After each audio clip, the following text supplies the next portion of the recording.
you would prefer the human race to endure, right? You're hesitating. Yeah, well, yes? I don't know. I would. This is a long hesitation. This is a long hesitation. There's so many questions implicit in Should this. the human race survive? It starts with a simple question and ends in objective reality. Through our journey from there to here, we find one another and ourselves. And as the next 24 hours breaks free from our last, we gaze onward in reflection of the day. Come to your own conclusions. Stay vigilant. Welcome to the Daily Wrap-Up.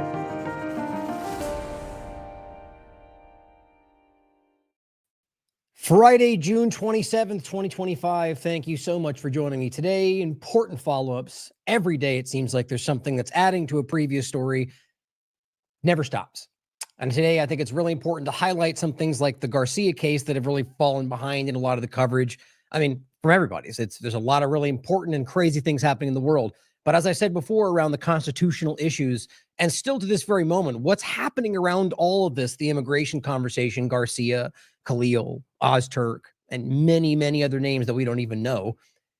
It is one of the most important things happening in this country because of the very clear implications of where it's going. And as this story continues to evolve, what we've already talked about with the very well done drop site news coverage of Bukele and the secret deal with MS-13 has now basically become mainstream coverage. And it's really important to highlight today the quiet Trump administration effort to just drop all of the charges against these MS-13 leaders. Of course, not Garcia, though, because he's not actually one of the leaders or even part of the gang as far as the evidence shows.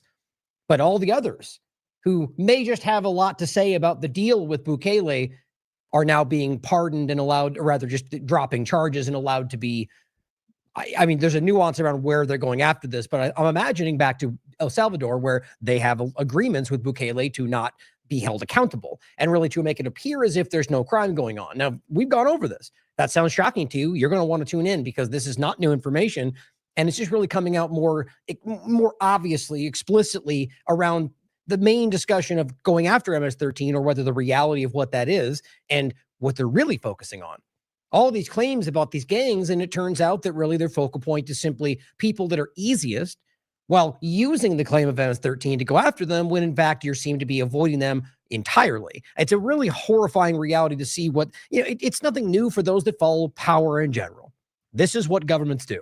I'm not trying to be so blithe and sort of pessimistic about it. It is just what they are. It's history. It shows you that. We should always hope for something better, but be honest with ourselves about what these people have always been. And it's sadly nothing new.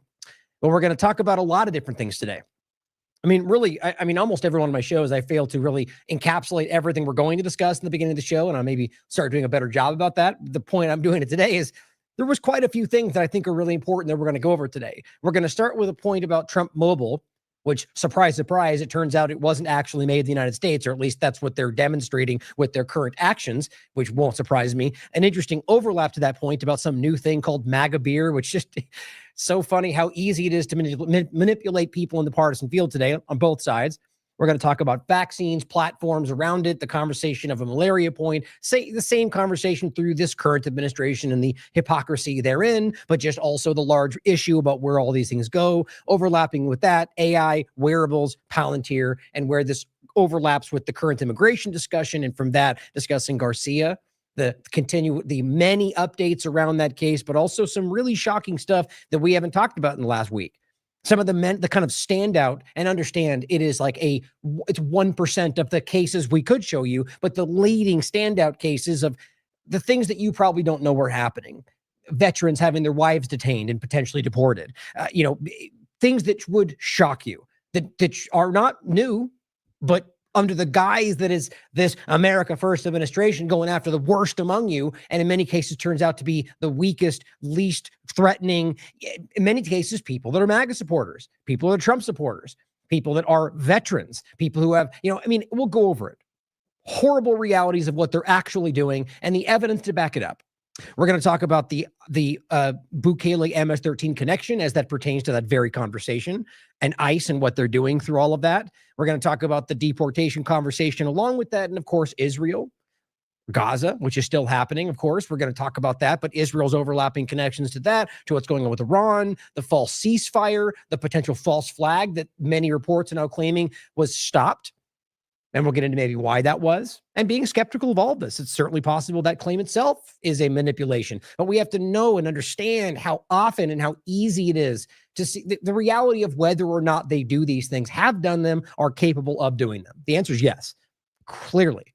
And what we're being told now lines up with a lot that's been backed up before and information that we already heard, the writing on the wall, let's put it that way before we get into it all, about what we heard from people in the Israeli government, people that heard about things they knew were coming, and going over all of what that shows in the context of what happened.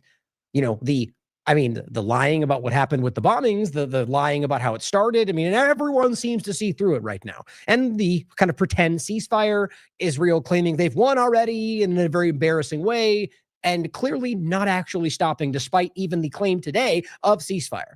And we'll go through it all.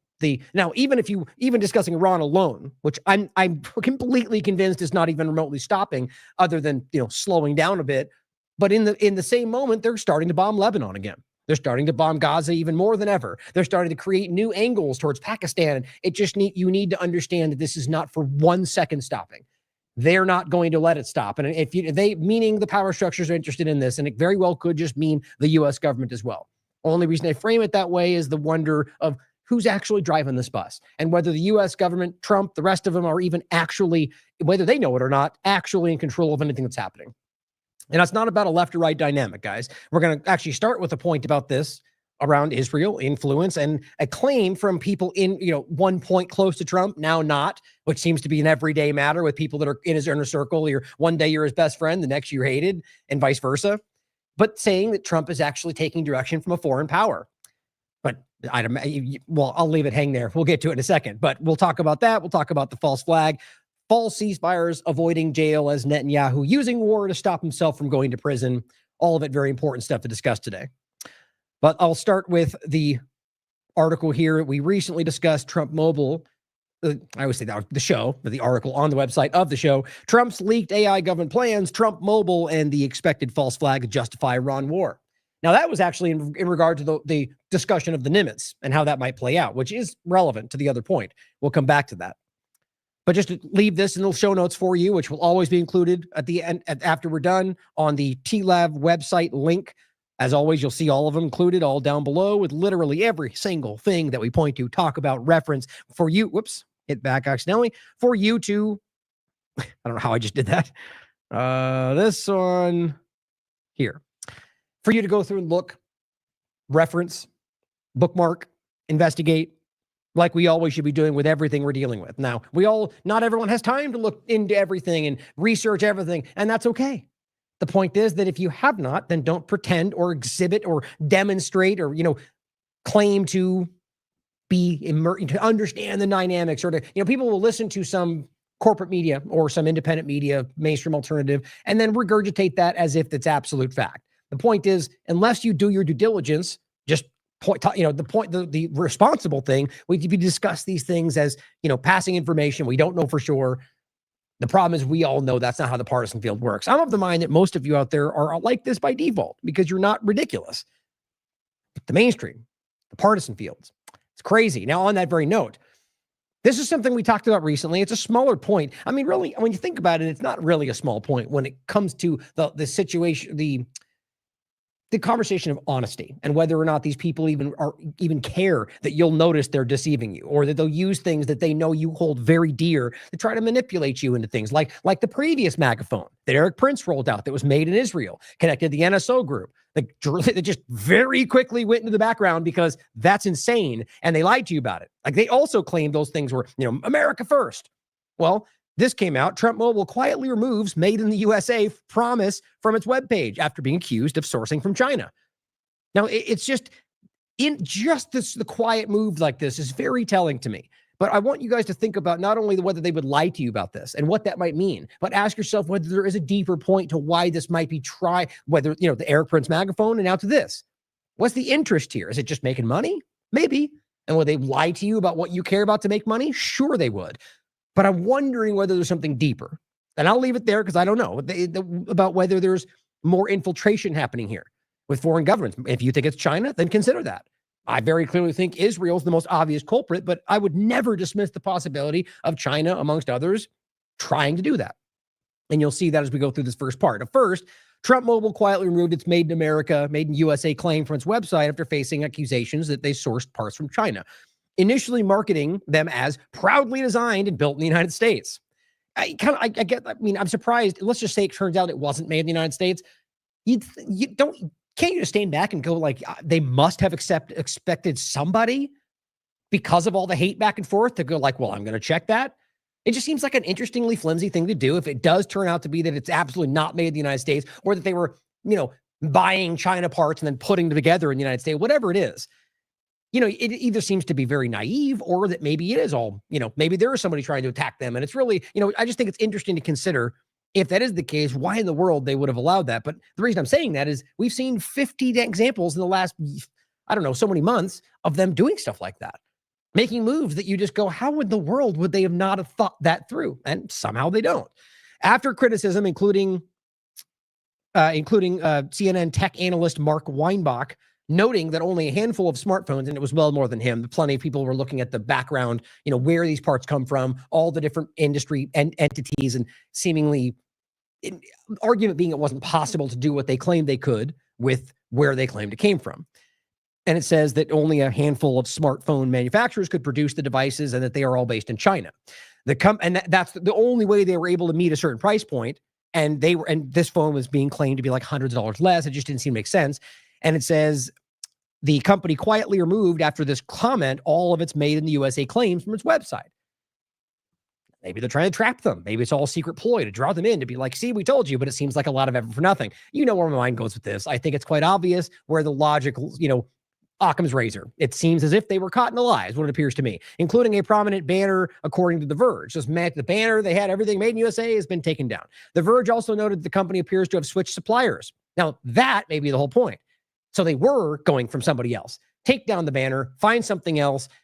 And then, when it comes to pass, it's not technically the problem, but they're not claiming USA either. But something did switch up here. As the screen size shrank, the website previously listed different sizes, different RAM, but the detail that has been removed, that detail has now been removed. Additionally, the shipping date for the T1 phone was changed from September to later this year. So clearly, my gut, obviously, they got caught.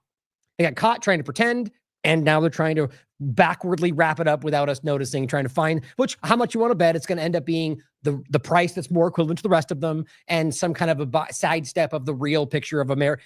That's what I'm getting the sense of. But the reason I won't include it is because we're lied to about everything, guys. And they will use what you care about. Your belief in this country, your belief to make this country great again. And these people, if they're willing to use things like that in any context, left or right, it really has to show you that they don't really care about those things. That's why I thought that was relevant.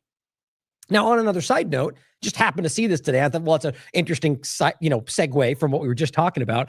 This is from the 20th. MAGA beer doesn't have a really big following on Twitter right now, but I saw a lot of big accounts pointing to it. And it says Friday night lights, backyard barbecues, cold beer on a tailgate. We're not launching. How be fun? Wouldn't it be hilarious if this was, made by a bunch of Democrats just trying to make money? My point would be that it's just people that they might perceive as being something that's not them. It's people will throw at you what you want to hear to make money, guys. It shouldn't be that shocking, or maybe they believe in all these things. I just think it's worth considering that. MAGA beer for Americans, the America you remember. And this major 500,000 follower account simply says, breaking, new America First beer set to hit the shelves in July. Its name, MAGA beer. Breaking after 75 other people have already screamed it online, but that's how that kind of goes today with this field. But this person made a joke that I think is funny. It's MAGA beer because it's made in Israel, which is just kind of what made me thinking about that. That's a joke, to be honest, or unless he knows something we don't. But it would kind of be spot on, wouldn't it? Or somebody else said MAGA beer because it's, sold out to Israel or something like that. I simply asked on here where it was made, seeing if Grok had any insight. It said MAGA beer is described as being bottled and canned in the USA. However, the specific brewery or facility where it's produced is not detailed in the site. Oh, seems similar to the MAGA phone direction. However, posts of people on Twitter are mentioning that the people involved or rather the people, the post about it, about people who were involved, Jared and Joshua Finkelstein as the creators, described them as entrepreneurs and partners, but this information is inconclusive without further verification. So it's developing. So I wasn't able to find any real direction based on that, but interesting to see where it comes back to see who is trying to maximize or, profit off of the MAGA momentum and whether or not they really believe in it. So you can find out for yourself. But I thought that was interesting. And here's the actual website, MAGA Beer, coming soon with very, very little information. So that is just an interesting point I thought was, interesting, kick off the show, interesting talk about, we'll keep an eye on it, see where it comes back to. But overall, it's really about the idea of, whether it's advertisers, whether it's lobbyists, whether it's foreign governments. We need to be let me start with this, actually. We all know both sides seem to have their guard up against something. The left, at least at one point, was like Russia's and all over our country. And then for the right, it was all about China. And weirdly, both now seem to not really be discussed as much as they were before, which I kind of find telling that neither partisan side seems to want to really even discuss the idea of outside influence. I think that tells you something now that it's never been this obvious. But it's interesting to think about. My point being, of course, they're able to consider how a foreign country could influence, control, maybe even dictate the outcome of a presidency, right? But then when you start talking about, not even saying we know for sure, but what about that country? And it's like, that's not possible. How dare you? Pearl clutching kind of stuff you get from both sides. Doesn't that seem ridiculous? And so obviously, you know my opinion. I'm not just trying to jam in what I will always consider. If you have evidence, if you think China's doing that, I'm willing to bet you anything they're all doing so in some degree, to some degree. But when it comes to Israel, it's very clear that this is the problem of our time, and it's on the surface right now, which is why I'm talking about it, in my opinion anyway. Now, going back to 9/11, so if we're, let's be aware, we shouldn't have to be sidestepping the reality of Israel's involvement in 9/11 and the understanding of what happened, or going back to the USS Liberty. I'm not going to play the clip. This point right now is about how a lot of these major MAGA America First fake entities are screaming about, basically showing you that this part's about 9/11. Weirdly enough, obviously not at the time when it matters for everybody, trying to reassert the false narrative of 9/11. 24 years ago, Charlie Kirk says, a group of Muslims killed 2,753 people on 9/11. Now a Muslim socialist is on pace to run for New York City. And which he won, apparently. I'll touch on it in a minute. I wasn't even going to get into it because I honestly don't want to support any politician at this point. But the interesting point of him being very pro-Palestine and everyone trying to call him to the point where they're trying to call for his citizenship to be revoked. That's not a joke. It just shows you how gross and completely lost the plot a lot of these people have gotten, and mostly because I think they just have an agenda. My point, though, is that the information around something like the USS Liberty or 9/11, guys, it's just striking. If you haven't taken the time, that's why I point to James Corbett's work and plenty of others. It's not like a hyperbolic, hypothetical. It's the receipts, guys. We know these things. This is not a secret, okay? And even more than anything, the USS Liberty, especially since we can speak to people that were literally there, the veterans who were there, who tell you that they saw Israel, they knew it was Israel, that on and on and on. People like Joe Meters, who even got arrested by Israel from the Freedom Flotilla and held there for months, and the U.S. government didn't care. They will tell you that they know Israel attacked them, that they know their government covered it up to this very day. And my point is, all of this, people like Kirk will shout you down. That's the video here of people asking about that, saying, that's not true, you're a liar. Okay, the only two ways you can look at this is people like Kirk or Betty Johnson, or the rest we're going to point to, are either that bad at their jobs or are lying to you for one reason or another. I don't know what else to think about it. You can decide for yourself. So this is what we're getting all of a sudden. You must understand why. I'm willing to bet you anything that at some point we're going to get this fold back in about how Iran was somehow involved in 9/11, despite how that has been one of the most debunked parts of that whole story. And they really, really wanted you to think it was Iran in the early parts of the conversation. You obviously see why, don't you? The point is, Charlie Kirk on the 24th of June says this 24 years ago, a group of Muslims killed. It's just not what happened. And I'm not going to go into the dynamics of what happened on 9/11. We've done it ad nauseum on this show, like a lot of us have over the years. That's not the reality. Okay, there was multiple factors involved, including your government, including Israel, and including whatever we want to call the people that were involved, whether Mossad assets or people that were, let's understand, Palestinians, Iranians, like we touch on briefly today, there are people all over the world that are assets for Mossad, just like they are for the CIA, that they will use and blame it on certain people. Like we have the Shah, for example, these people they're rushing out, or the supposed the grandson of the Hamas member they trot out every 30 seconds to say the most extreme things that literally got caught in the interview with Pierce and the, what's his name? The Young Turk guy, where the Hamas son guy literally got caught threatening American politicians. It's just insane. Anyway, the point is, this is ridiculous. Now a Muslim socialist. Now he's going after an American citizen, by the way, who happens to be a Muslim, who just has the wrong ideas, according to Kirk. And so Dr. Simon Godek says, hey, Charlie, since you claim to stand for the truth, why are you still pushing the official 9/11 fairy tale and dismissing Israel's attack on the USS Liberty as a conspiracy theory, even though 34 American servicemen were killed? Many of the ones alive still tell you to this day that that's what happened. Be honest, are you MAGA or MAGA? Make Israel great again.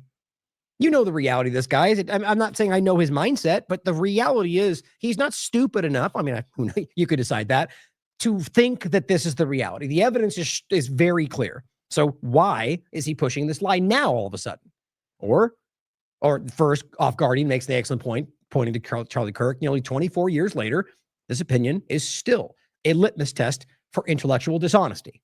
Same thing that Ken O'Keefe pointed out a long time ago. He said 9/11 is a litmus test for truth, for honesty, for people that are real. And he says nobody who actually studies the facts can actually believe this is true. Then I will stand by, like, me, I rarely will say something absolute, unless it's in passing and sort of like a statement, hyperbolic statements or phrases. My point is, when I'm talking about something explicitly, directly, you rarely hear me say proof, right?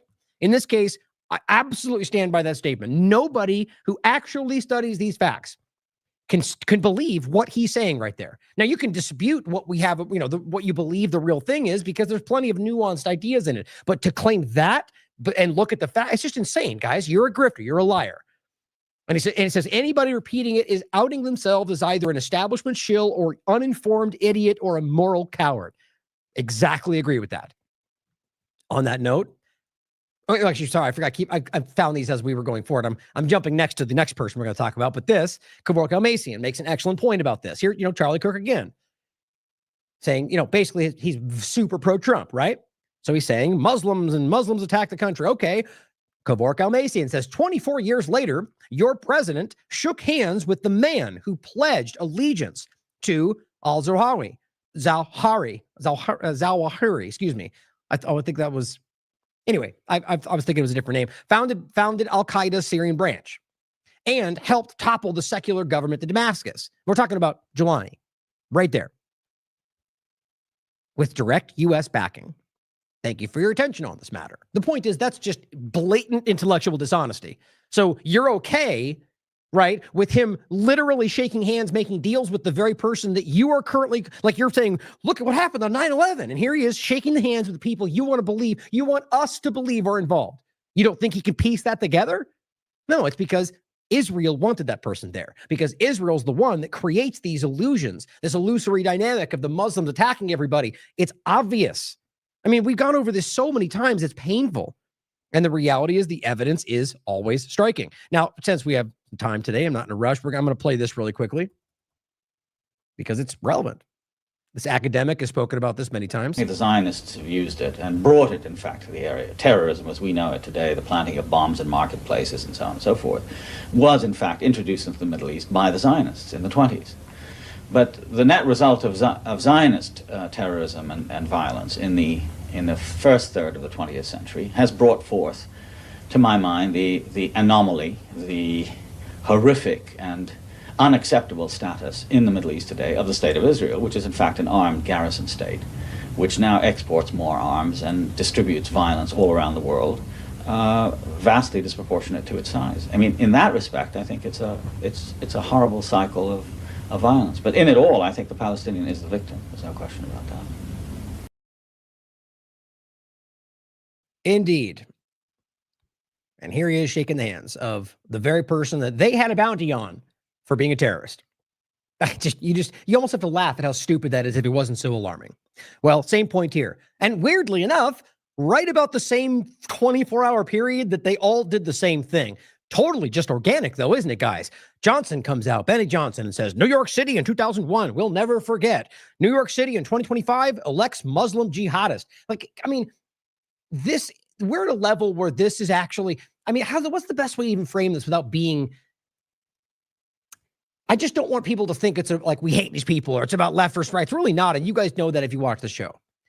To acknowledge from an objective perspective that you have a person who presents themselves as this journalist or whatever you want to call it, a reporter, and to point at an American citizen who in no way, in any way, shape, or form has ever claimed to be acknowledged or in any evidence to the effect that he is a jihadist or part of a terrorist organization. In fact, he just supports Palestine. And I'm sure they have their criticisms of what all Muslims are or X, Y, and Z or groups he might be tied to. The facts are to say, what happened to libel? What happened to slander? The idea that you can just literally call someone a jihadist, a terrorist, because you disagree with his policy. You're an infant, Benny. You're a child in the conversation for screaming the thing. This is partisan political propaganda. And frankly, I think you know where this stems back from. I just find this to be, it's disgusting. This is the problem with, then what do you think the world looks at us when they think that's the high level conversation? Because that's how the fields and the Twitters, that's how they present it to the world. But that's not how most Americans think, in my opinion. I simply said, well, this universally, this universal push by the Jones, Johnson, Kirk types to go back to square one 9/11 lies is not just transparent, it's expected. Are some seriously still pretending this is what happened on 9/11? Or is Benny just not good at his job? I genuinely want you guys to think about this because it's everywhere. Now, interesting overlap to this is you've got the people like the Tucker, Marjorie Taylor Greene dynamic, where, is my opinion and the history and how long they might as well be the exact same thing, except there's been a deviation lately around Iran and Israel, which shouldn't surprise anybody. Now, there's few ways to look at it. It could be the worry that these are the ones trying to jump ahead of the next narrative, almost designed by the very people, almost, with the allowance of people we may be talking about in order to gain your trust for the next lie. That's always something to consider. Don't assume ever, but consider. Or these are people that genuinely are not okay with Iran, a war with Iran. And maybe they're very much partisan manipulators who will lie through their teeth for any reason, but don't want this country to be taken over by a foreign government. These things, there's many factors to all of this. So just consider that, right? It's what the problem with these very big stories, like with COVID-19, it's a perfect example. It becomes like this, like we said, like a lone litmus test. Well, they don't like the jab, so they're on my side, and that's a dangerous way to look at everything. And so every time they use these stories, especially after we're well past the hump, right? Like with COVID. All of a sudden, it became all these people that sidled up next to those that had it right from the beginning and gained a lot of clout, like people we're pointing to right now. Or, there's a lot of examples of that. And so the worry is that may be, in a way, kind of how this is playing out the same way. But let's listen to this clip. Glenn Greenwald says, talking to Tucker, Marjorie Taylor Greene explains why she rejects the overwhelming consensus in the U.S. government. Israel is a priority over the United States. So it's really, regardless of the intention, this is what I'm always talking about. I think that's obviously right. Even and especially when you know that I do not trust these people, I'm still going to point to what they say and go, yes, that is correct, even if they're using it as opportunism. Right? Just don't blindly trust any of them, and that's not a problem. And so my point is for them to say out loud that these people, the majority of Congress, thinks Israel's a priority over the United States. That's an important thing to say out loud. But what it shows you is they know that you all see it. They know that everybody sees this. And so they're trying to, maybe they believe it. That's also possible, but I get the sense they're trying to warp this back into a controllable situation. It's worth considering. But I do think it's important to point out that that's being called out. And that means the majority of people in the MAGA movement in politics, you understand. I think that's self-evident at this point. Here's the clip. Happened to you, Marjorie Taylor Greene? I was reliably informed that you were a right-wing extremist. And now I'm hearing from Mark Levin and others that you're a liberal. Yeah, I think that's what they're saying. So you've gotten pretty liberal? No. And just note, by the way, guys, this is what people like us have been dealing with, or like David Icke, for a decade. where every major story, it oscillates around us because our principles stay the same, and you get called left one day and right the other. It's not new. The point is now either they're allowing themselves to be pulled into that for like I'm talking about, or maybe they're finally finding themselves in it. Worth considering, but it's not new in any way, shape, or form. Ah, damn it. You're saying. So you've gotten pretty liberal? No. No, No. you haven't. No, not one bit.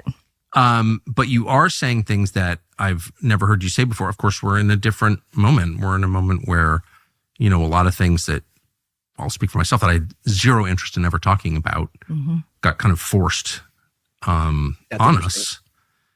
Yeah, not what really? I mean, you pick the topic and you tell me that it just popped up yesterday. It's been a year. No, guys, these stories, everyone that he might be broadly referring to right there, have been going on for decades. And you know that because we've all been screaming about it. So even that framing, like this is some new thing, I just screams dishonesty to me. You know my opinion. Because of the wild, unbridled aggression of a few ideologues in Washington, kind of like you just can't avoid the topic. Right. Wow.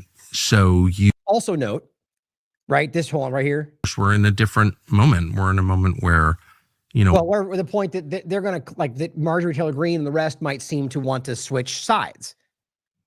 Hypothetically.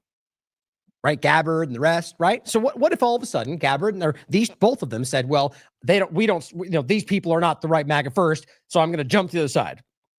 It may seem unfathomable to you because that just seems it's the same reverse broken logic of Gabbard doing the same.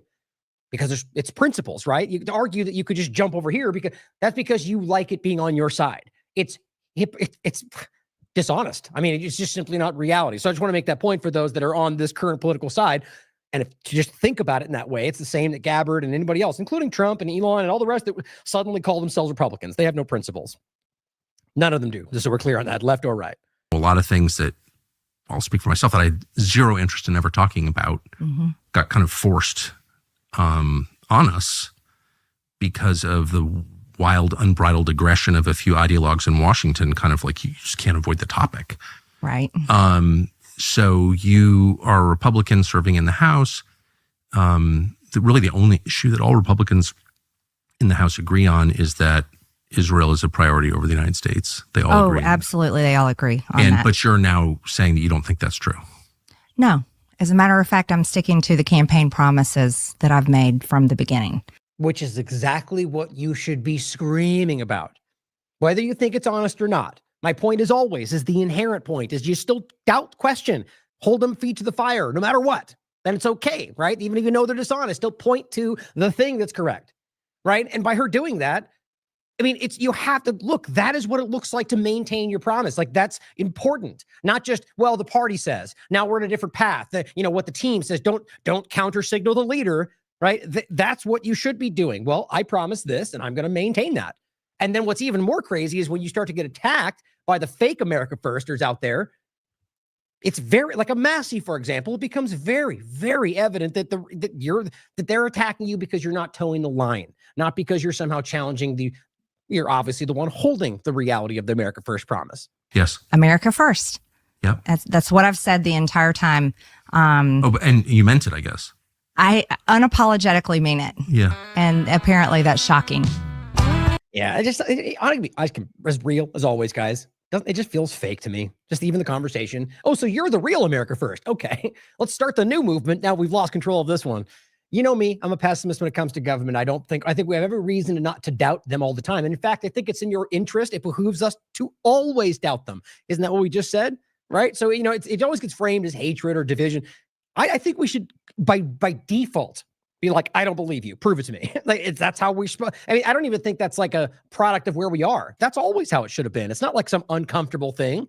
Just go like, well, prove it to me, because politicians lie, or you could be deceived. You could be simply incorrect. The idea that we can't think about how obvious that is part of the manipulation. But Glenn adds, note that Tucker barely mentioned Israel for years. Same as I hate Green. You have to say her three names, or MTG. Magic the Gathering. She was on thy show in 2023 and didn't feel strongly about it. So isn't that interesting, right? And so what's the shift? But they were forced by an endless series of post-October 7th censorship measures in the U.S., billions more for Israel, a new war. But here, guys, all of this was already happening. Other than the post-October 7th overlaps, we were already censoring for anti-Semitism. People are already passing bills we're still giving billions of dollars to Israel. So what's the real issue now? That it's being seen? So yeah, that's what I'm getting at is so whatever it is driving them, they're still standing, at least pointing in the right direction. So back it up, but question their real intentions because they've been there for a long time. It says, Ted Cruz says that like so many in Congress, he wakes up every day to be Israel's leading defender. He, in fact, said point blank that he joined to be Israel's leading defender in the United States Congress. They're not hiding it anymore. And I think they're vying for influence with our actual controllers, it seems. Everything is done in D.C. for Israel. But it's somehow those who notice and object to its centrality in our politics who get accused of being obsessed with Israel. Isn't that interesting? Right? The ones who call out the problem, like us. And the point is always, for those maybe new to the show, in no way are we talking about Jewish people other than the overlap of Zionism with Jewish people, or its overlap with Christianity, or its overlap with atheists, which exist in Israel to a larger degree than you might think. And it shows you the contradiction of all of it. But that's not to go into it in depth because every 30 seconds this comes up in the show. But the bottom line is, guys, Zionism is the real issue here. And that's what people are starting to fully call out. So this is the reason we're making this point to start here, because this overlaps with everything else we're talking about, even what's going on in El Salvador. And that's very important. I mean, was it this one? Yeah. Bukele's El Salvador dictatorship made in Israel. We're going to come back to it. I just a great article from Mint Press News. It's very real. It's not some seeking to make connections to Israel. It is exactly what it looks like because that's the reality. Now, Lindsey Graham says something. I mean, I'll just play it for you. It's short. This is what, people like Tom Cotton and Cruz, and they all have this it feels like religious Zionism. That's what it is. And this is my foreign policy when it comes to Israel. God blesses those who bless Israel. So that's why I go. I'm going to get that part right. Isn't that just insane? Like, what are you talking about? Like, how could you, look, you can be religious, obviously, you can have your personal beliefs, but to act from a political, policy-based direction that God wants whatever Israel's doing is lunacy. I mean, look, even if you believe that, you can't prove that. So the idea that so tomorrow when they break the law, when they murder children, what's the line? Well, apparently if you believe God wants whatever they say they're doing, then that means there is no line, which clearly we're seeing with the genocide. With people like Graham, there is no line, guys. They'll support whatever Israel does, whether they're being paid for it or blackmailed or that they're just part of the agenda. It's obvious at this point. That's why these people are so, one, they're showing you to such a strong degree that they don't care what you think and that they, at the very least, don't think you have an influence on what they're doing. I think that shows you something in and of itself, because if they know that most people in this country don't agree and they're politicians who need your vote, explain that for me. Now, Glenn Greenwald points out, showing you the other side of the paradigm, and it's everyone, guys. It's safe for a few, like a Massey, for example, but there are concerns about that we talked about in the past. That's why I question all of them, clearly. But the vast majority to a T are blindly, they will tell you point blank, we will fight for Israel. And in many cases, Israel over U.S. interest, but don't say it like that. But if you look at the reasoning, if you look at where that's what it means. How long have I been telling you? If you look at the U.S., the what's it called? The U.S. Congress, the website that's got listed all the legislation. And I haven't done this for years. I should make a note to do that right now or soon. This was a couple years ago. I made that point routinely, where if you look at the legislation and you do a random keyword search for the word Israel, at least when I was looking then, I bet you it's worse now, 50% of the legislation had Israel involved with it in some way, but things that had nothing to do with Israel, whether it was because there was some rider inserted to, it's some local wolves in Alaska bill that has to, then if they just insert, but, anti-BDS Israel, which was a real thing we talked about, or it's just Israel being involved with U.S. dynamics. It's everywhere and it's in your face. Nancy Pelosi defends Trump's bombing of Iran. Of course she does. To the New York Times, she says both parties are committed to U.S. support for Israel and the value of this friendship.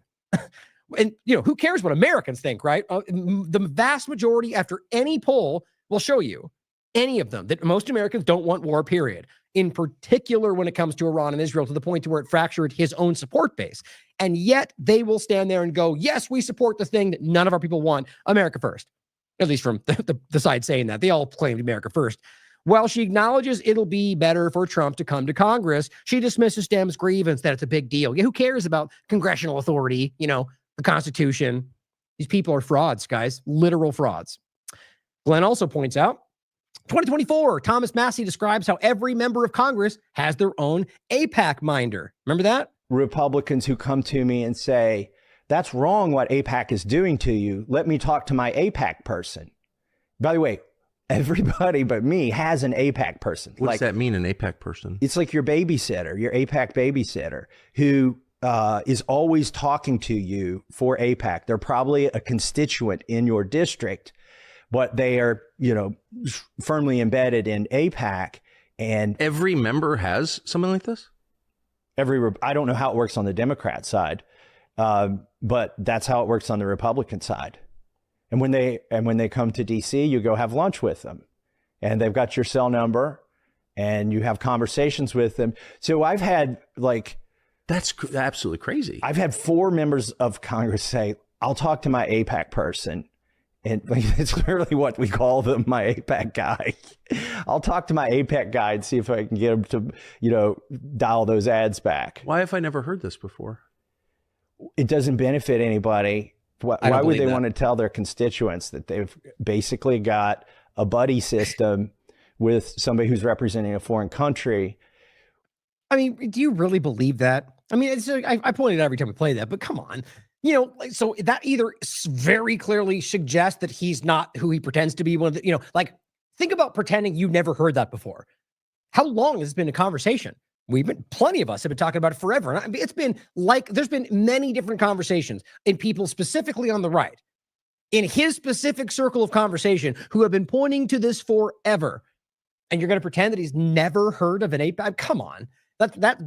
Maybe it's a show dynamic about how to get people to be more interested. Maybe it's not all this super dishonesty, but either way, you can go back and look at what he said about Iran. He thinks Iranians should be killed and a place shouldn't exist. That's what he said more than once, but now the reframing is that he's ashamed of what he did before and he wants to make it right. Hey, I certainly hope so.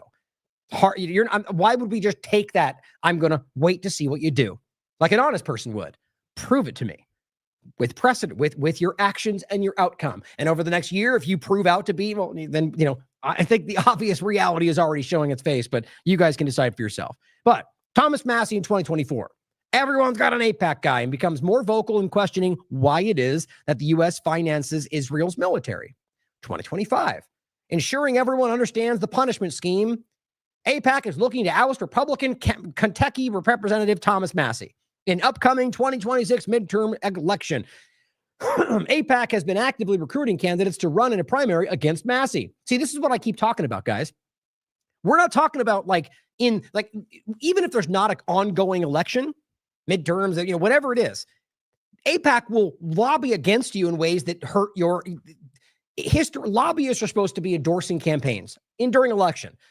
The idea that they're in real time everywhere they go, actively trying to influence the policy is the point. That's not what lobbying is supposed to be, even if it is behind the scenes. AIPAC and the many other Israeli lobbying groups, AIPAC being directly part of the Israeli government, the lies they can spin around that are obscene. I've made this clear 100 times over. That's why, going back to JFK, they wanted to make it register as a foreign agent. And he died, and that suddenly went away. Same with the investigation of the Nimona nuclear research facility. The bottom line is that this is a group that is not an American company. This is an Israeli entity that's been rebranded as an American entity. And they are actively manipulating real-time outcomes and policy. Maybe I should just play that clip from the MSNBC clip. I mean, we might not have, I think we have time for it. But the point is, the immediate attack on somebody who simply doesn't lie, just exposes the truth. How does that, does it confuse anybody? I mean, this is Israel, a foreign government, acting to manipulate the outcome of his district because they don't like what he says. I mean, that should be in and of itself explanatory. It shows you that a foreign country is trying to dictate who's in control of this country. So maybe you should step back and go, maybe they've already done that, because they have. Very clear to me. Now, Simon, actually, let me see if I can grab that. I think we've got it in here. Let's see. Oh, yeah, that's right here. American Israel Public Affairs Committee. It was incorporated in 1963. For 10 years prior to that, it was known as the American Zionist Committee for Public Affairs. AIPAC calls itself America's pro-Israel lobby, and according to its website, it has over 3 million members across the country in regional chapters working to, quote, expand and strengthen the U.S.-Israel relationship, end quote.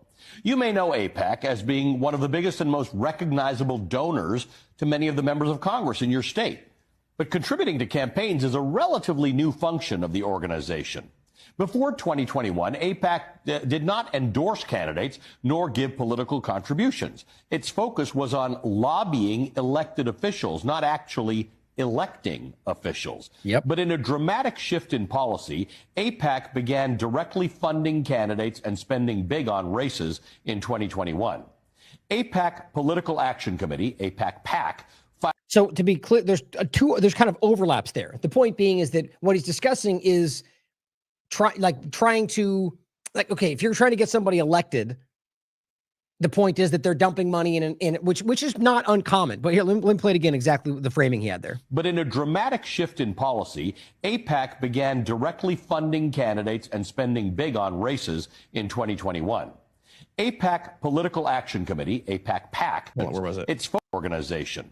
Before 2021, AIPAC did not endorse candidates nor give political contributions. Its focus was on lobbying elected officials. Right. So the point is that he's saying, like, they didn't come out and say, I side with this guy.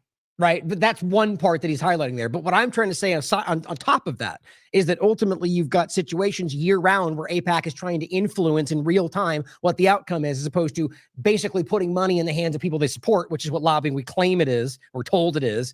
And then, not just basically not demanding outcomes for the money in real time, which is what they do. Now, we all know lobbying generally works that way, but the reality is this is to a whole other level, to the point to where even corporate media was telling you that. Not actually electing officials. But in a dramatic shift in policy, AIPAC began directly funding candidates and spending big on races in 2021. AIPAC Political Action Committee, AIPAC-PAC, filed something called a Statement of Organization with the FEC just in time for the 2022 election cycle, where it spent $50 million, including both direct contributions to candidates and outside spending, like TV advertisements.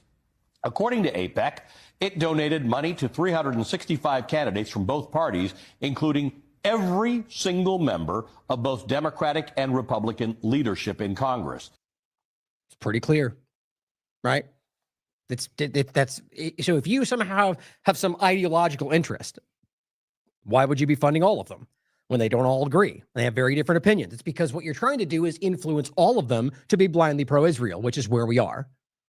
109 Republicans who voted against the certification of the 2020 presidential election in America received campaign contributions from AIPAC. All in all, AIPAC gave money to 342 members of the 118th Congress. The 2022 elections were the most expensive midterms in American history, with a total cost of $8.9 billion spent. Now, last year, AIPAC ranked 15th in total expenditure by a political action committee, according to data collected by Open Secrets. But take a look at the other funders, money focused. Let's take a look at who benefits from AIPAC's largesse. Here are the top 20 recipients in Congress, the House Congress, advertisements and mailers on a number of representatives. Standing for a simple proposition that there's no. Yeah, I'll leave it there. I mean, we played it before. That was the one point I want to get across. There's some other ones they include in there. The simple point is to show you the massive shift into like real time, and as well as the guy they're playing at the end, he's a Jewish person, and they don't like that he doesn't blindly support them, and so they lobbied to get him removed, and they did. So it shows you how completely dishonest all of this comes down to. And left and right is the point. As Simon Godek points out, Hillary Clinton, 2017. Russia interfered in the 2016 election. Kash Patel, 2025. China interfered in the 2020 election. Meanwhile, AIPAC controls the majority of Congress and only openly brags about the fact that 95% of its candidates won their elections. That's not a joke.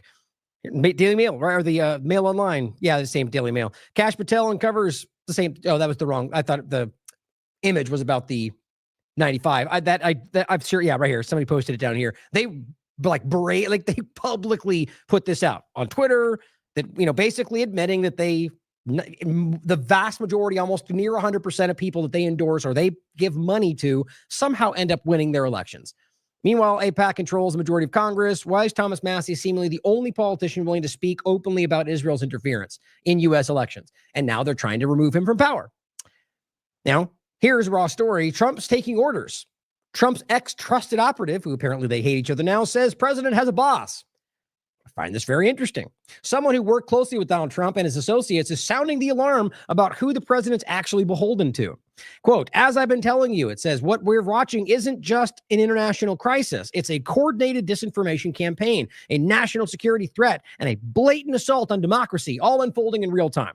He then noted that Pete Hegseth and Caroline Leavitt tried to change the narrative on the Iran strike, saying that Trump's military attack completely obliterated the country's nuclear program, which we'll come back to, but it's a lie, and they know it, he says. Instead of admitting what really happened, and the person's name is Pernas. We've mentioned before, he's Lev Pernas. They at one point were close, now apparently they don't like each other. But it goes on to say, he then noted that Pete Hegseth, but it was a lie, and they know it. And instead of admitting what really happened, they're now launching an FBI investigation, not into Trump's actions, not into the strikes that violated the international norms or the Constitution, which seems nobody wants to mention, but into the truth teller who exposed it, which is not new. Look at WikiLeaks. Look at Assange. It's how it works. They're not the good guys in the conversation. On top of that, what we're talking about is them trying to hold accountable the person who proved they were lying about what they did and trying to use that to kind of muscle through it all to act like that's the real focal point. So what they do. It says the leaker who revealed that Iran's nuclear infrastructure is still intact and now being targeted. Now, I don't know if that's even the truth. I mean, we'll get to why I think that we'll go over both sides of the possible thing here. But it says, my sources now confirm that Trump's team plans to stonewall Congress. I think that's today in the Senate briefing. Let me know if you have any insight in the chat. Officials gave only selective cherry-picked info. Nothing new there. Even Lindsey Graham, one of Trump's staunchest defenders, came out afterward and said it plainly. By the way, exactly like we expected to happen, which is we still don't know where those uranium are. Okay, so when they warned them and allowed them to move it out of the way, I think that was the plan. So they could spin around and go, well, we don't even know where it is now. I think that was Israel's design, quite frankly, because I don't think in any way, shape, or form they want this to stop. They want to go up. They want to remove Iran from the table, just like they have been doing everywhere else. And he says, according to Pernas, this is all about how dictators stay in power by rewriting history. He's even lying about our allies and enemies. Meanwhile, Iran, this is what I find most telling, is canceling inspections. They're cutting off access to international nuclear monitors. That means they can now develop a nuclear weapon without oversight. And Trump is letting it happen. Are we serious? You see, this is how they use the paradigm to make it look like there's different. They're arguing the same thing. They're all doing the same thing. This is supposed to be an adversarial perspective. And what you're saying is that him lying about not destroying it, or rather lying about destroying it, is somehow their effort to allow them to do it. I mean, how would you even make sense of that with all the actions we've seen? Consider it. It's a possibility. But to me, this is about trying to use every effort, every, propaganda tactic to avoid the obvious, which we're still going over. But it says, going further, Pernas noted that Iranian oil will go to China and said Trump is taking orders from another foreign leader. He does not mean Israel. Quote, Trump claims he's tough on China, but he's just handed them discounted oil on a silver platter and let Iran resume nuclear development. The lie about the civilian nuclear program, which all the evidence, including from the U.S. government, despite Trump ignoring it all, that says that's not what they're doing in regard to nuclear weapons. So what happened, the reality of this is that the oil and the dynamic between Israel, Iran, and China was largely already happening. But the point is that because of his actions, that now that's going to be more likely. But I mean, what's the difference? The bombing of these facilities or obviously the severity of the attack, but the sanctioning, the control, the bombings, the assassinations of nuclear scientists. You don't think there was already a dynamic happening? Like, this is about trying to frame what was inevitably happening because of their belligerent military stance as him causing it possibly by secret design. Consider that, but facts matter, obviously. And it says, And as if that wasn't enough, Russian diplomats are now in D.C., not making deals, but delivering Putin's demands. See, we're going back to the binary nonsense from the two-party illusion that Putin's telling Trump what to do. You know why that's happening? Or one side says, we said this earlier, one side says China, one says Russia. While both are possible, they ignore the mountain of evidence that Israel's dictating it all. And that's why Massey's being attacked and plenty of other things are happening. Trump isn't running foreign policy. He's taking orders. See, my opinion, that is something that most Americans are actually starting to consider, and they're looking a different direction. So this is about trying to pull you back into the two-party binary argument, China, Russia, left, right, to make you miss the picture. Just my gut. You guys can decide for yourselves. I mean, you're not going to see statements like this pretty much ever unless it's about, we are starting to go, he's taking orders from somebody else, and they're trying to misdirect you at the last moment. I genuinely think that's what we're staring at here, but it's my opinion. Well, here is what Candace Owens had to say on Piers Morgan. And I absolutely detest the idea that Piers Morgan has in any way framed himself as some kind of a truth seeker in this conversation. Even now he pulls punches where it matters. But it's because they're not stupid. They see that everyone, including their staunch audience, we're already seeing through this. And so he's pulled it over. And he is one of these COVID-19 people, in my opinion. I'm not saying I could prove that, where they're trying. He kind of did that with COVID-19 as well. That's what he does. He's a fair weather journalist. And he sidles up next to the people. And so here's Candace, I think still, and you could question the same about her. I have my concerns too. Nonetheless, like I said, she's pointing out what I think is true. And I think it's worth pointing out and highlighting that as the true thing. Here's what she says on Morgan. And Furkan frames this as Candace literally cooking Piers Morgan with this will melt down Zionists and Israel so hard. In the Middle East through the Houthis, through Hezbollah, through Hamas. I mean, that's widely accepted and recognized. They've done things widely accepted. Now, that's just kind of... Really? You don't think they have? Has been a terrorist. Just so it's clear, what he's trying to push right there is the same old lazy argument that you have no evidence for other than intelligence from the Israeli and U.S. Joint efforts to claim that Hamas and Hezbollah and Houthis are somehow proxies of Iran. No, they're allies, like a lot of other overlaps. And the most insulting is to claim that Hamas is somehow not funded by Israel, that you can prove easier than anything. Dave Smith has said it to his face more than once on this show, but he still pretends because he's a liar, guys. That's my point. He pulls the punches where he needs to try to make himself look like he's fighting for the truth. That's my opinion. Decide for yourself. But that being said, he starts, at least the clip starts where he cuts off about how that's widely accepted. Well, what else is widely accepted? The 9/11 lie, the USS Liberty lie. I mean, a lot of things that are widely accepted are pretty obviously not the truth. He knows that. He's not stupid, but he is a liar. State. Okay. Through the Houthis, through Hezbollah, through Hamas. I mean, that's widely accepted and recognized. They've done things widely accepted. Now, that's just kind of... Really? You don't think they have? Has been a terrorist state. Okay. Israel right now is imparting a genocide and a Holocaust on the Gazan people. We should not shy away from saying it. This is exactly what you can prove. The facts, the international community, the human rights groups, everything. Just like Israel, Al-Qaeda and ISIS being proxy elements of these intelligence agencies. Let's stop pulling punches and be honest about this. Push them into the right conversation. So I'm really over this idea. With facts, to be clear. Not opinion, not assumption, not hyperbolic narratives, conspiracy theory, facts that we can literally prove. A genocide and a Holocaust on the Gazan people.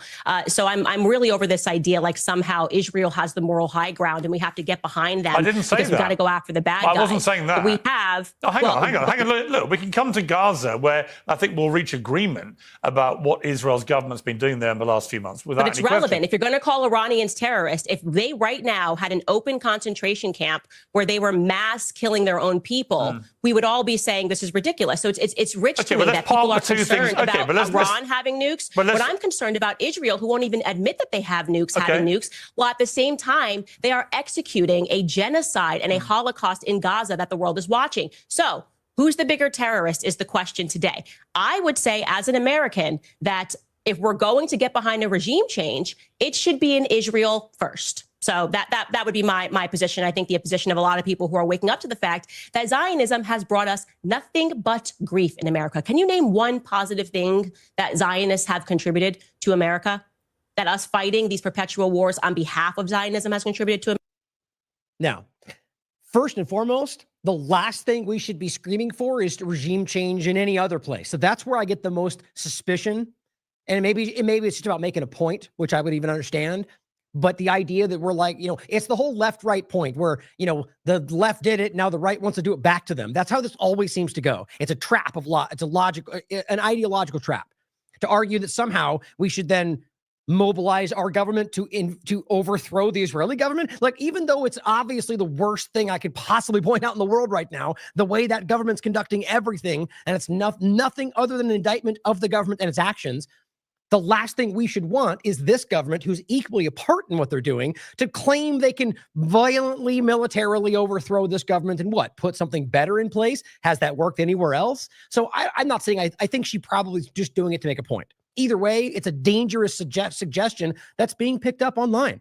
People claiming, like, kind of trying to roll this into, no, that's the regime change. How about we don't want regime change anywhere? Let the people decide that. Let the different, because let's understand, there is momentum in Israel of people who do want something different. Yes, it's clearly not the majority. Regardless, just like it wouldn't be our place in Iran or anywhere else, it's not our place to decide for them, no matter how bad it looks from over here. That's the reality of how this is supposed to work. Some people just can't wrap their minds around that we have to be the arbiters of everything, except when it comes to your lives, you have a completely different view. Or, nah, you're not allowed to tell me how I have to live my life. Well, it's weird how Americans love to do that in certain circles to everybody else. You know why? Supremacy, guys. It's a problem with a lot of things, a lot of religions, a lot of ideologies, a lot of different things. But I just think that's important. Oh, tell me we didn't just, please don't do this right now. Wow. Okay, well, do me a favor, Orwell, if you guys are there, text me and let me know that you can still see what's going on. I think I have to restart the show. The whole StreamYard thing just freaked out on me. Nope, it's Brave. God darn it. Okay. Guys, bear with me. I don't know if you can even still see me right now. This is the stuff we have to, this is just insane. It's just so ridiculous. And just so you know, for those, this will never stop me. Yeah, so you guys can still see me. My whole screen is all garbled up and I can't see what's going on. The whole screen is glitching out, and so I'm going to have to, looks like, restart the Brave. I think it's Brave, to be quite honest. I have more issues with Brave than anything else. It's frustrating. But I don't think it's Brave, the platform. I think it's something through that. Man. Here, let me do this if I can even get a shot of this. All right. Well, guys, unfortunately, I'm going to have to leave the browser and try to restart this somewhere else and reset up. It might not take that long. I'm hoping that resolves the problem. So please stay there. Bear with me. So, let me see if I can play something somehow. Nah, I can't even scroll down. We're going to be discussing the idea of the false binary. What an illusion of choice does, it establishes the baseline assumptions that nobody questions. This is part of the fifth generation warfare that we've talked about. Voting for the lesser of two evils. It's definitely an emotional, psychological trap that people are in. You're cheerleading for an insane ideology because you think you're winning. The role we have as media, how do we help everybody understand this is theater and you need to get back into the real world? If you're opposed to the agenda, you should oppose it regardless of who's selling it to you.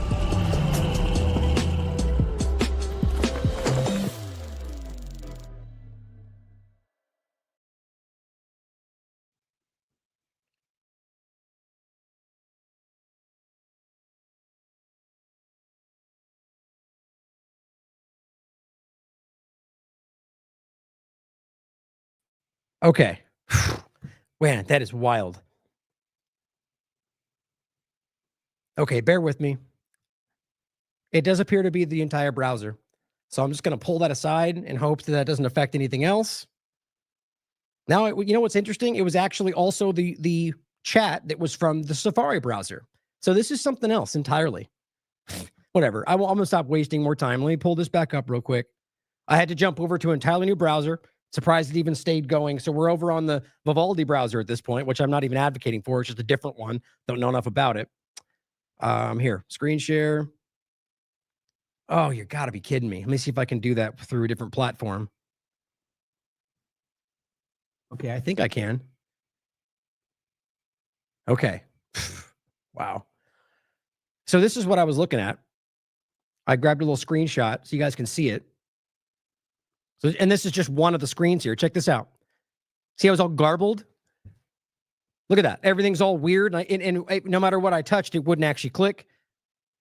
Isn't that crazy? So give me a second. Let me do this. Let me go back to let me play the next clip I was going to play. And as that's happening, I'm going to reset up and hopefully get everything organized here. Okay. So this one, that's actually a perfect time to play this. It's a longer clip that I think is very important. What I was going to go over next, if I can, see, that's the problem. Damn it. Look, the screen share, I'm just going to show you so you guys know what I'm dealing with here, and then I'll see if I can. I'm going to have to reset this all up. Look at what you can see now on the screen. That's the browser. It's all the tabs are gone. All right, so give me a bear with me. I'm going to play this clip that you can almost see right there, and it's about Zionism. Very well may have to reconvene another date. Stay with me though. I'm not giving up just yet.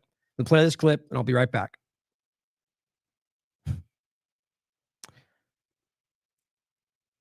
We will move the American embassy to the eternal capital of the Jewish people, Jerusalem.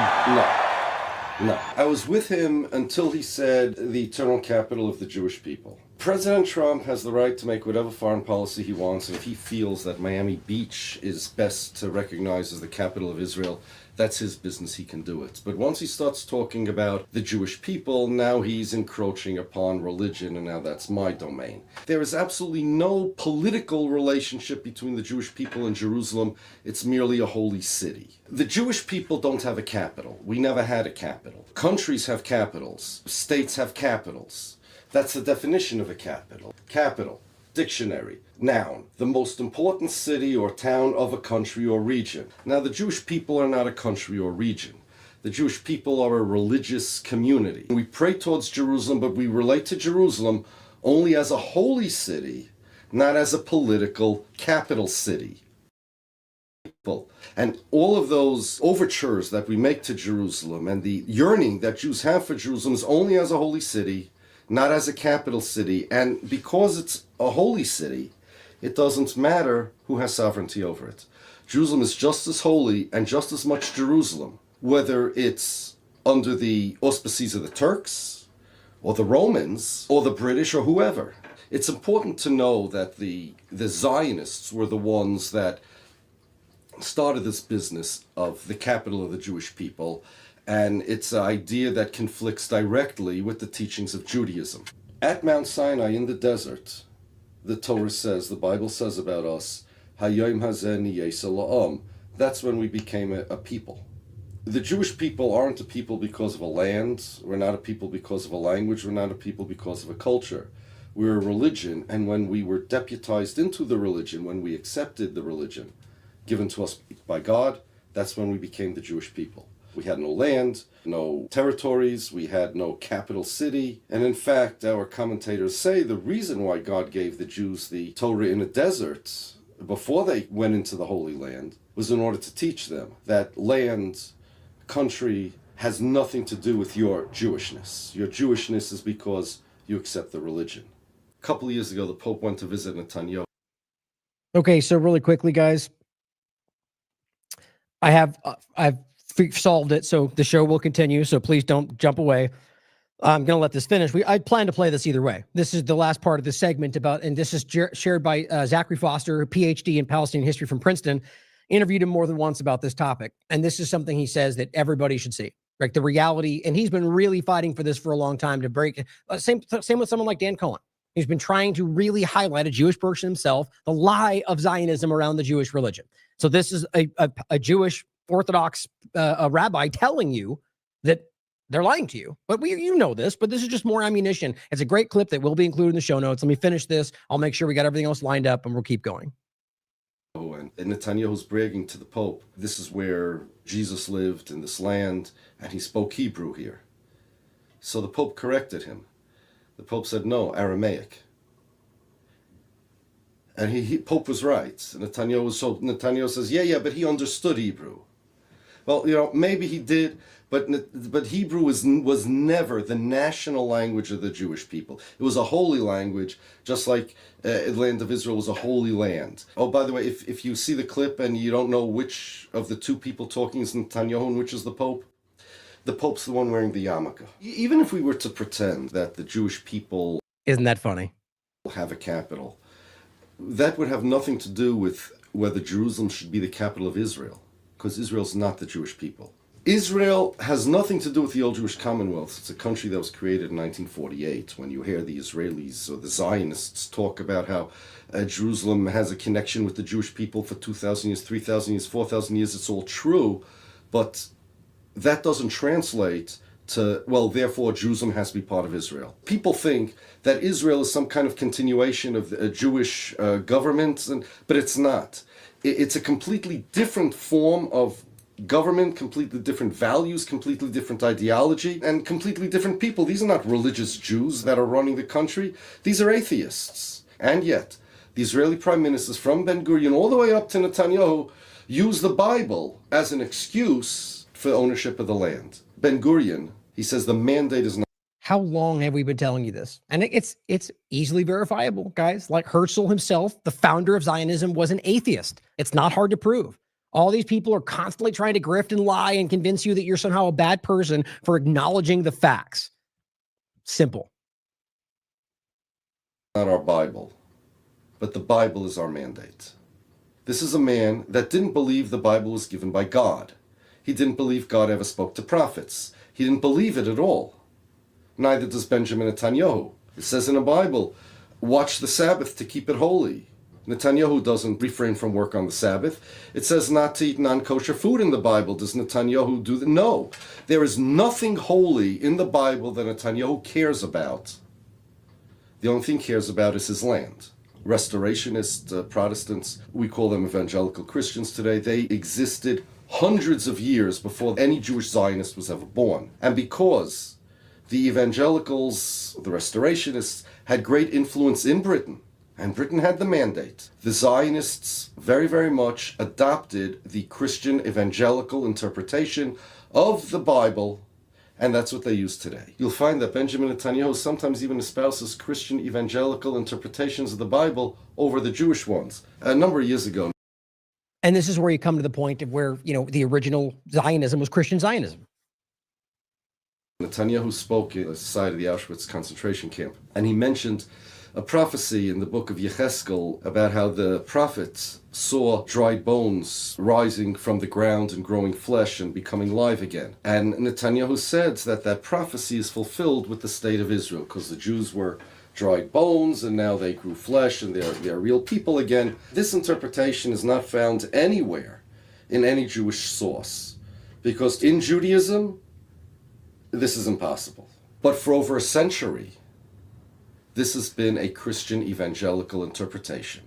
And as I understand it, it's because the reality from the Orthodox Jewish perspective is that the end times are brought on by the return of of God, and that would be when this is essentially the land being given by God, not necessarily by British mandate, right? The Balfour Declaration, you know. But I'm not an expert in the topic of the religious, you know, what's the right word for it? The academic side of it. Nonetheless, the point is that what he's highlighting here is that the people who are using this today don't believe this, or at the very least, that whenever started, it was like an occupation, if you will, of the religion for the use of their colonial project. That's I mean, it's of all the things we discuss in this vein, it is the most easy to prove. There's documents that go back for decades from the UN, from human rights groups, even from Jewish communities that called this stuff out a long time ago.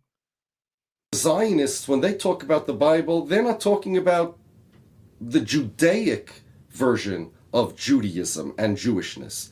They're talking really about the Christian evangelical version. Netanyahu has no right to claim that his state is mine. I was born in America. My father was born in Poland. My mother's family's from England. We have nothing to do with Israel. We're Jews. We're observant Jews. We're religious Jews. I wear a yarmulke. Netanyahu doesn't. I keep the Shabbos. Netanyahu doesn't. And Israel is not my nation state in the slightest. This is a unilateral claim of the Israelis, of the Zionists, and it's an assault on my religion. So too, the claim that Jerusalem is the capital of the Jewish people because it transforms the Jewish people from a religious identity to a national identity, to a political identity.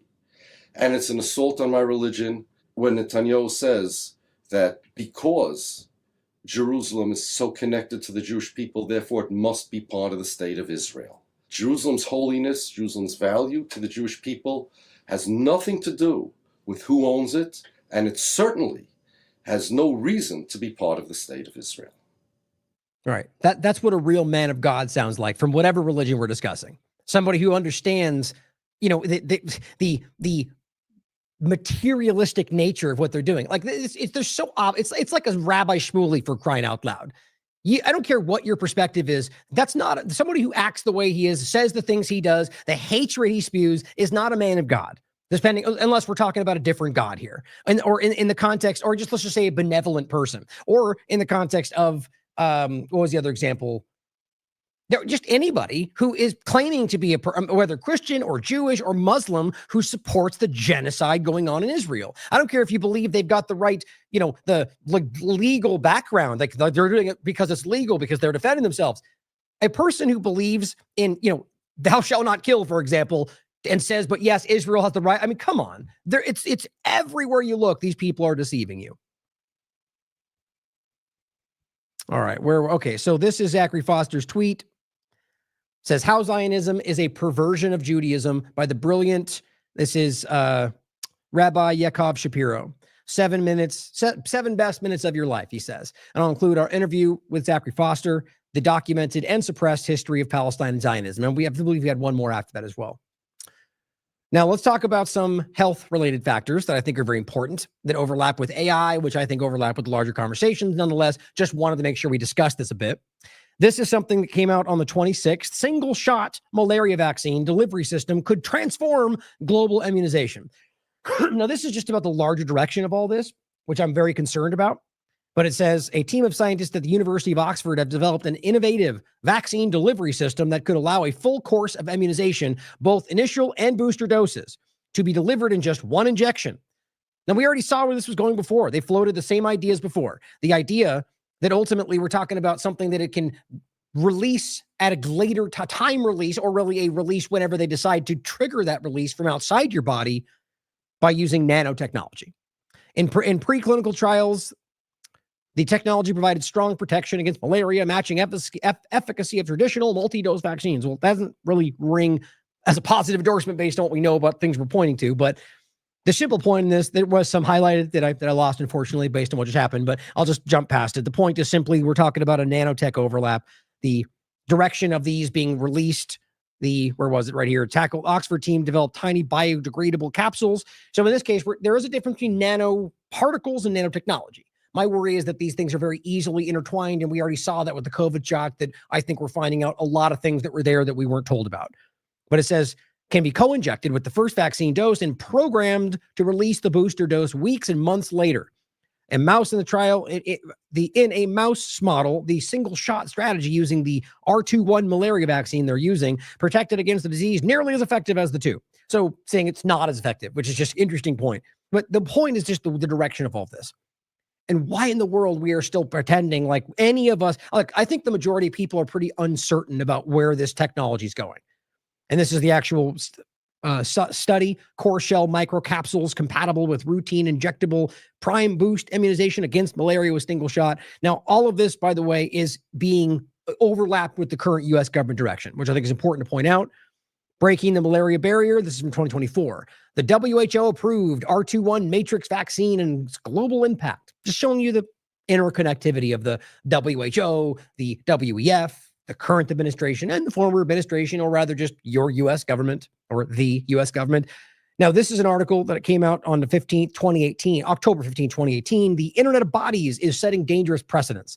Just included it for the idea. You can read more about it. We've all been talking about where this goes. We're now well beyond that as far as I'm concerned. And I think just the evidence shows we're at the Internet of Things, Internet of Nano Things, Internet of Nano Bio Things, well beyond the body. And really the body would be after the things part, but the secondary idea of the nano things and, nano bio things, like it gets to the point of the nano size things, but then the overlap with the nano and bio, where as Charles Lieber would tell you, once you get to that size, it becomes irrelevant. That they act like biological things do, which is just terrifying.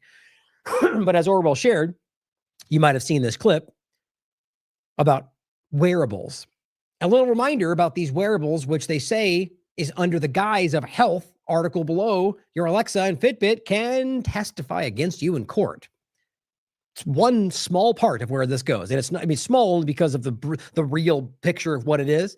It's a very important part, but it's only one small part of what this is all leading toward. In case you didn't see it, I know it's been discussed around. Oh, actually, see, I did miss something. That's so frustrating. Wait, let me see if this comes back. Hold on. Maybe I didn't. Maybe I moved it down. No, okay, I'm coming back to it. So let's play this first. This is about the wearables point in RFK Jr., which is one obvious example of something that I think the MAGA crowd was really not about. Once again, showing you that this was people were played in a lot of fields around this last selection process. Secretary Kennedy, my first question is that there is a tremendous amount of research that shows that greater engagement with one's health leads to better outcomes. In recent years, American innovators have created and improved wearable devices so that not only are consumers able to better engage with their health through monitoring data, but they are able to share that data with providers. I believe American consumers, in line with the 21st Century Cures Act, should be able to access these innovative wellness tools. The Cures Act we discussed for a long time, right? I mean, the overlap with Trump, the point as always for me is that it's just your government involved with these left and right all the way through. And these are manipulations when you look at how these things have been used already. And now it's interestingly kind of overlapping with the direction, which it always really was, of the Great Reset, the Build Back Better, the technocratic direction, the WF. Just because it was under a different, with a D next to the name and a slightly different framing, don't allow yourself to ignore how obviously these are all the same directions. Secretary Kennedy, do you agree that consumers should continue to have access to these tools? Absolutely. In fact, we're about to... To be clear, access to them is not what we're discussing. That's where you're going to get the argument. Well, we should all, he only said, well, it's not about that. It's about what happens next. We all should have access. If you want access, whatever, you can go out and buy what you want. That's the idea. But it's about the fact that he wants everyone to have them. And that's not about allowing it. That's about driving it, which we all know.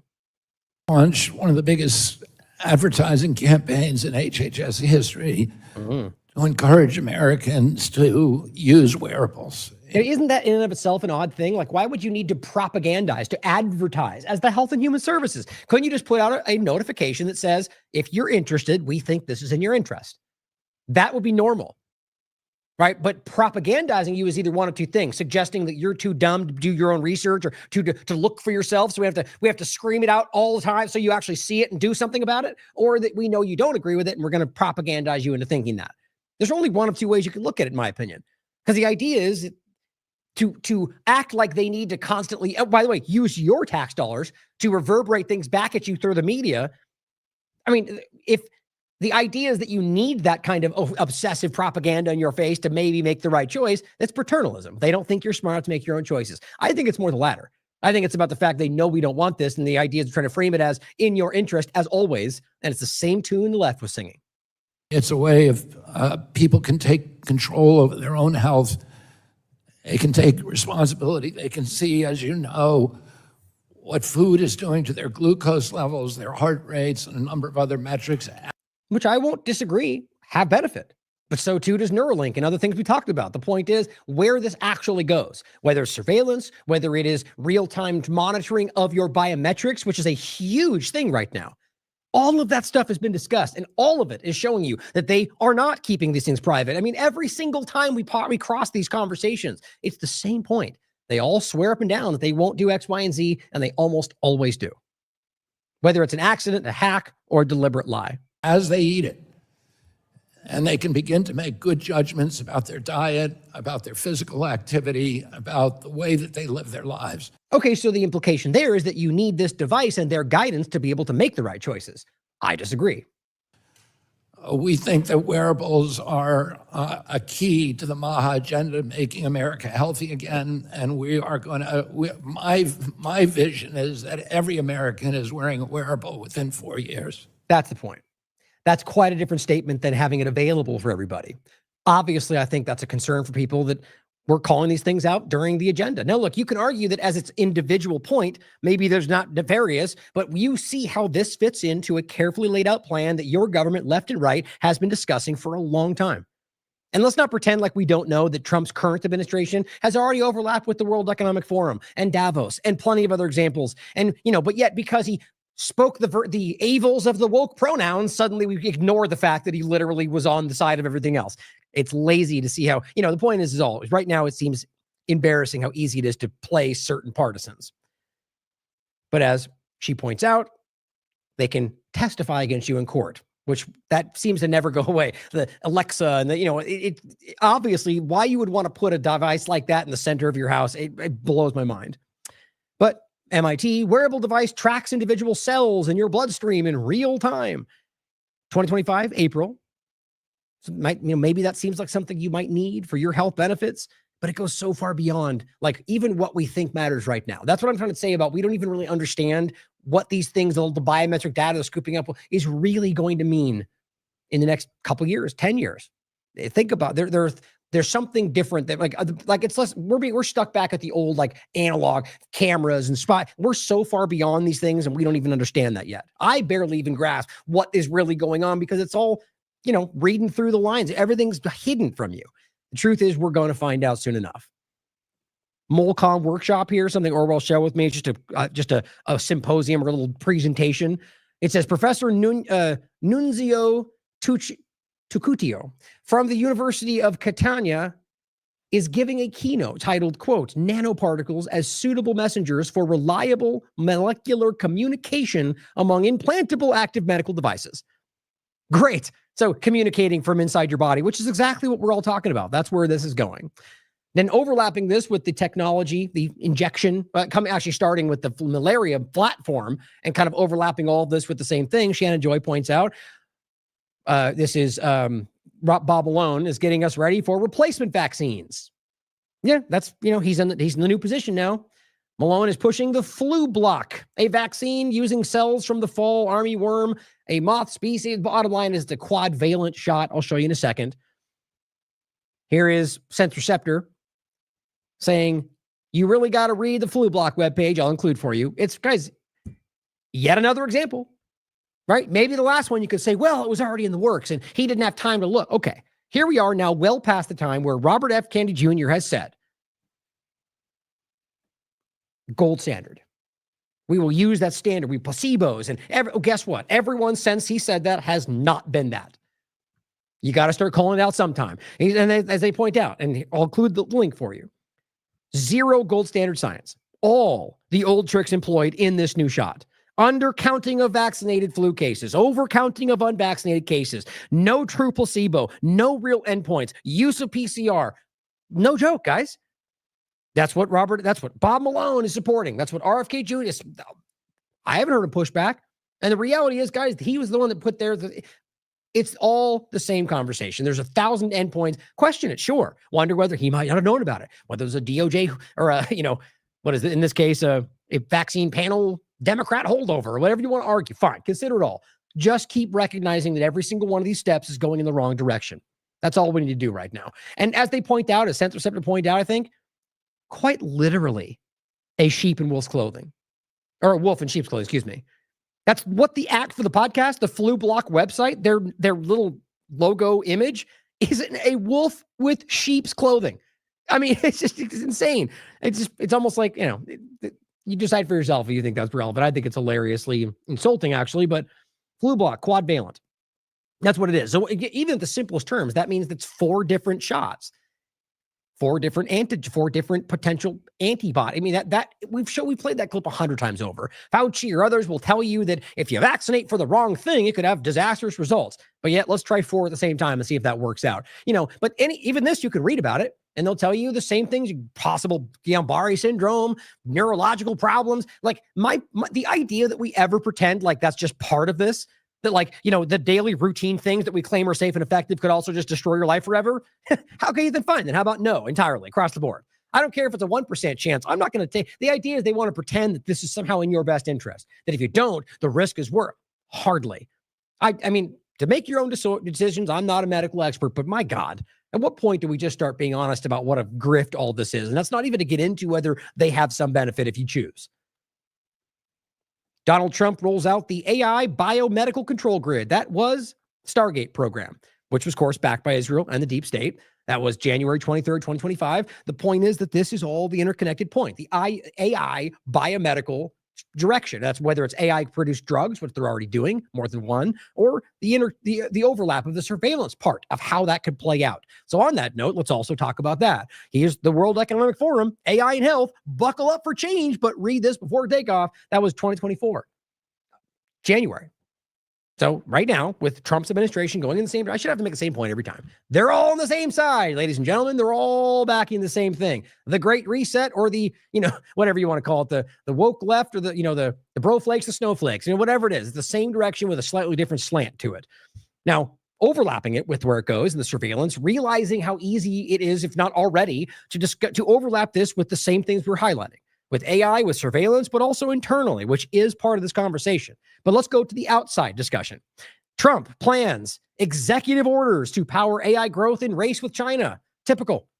I know a lot of people just think this excuse means all. And we can't let China do it do what first? Like, what do you even really think this amounts to? Like, all of them, like, are we trying to talk about some kind of a sentient AI and that we have to get there first? This is the new space race dynamic? Or is it really just about having the better, large language models? And if that's the case, then everyone's already getting to that point. This idea that we frame it as if we have to beat China. I mean, I'd love for someone to articulate what they think that endpoint looks like. And if we don't get there first, that they somehow have what? Like, I'm not denying the obvious power of this, but I just don't think Americans are truly reflecting, especially in the partisanship, of what this argument means and whether or not that's even truly the way this is going, or even more so, whether or not they're working together over the top of all of it for some ultimate control. But they are now rolling out this argument yet again to say we're going to rush to the end point, whatever that is, because China first. We got to beat them first, which is always how this goes. It says the Trump administration is writing a package of executive orders. Because who cares about going through the congressional process, right? Because Democrats, that enough. That explains it all, right? That's how simple this is. Constitution is the most important and shall not be infringed unless Trump just doesn't like what the Democrats have to say, or the Democrats don't like what Trump has to say. The whole point is that the executive order is a circumvention of what we argue this country is. And he called it out when Obama did it, and he does the same. Just like Bush, they're all the same thing. You are simply using that argument, like the China AI point, to circumvent what we expect. And that is to actually go through the congressional dynamic, to argue this is what we want, have Congress vote on it. Like the country used to pretend to operate. But it says top economic rivals, U.S. and China, are locked in a technological arms race, and with it, secure an economic and military edge. Like the idea always comes back to military, like that the first person somehow is going to be able to militarily take over the other one, which is what the U.S. government vies for in every possible circumstance. And it wouldn't surprise me if that's exactly what China's doing. But excuse me for a moment for not being able to see anything else in the world other than the U.S. government constantly pushing its military supremacy or control over everybody else in the world. So hard to know what the other side would look like, but that's where we can currently see. The huge amount of data processing behind AI requires a rapid increase in power supplies that are straining utilities and grids in many states. Right. So to the expense, or at the expense of you, America. Maybe when they achieve whatever they claim they're going for, there'll be some kind of rapid benefit to everybody. But until then, they're straining the very system they claim is, basically everything they do is at your expense. I mean, right now, that's very clear. Everything they're doing with foreign policy, what they're doing here, straining utilities and grids that are causing problems around the country, but it's all because we got to beat China. That's where this goes. Well, let's also not forget at the same exact time, we already saw this, but this is a new discussion from the 22nd, Senate parliamentarian green lights state AI law freeze in GOP mega bill. It's exactly what it sounds like. The Senate's rules referee late Saturday. So this is what I was worried about, because I thought the Senate might push back. It hasn't happened just yet, but they have now allowed Republicans to include in their mega bill a 10-year moratorium on enforcing state and local artificial intelligence laws. No oversight of AI in the most alarming time in history of AI. Even though half of them tell you this could destroy the world, but they're going to argue we don't want any oversight. Lutnick will stand there in front of everybody and say we're not going to have any oversight, whether or not this happens. It's insane. It is insane. And it is about allowing the rapid rush with no concern, no oversight, no worry of what it will possibly do because China, or whatever the real argument is. Control, I would argue. But my God. I mean, it's the same as in the midst of the nuclear race, acting like we have to, everyone everywhere start working on nuclear bombs as fast as you can. Let's see how fast that it's irresponsible and it's dangerous. We all seem to know that. Now pay attention as they rapidly rush this forward and pretend like they're battling against the other side. This is, if the Senate allows this and it actually passes with no real pushback, I think that says more to, it points more to the two-party illusion than anything else. Let's not forget how Palantir plays a role in this, as Trump has tapped them to compile data on Americans, which, as we all reported, those of us that have been watching, this is not new. This is just the corporate media covering what we've been trying to expose for a really long time, because I think it's obvious people are starting to see it. And this is about controlling the flow of that conversation, or trying to. But yes, that's what's going on. Patriot Act 2.0 and whatever you want to frame it as, it's not new. This is just the admission of what they've compiled through Doge and the control of all the non-siloed information that they've now jammed into one central place that I think Israel and the rest are having access to without any... I mean, there's 1,000 points to go into. Lack of ethics pledges, the control of the Zionism over this country and the current administration. Even Palantir themselves. Read the article. It's not New York Times that you have to trust in all this. The data has been around for a long time. Here is James Corbett's excellent report that you should definitely check out. It's simply called, What Does Palantir Actually Do?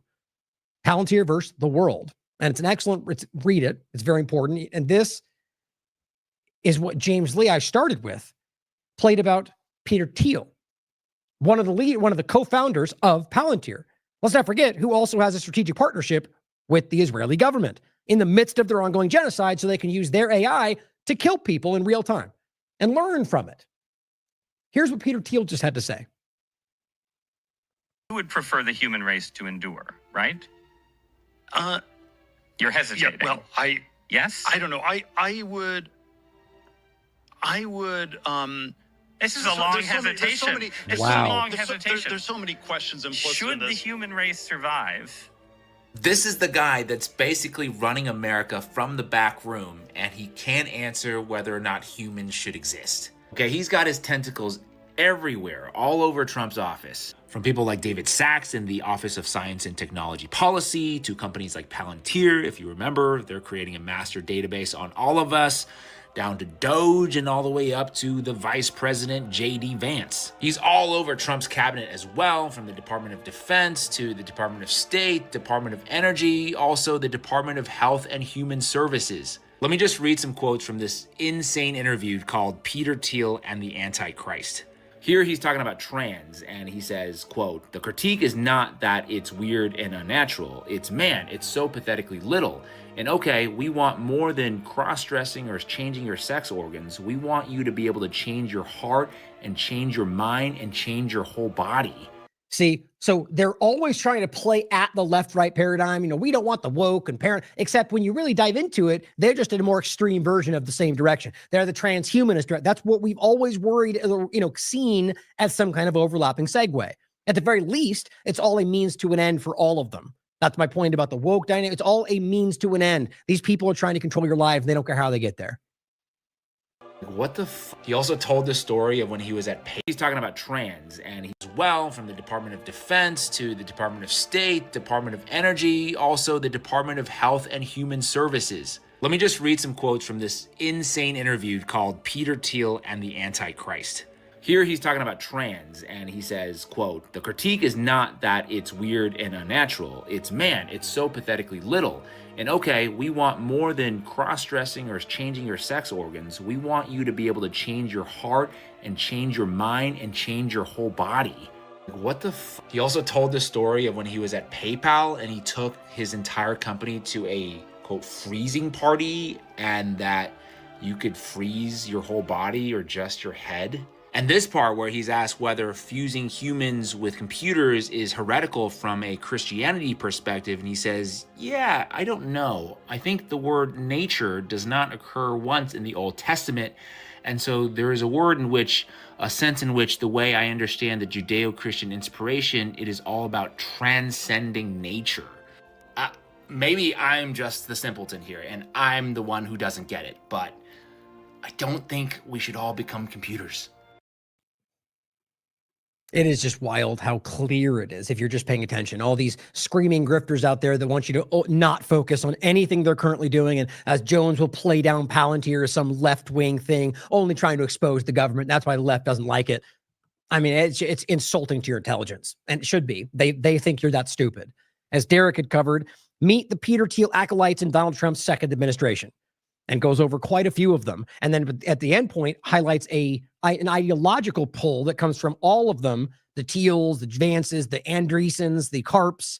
Meet the man whose philosophy has influenced Peter Thiel and the technocrats. That's Curtis Yarvin.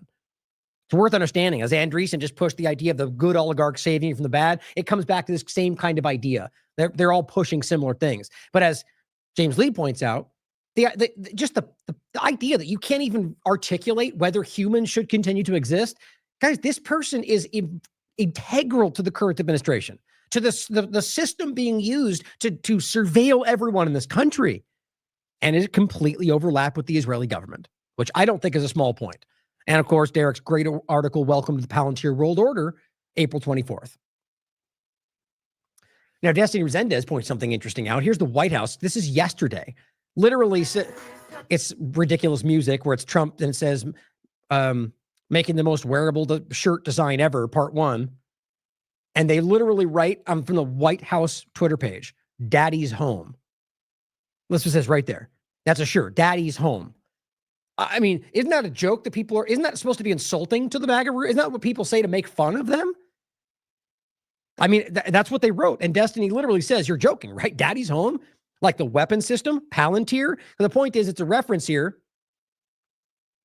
to Joe Lonsdale. The phrase was used by Joe Lonsdale, a Palantir co-founder, to celebrate Donald Trump's re-election, who supports Trump, tweeted "Daddy's home" to express his approval of Trump's return to the presidency. Following Trump's re-election, Palantir experienced a significant stock surge, which led to Lonsdale and Cohen, both founders of Palantir, becoming billionaires. The phrase "Daddy's home" is also linked to the company's success post-Trump's re-election, highlighting the positive impact on Palantir's stock and the creation of 2 billionaires from the company's ranks. So, the idea is suggesting that somehow Trump is your daddy, your paternal figure. That's paternalism, right? That's the opposite of what you pretended. I mean, it's just so frustrating to watch people out there trying to pretend like this is something different while they are bowing to the same embarrassing things. Daddies, I mean, this should insult you. That's why I'm really not seeing that many lean into this, even though the White House will always get a lot of engagement. That's not very much because it's silly. See, it's just, you can work for yourself. But the point is, guys, this is how they view you. They want you to feel that they are they're in control of your lives. They know better. That's paternalism. Now, I interviewed Derek yesterday, called "Technocracy's Detachment 201 and the Uniparty's Endless Pursuit of War." It was a great conversation. On that note, I believe tomorrow or the next day, I'll be putting out my interview with Faithless Town for the Revolution Through Music series. It was a great conversation. I'm really enjoying that. I've got Derek lined up actually to talk about his band and some others out there. If you're part of a band that, is trying to expose the truth, reach out to me. Maybe we can get you on to talk about it. But this great conversation, and I'm really understanding Detachment 201, which, if you didn't see, is literally the military. I called it technocracy in uniform. Those are members of Meta, OpenAI, and Palantir, who have now become lieutenant colonels in the military. I don't even understand how this does not get more coverage. Well, I mean, it does. It shows you, like, the classic statement. To look who rules over your life, look to who you're not allowed to criticize. And it's not the same as not allowed, but recognize how often people in the left, right, mainstream paradigm will just completely obfuscate a major story. Even though it even gives them seemingly ammunition against the other side, they don't call it out, which we'll get to in a minute. But this, guys, my God, this is what we're all warning about. People at Silicon Valley, high level, like Palantir, not just being a company that they're connected to, but now having military influence, having an actual leadership position. I don't know why this is not the most obvious thing in the world.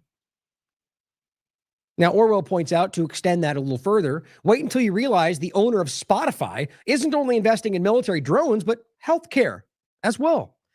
At least Spotify faces boycott calls over the CEO's investment in AI military startup. Dude, Spotify?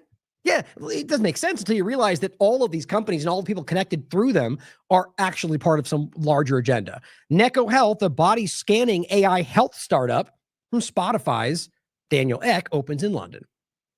Now, whether you think it's connection or the fact that they all just see where the world is going, the question is whether you want that or whether that's where you're being driven for the interest of power structures. Now, let's not forget, or rather first, the point is the immigration OS. So you can overlap that with the same conversation of immigration and Palantir and surveillance or every aspect you could possibly see. Now we've got the new ICE mobile app pushing biometric policing on American streets. But it's only about the bad immigrants, though, right? Well, we'll get to what they mean when they say that, which just means anybody that's convenient for them to take right now. You're being played, guys. What this is obvious to me. Whether it's about Palantir and their influence, whether the Palantir Israeli influence in the government, or whether we're talking about the idea that who they're actually using when they go after people aren't even criminals. From every angle you pick, you're being played right now. If you're supporting the government, as Megatron points out, to see where this extends to, U.S. Embassy now wants every visa applicant to list social media usernames for the past 5 years and make their profiles public. Now, right there, you may go, well, it's just for safety, right? Well, guess what? It's in order to check to see if you're anti-Semitic or you just don't support Israel. Now, at one point in history, we might have been like, that can't be true. Except we all know this is where it is right now, as even Rubio and the rest have made it clear you're not allowed to criticize Israel. They try to make it some weird conflation with terrorism. You can be an upstanding member of society, no criminal record, nothing, and simply say Israel's committing genocide, and they will try to remove you from this country. They'll try to put you in jail. They'll try to put you in a concentration camp. It's literally everywhere you look. Here's Alonzo Gramendi. This is from the actual White House account in Peru. The U.S. Embassy in Peru says it is a requirement for student visa applications to set all social media accounts setting to public. So you're not even allowed to have a private life if you want to. So the argument is they're going to try to make this into some security thing. The idea that you think it's the same point that pretending constitutional rights only apply to American citizens. It means you fundamentally don't understand what God-given inherent rights means and the way they outlined that any person in many ways in this conversation. But it extends to this point as well. To argue that this is somehow argue that this is not an infringement is to argue that, one, those things are only meant for Americans, which again means you don't understand that, but also to recognize that you're not allowing these people to have any privacy in their lives. And if you think that, it's only going to be them, then you don't know how these things always work, how history always goes. This will eventually become the people that are in this country, which they've already started to do from Israel and from the partisan level, that the other side are secret terrorists. The domestic terrorism push from Biden and Trump. This will eventually, if they wanted to, become your life too. You're not allowed to have a private social media account because, well, maybe you're a secret Russian spy. Maybe you secretly work for Iran. It's where it's going, guys. And I'm telling you, the blind followers out there, the Johnson Jones out there will never they maybe float this out, but then all day, the rest of the week, push it as what's necessary. That's how this tends to work. Call it out. This is not the right direction. Especially if you have principles and you believe what they tell you they actually think. Call out that that's a violation of what they claim they believe in.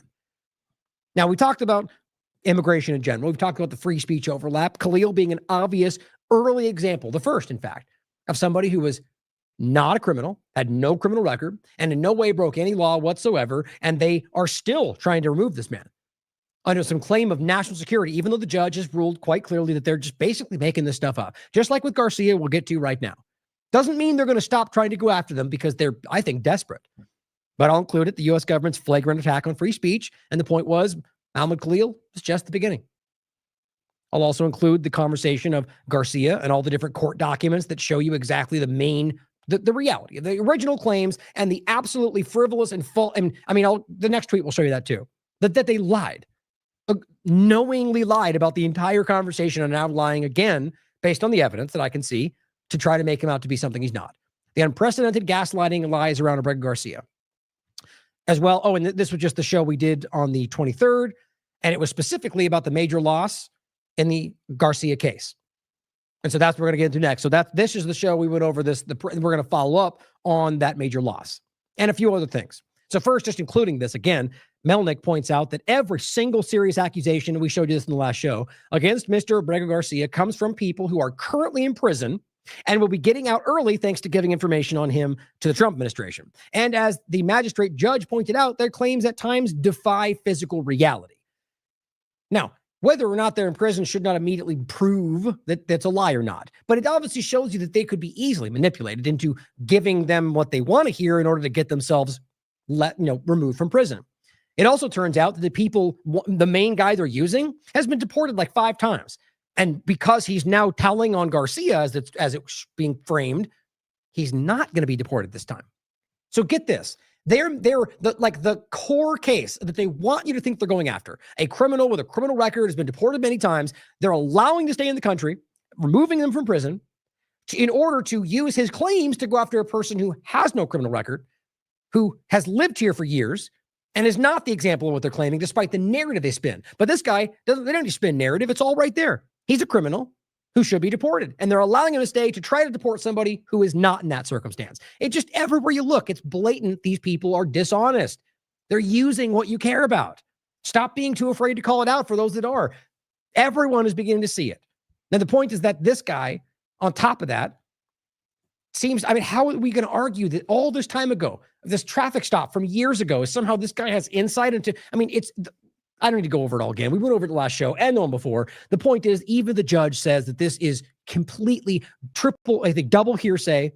And in the case of what they're claiming now about the trafficking, that based on the way they're claiming this, the hours they put forward, it defies defies physical impossibility, or defies reality, and it says physically impossible. The idea that the hours they listed basically means he had to be driving back and forth every day for weeks straight. It's impossible, but they're going to push it anyway. And I'm willing to bet you it's because of some number they had to think some legal boundary they thought that number met. That's just my gut instinct. But either way, the court literally says, wherever it was, that's what's highlighted right here. The court gives little weight to this hearsay testimony, double hearsay through Special Agent Joseph's testimony. And guys, every judge according to this so far has called this out. But they're going to keep pushing. So here's where this gets most insulting. Justice Department says Kilmore Abrego Garcia will face U.S. trial before any move to deport him will deport him again. First, we're going to put him through trial before we try to deport him. Now, the title doesn't do it any justice to where we're going to read through. The way this actually breaks down, quick overview actually, is that ultimately he's been brought back, right, to their frustrated government. They've been proven to be wrong. They're embarrassed by it. They're trying to make it look like it's something else. So he comes back. And so now, because he was ordered to be released by the judge, which is another loss for them, the Garcia's representatives pointed to what the U.S. government said, which I'll show you in a second, which is that if you let him go right now, the DOJ argued that ICE is going to arrest him and try to deport him as fast as possible, so you can't let him go. Think about how crazy that is. And so then they made their own decision, and his representatives came back and said, look, basically pled with the judge to keep him in jail in order to not let him be arbitrarily sent to El Salvador or somewhere else. It just shows you how everyone sees how dishonest the way they're acting right now, because nobody says that's okay. They're just trying to get him somewhere other than El Salvador to argue like that doesn't violate the original 2019 withholding of removal. And that somehow wouldn't violate the current reality of due process. They're desperate, guys. And I'm going to show you why when it comes to the MS-13 deal from Bukele, which we've told you already. But I think this is about more than just Garcia. It's about setting this precedent, and it's already beginning to build at their feet. So you'll see what I mean when it's very telling how they dealt with this. Yeah, see, it's right here. Trump DOJ does shocking 180, imploring judge not to release Garcia for fear that ICE will cause irreparable problems by deporting him. Doesn't that just show you the most disjointed reality? The government doesn't even know what the government's doing. I know that's pretty common if you understand government, but guys, it's worse than I've seen in a long time. So this is, glad I had this screenshot. So this is from the 26th, yesterday. So it says, the Justice Department said Thursday that it intends to try Garcia on federal smuggling charges in Tennessee before it moves to deport him. Now, this is what's funny about it as well. The way they're actually framing this is that he's going to be deported no matter what. I think I even have one of these articles. Yeah, it's right here. Where they said 4 days ago, Garcia will never go free after the judge orders his release. They're just showing you they don't care what you're saying. They're just like children who are stomping their feet. My ball. I'm going home kind of a thing. So what they're saying is, excuse me, the Justice Department on Thursday said it intends to try Garcia on federal smuggling charges in Tennessee before it moves to deport him. So why, if you're going to deport him, why would you try to seek charges? I mean, think about the logic of this, right? So let's say you charge him with a crime. Are you going to put him in prison in the U.S.? If that's the case, then what was all this? What was the rest of it all about? If you're going to charge him and then deport him anyway, then it's all a big theater show, because whatever you charge him with here has no bearing on where he goes in another country. There's no mechanism through which he can be held accountable for something this court rules in another country. So it all seems to be more theater. And I think you already know where it's going to go, seeing as how they've already been caught manufacturing every part of this. But it goes on to say, the article itself,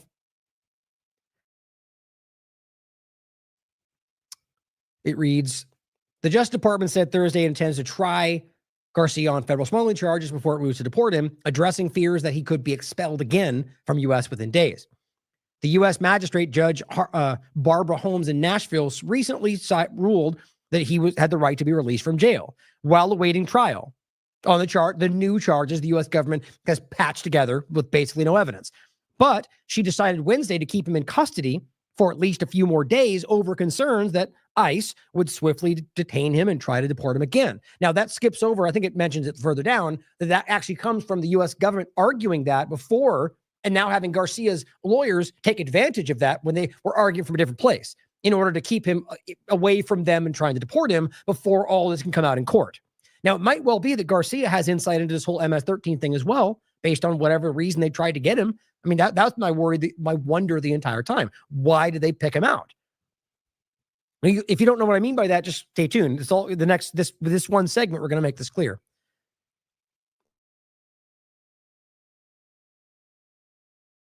Excuse me, it's trying to clear my throat. All right, so it goes on to say, but she decided Wednesday to keep him in custody. But DOJ spokesperson Chad Gilmartin told Associated Press, told the Associated Press, where did I just lose my spot? There it is, that Garcia will first be tried in court on the charges. Now, this defendant has been charged with horrific crimes, they say. Charged. There's no need to say horrific crimes. The idea is they're trying to make, what's funny is if you look at even the facts they're claiming, right, that he had all the people in the car, that at some of these points his kid came along with him, and that you're trying to contort that in the minds of people listening to be human trafficking, which, understand, the technical term, even if it's for labor, would still be human trafficking, but they know what people think. Now, to be real, which we've already gone over, that seems to defy the actual facts, that was what happened. Unless all we're talking about is the fact that he picked up other illegal immigrants to come help work with his boss, which the point is, yes, that will still be a crime. We can engage with that, but that's not what they're actually trying to make this into be. They're trying to claim he abused children. They're trying to claim that this was for something much more nefarious because they want Republicans to be outraged by it. By the way, on a side note, which we'll get into another show, at the same time, you got Donald Trump protecting priests that are out there manipulating children. We'll go into that in another show.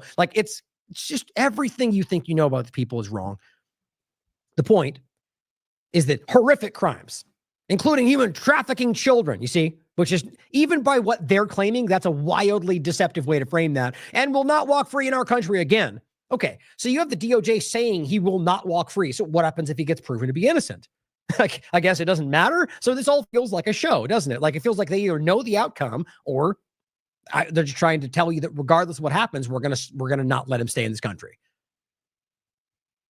It says, as Garcia's criminal case has moved forward, concerns grew that he would be swiftly deported upon his release. Now, Diego Garcia's lawyers filed an emergency request Thursday to a federal judge in Maryland to order the government to take Garcia to that state upon release, an arrangement that would prevent his deportation before trial. Well, they would assume. The point is they're trying to keep him in Tennessee, which there's no reason to.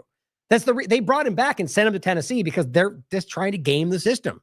He's from Maryland. And this Maryland is where the original case comes back to, is even with the withholding of removal. They're just trying to make it seem like it's a whole different thing. And it's lazy. It's not working. Nobody is on that page other than their followers. It says, just so you understand, they're trying to pretend like them bringing him back and charging him for smuggling has nothing to do with the court or the original thing. They're acting like they just discovered new charges and just decided to bring him back because he's a criminal. It's so impossible to believe, because why we would deport him in the first place, or why you'd bring him back. I mean, the idea is he's already in prison, we're being told. They're trying to manipulate everybody. And I guess this is just how bad they are at this. Doesn't surprise me. It says, if this court does not act swiftly, then the government is likely to whisk Garcia away to someplace far from Maryland, wrote his lawyers. Quote, we have concerns that the government may try to remove Garcia quickly over the weekend. That's what one of his attorneys told the judge. And it says, Justice Department Attorney Jonathan Gwynn acknowledged on the call that the U.S. government plans to deport him to a third country that isn't El Salvador, so they claim. But he said there was no timeline for the deportation plans. So what are we talking about? If you already plan to deport him, what happens if he gets found guilty? You're going to deport him anyway? Then what would be the whole point of all of this? And especially if he's found innocent, you're going to deport him anyway? Based on what at that point? There was a withholding of removal for the original charge. And if he's found innocent in this, there's literally no legal standing. But they're going to do it anyway, apparently, because they're desperate. White House spokesperson Abigail Jackson posted on Twitter later Thursday, quote, Abrego Garcia was returned to the United States to face trial. That's what they're trying to pretend is what it was about, for the egregious charges against him. People literally want to pretend this guy is a terrorist, gang leader, which despite what we're going to get to, they've already dropped the charges to the other leaders, the real ones, not the ones they're pretending are. And it says he will face full force of American justice system, including serving time in American prisons for his crimes. Except you just told us that you were going to deport him either way. It's just cartoonish almost. The judge scheduled a July 7th court hearing in Maryland to discuss the emergency request for the other matters. So I guess that's kind of up in the air. I think he's being held. I'm not sure the way they framed this. I can't tell if he's already been moved to Maryland and they're waiting, or if he's in Tennessee while they wait to decide. And doesn't that meet the same problem? They could just remove him from Tennessee right now. It says Abrego Garcia pled not guilty to the June 13th on the smuggling charges, which is the reality of it. Smuggling is the right way to frame it. They're calling it human child trafficking because they're trying to make it seem worse than it is, which just shows you how dishonest they are. And if characterized as an attempt to justify his mistaken expulsion to a notorious prison. That's what they're doing. They're trying to patch this together to hide what happened. During a court hearing Wednesday, Holmes set specific conditions for Garcia's release that included him living with his brother and a U.S. citizen, which his wife and his kid, the same, in Maryland. But she held off on releasing him over concerns that prosecutors can't prevent ICE from deporting him. So after all of that, and even July 7th being the date when they're going to figure out, apparently they're keeping him in Tennessee in jail as his lawyers asked to make sure that ICE can't sweep him away. Does that sound like a legitimate process to anybody? It's just insane. The kind of America first constitutionalists out there supporting the most anti-American, unconstitutional thing I've ever seen. I shouldn't say ever seen, but very clearly. Now, same thing here. That was the point I already read, that they already said they're never going to go free no matter what. And then Trump admin moves quietly to drop charges against MS-13 leaders, citing other national security priorities. This has to be the most insulting. Oh, of course. Well, we'll read the whole thing. Screw them. All the highlighting went away. President Donald Trump made law and order a key pillar of his campaign, he claims. He believed would be violent gang members he claimed he's going to go after. However, he strengthens his relationship with El Salvador and Bukele, Trump is reportedly willing to drop charges to leaders of one of the most prominent international gangs that hails from Central American country and has been linked to Bukele. We already went over this. Drop site news and others. Secret Bukele deal lies behind Trump's El Salvador deportations. The point again is that he made deals. Even the U.S. government in the past have acknowledged this. He made deals with MS-13 to make it look like there was no crime. That was the big thing they kept telling you. Look, we saved the country. Look at our technocratic Zionist model. We saved everybody. In fact, typically under the technocratic Zionist model, you lie and work with the criminals. And that's what seems to happen. And now the deal might be made public by the fact that they have MS-13 members about to be brought into court in the U.S. And people might start asking because it's actually public when it comes to the records, and they might say, hey, what about your deal with him? And they might answer those questions for deals of their own. And so they're secretly trying, maybe that was what this all was about, at least in Bukele's perspective. Remember in the beginning, they tried to send a lot of the people and women, and they were just like, that we can't take them. Like Trump, they were trying to dump so many people over there. The point, though, is that at least the first original 200 plus, over 75% of them had no criminal record. And many of them, the majority, in fact, were here legally. Visa, green card, withholding of removal, in the process of some kind of hearing for something. All of them were here legally.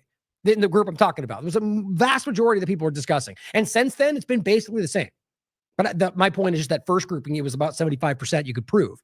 According to a new report from Alfaro, an outlet extremely critical of Bukele, the president has seemingly convinced Trump to drop charges against leaders of MS-13, who had been accused of terrorism and ordered to be prosecuted during the first Trump term.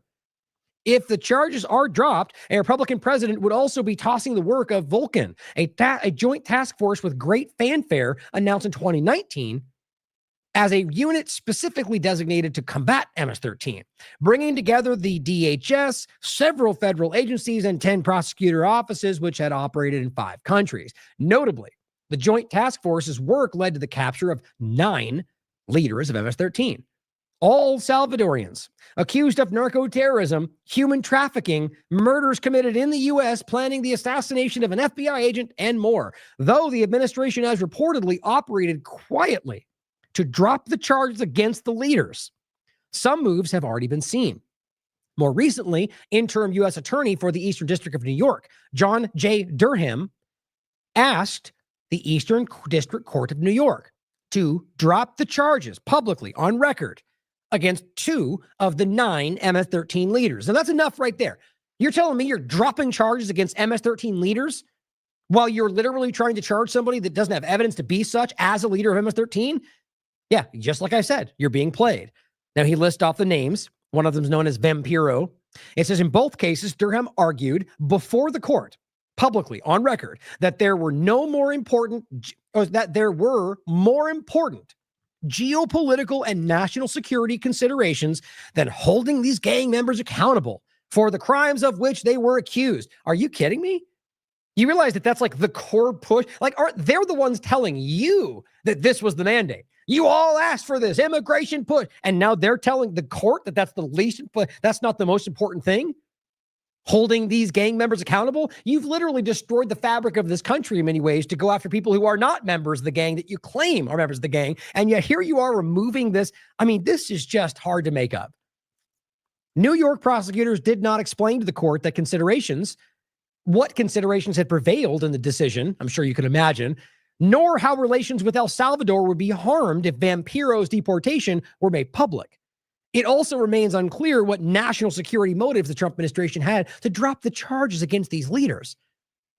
Probably because, as I think, they're working with El Salvador, which is where they're going to go.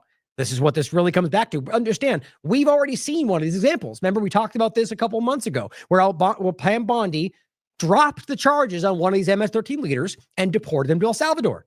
Same thing we said then. It's either because they wanted it to appear there were actual gang members going, or probably both, and that this person had made a deal with El Salvador and Bukele and did not want that coming out in court.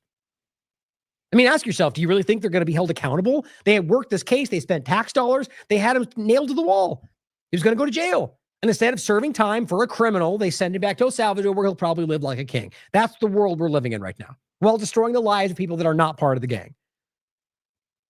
It says some experts in El Salvador assert that the deals are part of a quid pro quo between Bukele and Trump's government to avoid forcing those MS-13 leaders to testify about Bukele's power-sharing deals with organized criminal groups. The Los Angeles Press reported, Bukele's close relationship with Salvadorian criminals and gang members is an open international secret. It is. But you see, you get this whole Elon Musk mainstream alternative media kind of drown out every other voice kind of push that we saw it during Haiti. We saw it during Venezuela's election. We saw it with drones and fall. We saw it. Now, Musk has taken a weird backseat lately, but the whole thing is still there, right? The idea that when this was going on, that's what was happening. People were trying to say, look, he's made deals with them, that they're working with the gangs. No, but all the, whatever you want to call them, the tech bros, what are the names you have for these people? We're out there going, he's a new hip guy, the cool dictator. He's saving the world from their stupid woke Democrat policies. You remember it all.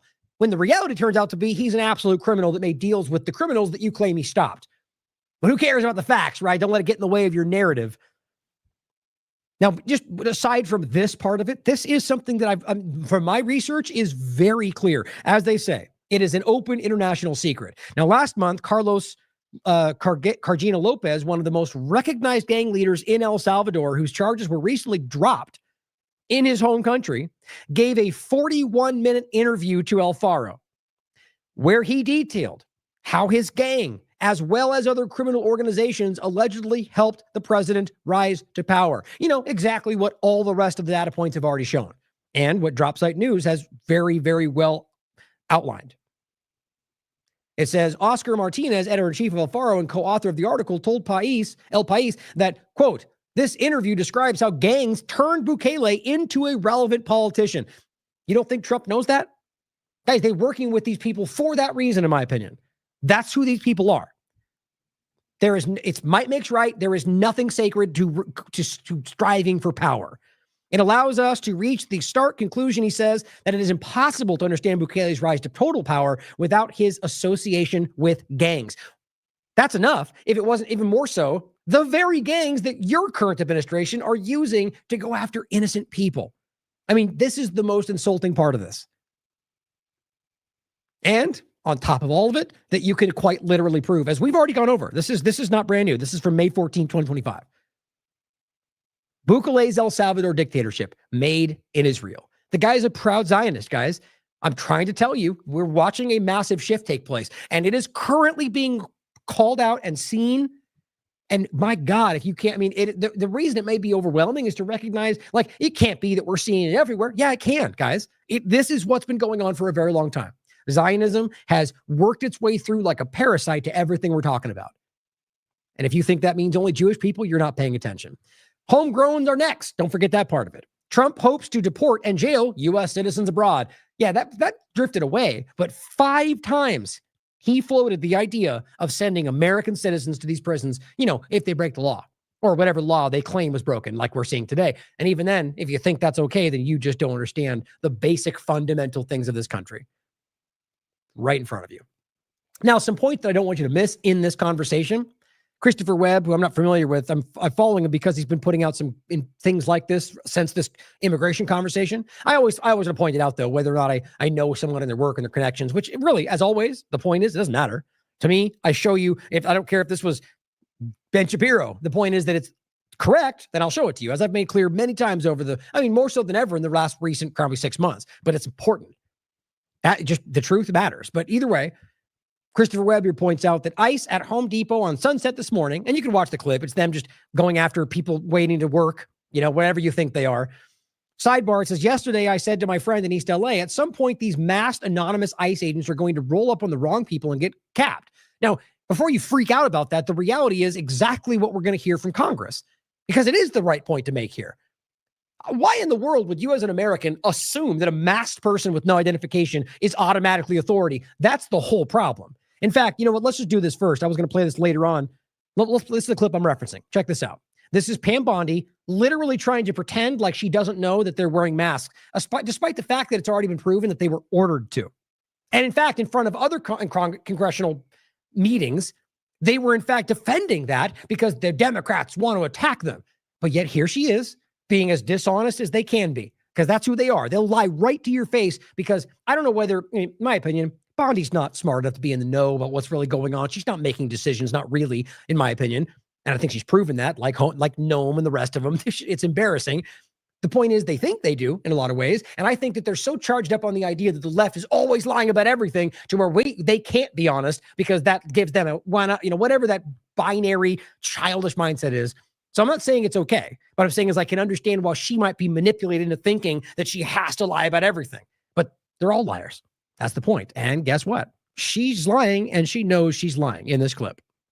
My question for you, Attorney General Bondi, is given the number of DOJ employees currently conducting immigration enforcement activities in support of DHS, how are you going to ensure that the safety... Quick point to start, and I'll let it play all the way through. Don't forget, as Melnick pointed out, that they moved many different groups, even of different agencies, over to help them go after immigrants, many of which are not criminals. One of the main things they stopped going after was child trafficking, was like pedophile rings. That's quite literally on the record. They pulled away from the groups that would focus on that and directed them towards largely immigration. Now, you may agree with that. But interesting, seeing as how that conversation has been highlighted as important, and it is, by no more than the right. Now, it's not. We'll get into the point about Trump, and I mentioned there's articles coming out about the whole overlap with the Catholic Church, but we'll get into it. It's not new. It's not unique to the left or right. It's just simply that people in power lie. Kenny told you that. Of the public and the office employees currently conducting immigration enforcement activities in support of DHS. How are you going to ensure that the safety of the public and the officers, if they continue to not follow required protocol to identify themselves as law enforcement? And Senator Peters, that's the first time that issue has come to me about them. Seriously? You're saying that law enforcement officers, when they cover their faces. Right. I do know that who's totally not buying that really, really poor acting. They are being doxxed, as you said. They're being threatened. Their families are being threatened. You know, I get that.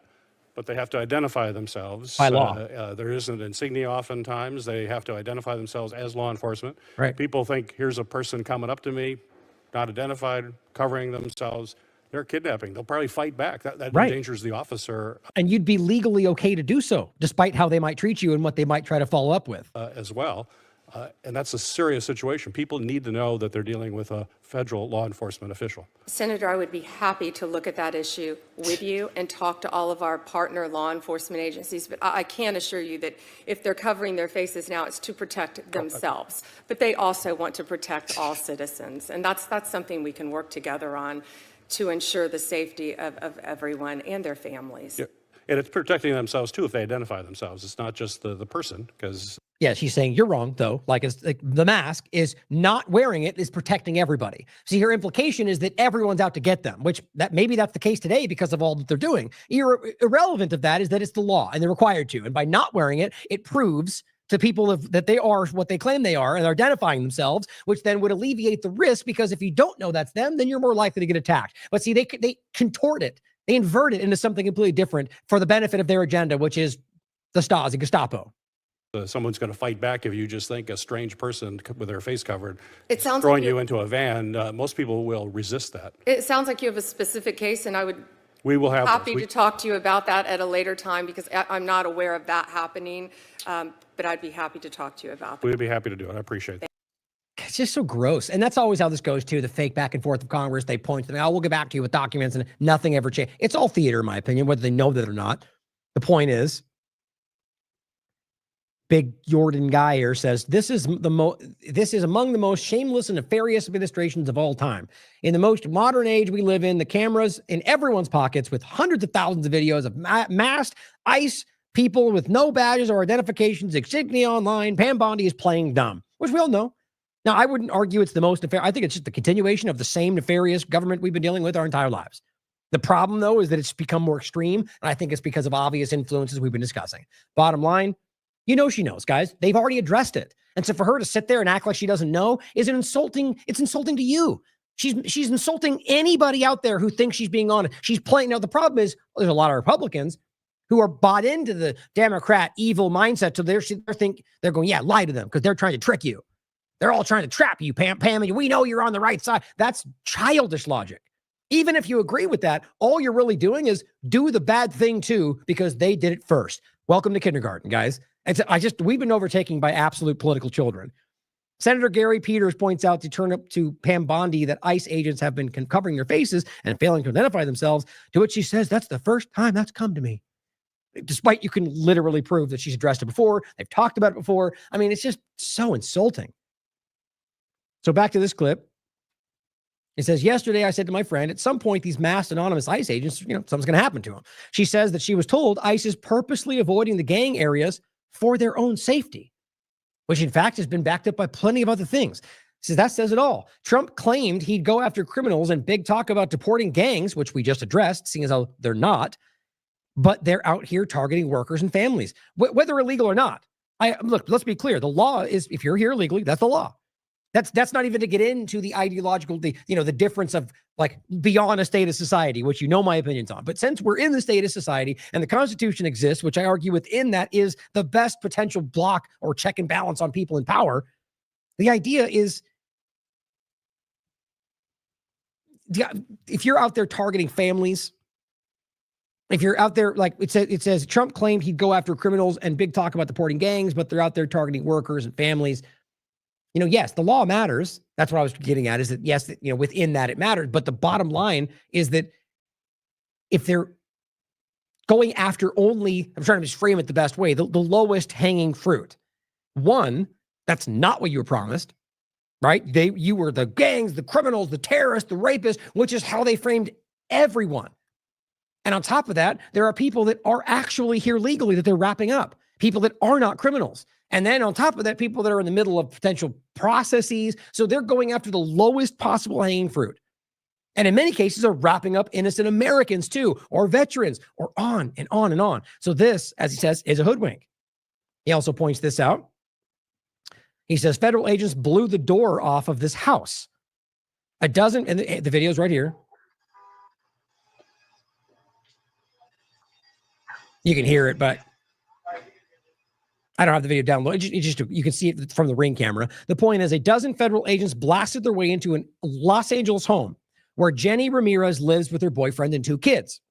She heard the blast while checking on her six-year-old with her 1-year-old in her arms. It says Ramirez says everyone in the house is a U.S. citizen. Agents told her they were looking for her boyfriend. Later that morning, he called to say Border Patrol told him to turn himself in, possibly over a crash a week earlier where he rear-ended a truck carrying federal agents. So apparently, even regardless of being legally, if you, this is where we're at. People can be here on legal visas, and they'll do something they dislike, and they'll revoke it and claim, well, tickets or, people who are abiding by the law. And yet you get these sycophant people cheering it on because they pretend they're all rapists and terrorists because that's what Trump said. He says, I can't speak for every city, but I can speak to what's happening here in LA. ICE bounty hunters aren't going after gang members or dangerous criminals, which, let's be clear, this has been backed up by many reports, including their own statistics. And it says they're targeting the vulnerable, the easy pickings, gardeners, street vendors, day laborers, some of which may be here legally, which, yes, then there's a process to go through, and yes, they should be held accountable for the law. I'm never arguing otherwise. My point, though, is that this is not what you think is happening. In fact, in many cases, the one they're grabbing is here legally. Or the point is they're not going after the people that they should be, the one they promised. It says people just trying to survive because it's quick money and low risk. Folks need to stop pretending ICE is cleaning up crime. That's not what's happening. You've seen the videos of the man beaten by ICE. Now listen closely. He describes the same stuff. Let me give you some examples. This is just Joe Rogan even called this out, which just shows you how people are all over the map are seeing this. He says the Trump's effing nuts ICE raids. I don't think anyone would have signed up for that. His point, he says podcaster and comedian Joe Rogan called out Donald Trump's immigration crackdown, saying the administration latest ICE raids are effing nuts and not what Americans expected when they voted for this, which is important because they'll scream constantly, like Stephen Miller will tell you what you're supposed to think. This is what you voted for. I don't agree with that. Other than the people that will say that no matter what. Trump's second-term immigration agenda has led to sweeping ICE raids across U.S. cities, while the administration insists it's targeting criminals. Critics point to data showing the majority of detainees have no criminal record. Guys, we've gone over this personally. It's obvious. That's not to say that people who are here illegally shouldn't be removed. That's how they try to conflate them. The point is, you can prove, as I keep repeating, no criminal record and here legally in many cases. But both of those things matter. And it goes on to say the number of non-criminal immigration arrests has surged by 800%. Understand, non-criminal. And in some cases here legally, but either way, non-criminal, 800%. So that's doubling down, as Miller said, go to the Home Depots and 7-Elevens on the people who are not criminals. It said, like people that are literally waiting to work and going to work at restaurants despite Trump's thing, which he apparently pulled back on. I think I've got it lined up. It says pushing the detention record above over 50,000 in many places that aren't even equipped to hold that many. The methods ICE are using go far beyond what voters were led to believe. That was what Jogan said. Or Joe Rogan. So here is a couple of reports that I think you should see. ICE detains a record 56,397 people, the majority without criminal convictions. That's 4 days ago. That's this week. Realize this is a new report. The past one I told you, that's why I emphasized that from the original, sending all the people back to Venezuela, or rather El Salvador. Most of them weren't even from there. Most of them didn't have criminal records. Most of them were here legally. Same thing now. 56,000 plus people, the majority without criminal records. ICE detains U.S. Army interpreter at routine asylum hearing. Right. So the point is about the fact that they're in a process. Now, whether you agree with the fact that they're abusing it or not, the point is this is a guy who's literally working with the U.S. military. So, I mean, at what point do you recognize that this is about nothing other than numbers on a page and people that are easy to abuse? And in fact, the point again is while they're working with the leaders of leaders of gangs in more than one circumstance, guys, we've seen this point with Israel and U.S. overlap with the cartels. We've seen this point with MS-13. We've seen this with Tren de Aragua, which was apparently, as I understand it, literally created in L.A. I mean, it's everywhere you look. They're not what they appear to be. They are the mafiosos. ICE detains Marine veteran's wife at green card interview. Right. So in the process of seeking it legally, what they're telling you we should all do, that's what they're supposed to do. And so you're going after them because they're currently not, she currently doesn't have a green card. That's it. That's the only reason. Married to a veteran, 9-week-old baby, get her out of here. Oh yeah, you MS-13 leader, go ahead and go back and work with Bukele and we'll drop the charges. It's pretty obvious. Texas man, born on U.S. Army base, abroad, deported to a country he's never been to and left stateless. Texas man. I mean, we have to see where we are, guys. A U.S. citizen born and abroad at an army base. Like they're going after anybody. In some of these cases, getting wrapped up with people that don't deserve it. They don't care. ICE arrest Trump supporter with pregnant wife during mass roundup of Iranians. So you see how this is involved? So now it's on the Iran. It's like back to World War II. Rounding up Japanese people because they're Japanese. They've literally arrested a bunch of Iranians. And then you got all the morons out there like the Kirks of the world and Johnson's going, or DC Drano, the Iranian sleeper cells, which we should consider obviously possible, but don't facts matter anymore? And of course, the guy who had a literal army ID card on him. I mean, I'll get to that point in a second, actually. I have a thought about it. I think it's right here. But the bottom line, in the process of just what seems to just be a bunch of Iranian people, they just wanted to make it seem like they're just going after whoever they want to with no real justification. And one of them being a Trump supporter, which whether that matters to you or not, I mean, I think it does for the context that people thought that, he's over here going, I'm a Trump supporter. I'm a legal person. I happen to be Iranian. I believe that they're going to do the right thing. They go out and guess who that Trump supporter is? You'll probably be surprised to find out it's the guy they were pointing to. That guy is a Trump supporter. He voted for Trump. He believes in Trump. And he even has the art. Here's my thought, though. I get the sense that this is an operation entirely. Like that this guy is like we've seen many times over where Mossad will dress up and act like whoever they want, or the U.S. government for that matter. And the point was they caught him apparently with a Islamic Republic of Iran ID. And I simply said, okay, because it's customary for sleeper cell operatives to carry military identification. Okay, so look, consider things, right? But facts matter. So are you just arresting people because they're Iranian, or even if you're in the Iranian military? I mean, are we not allowed to travel anywhere when you're in the military now? What's the implication that makes this person a potential threat? Because they tell you Iran's a threat. Now, look, obviously, what about if you're in the UK military? What about the Israeli military? Clearly, those people are in Congress. Or the Chinese military. I'm sure we can point out examples where people exist and they can enter this country even though they're from other military. So this is because they decided to make it a case. Now, it could be more than that. To this point, I see no other evidence other than the implication that because Iranian, therefore guilty. Seems pretty flimsy, if you ask me.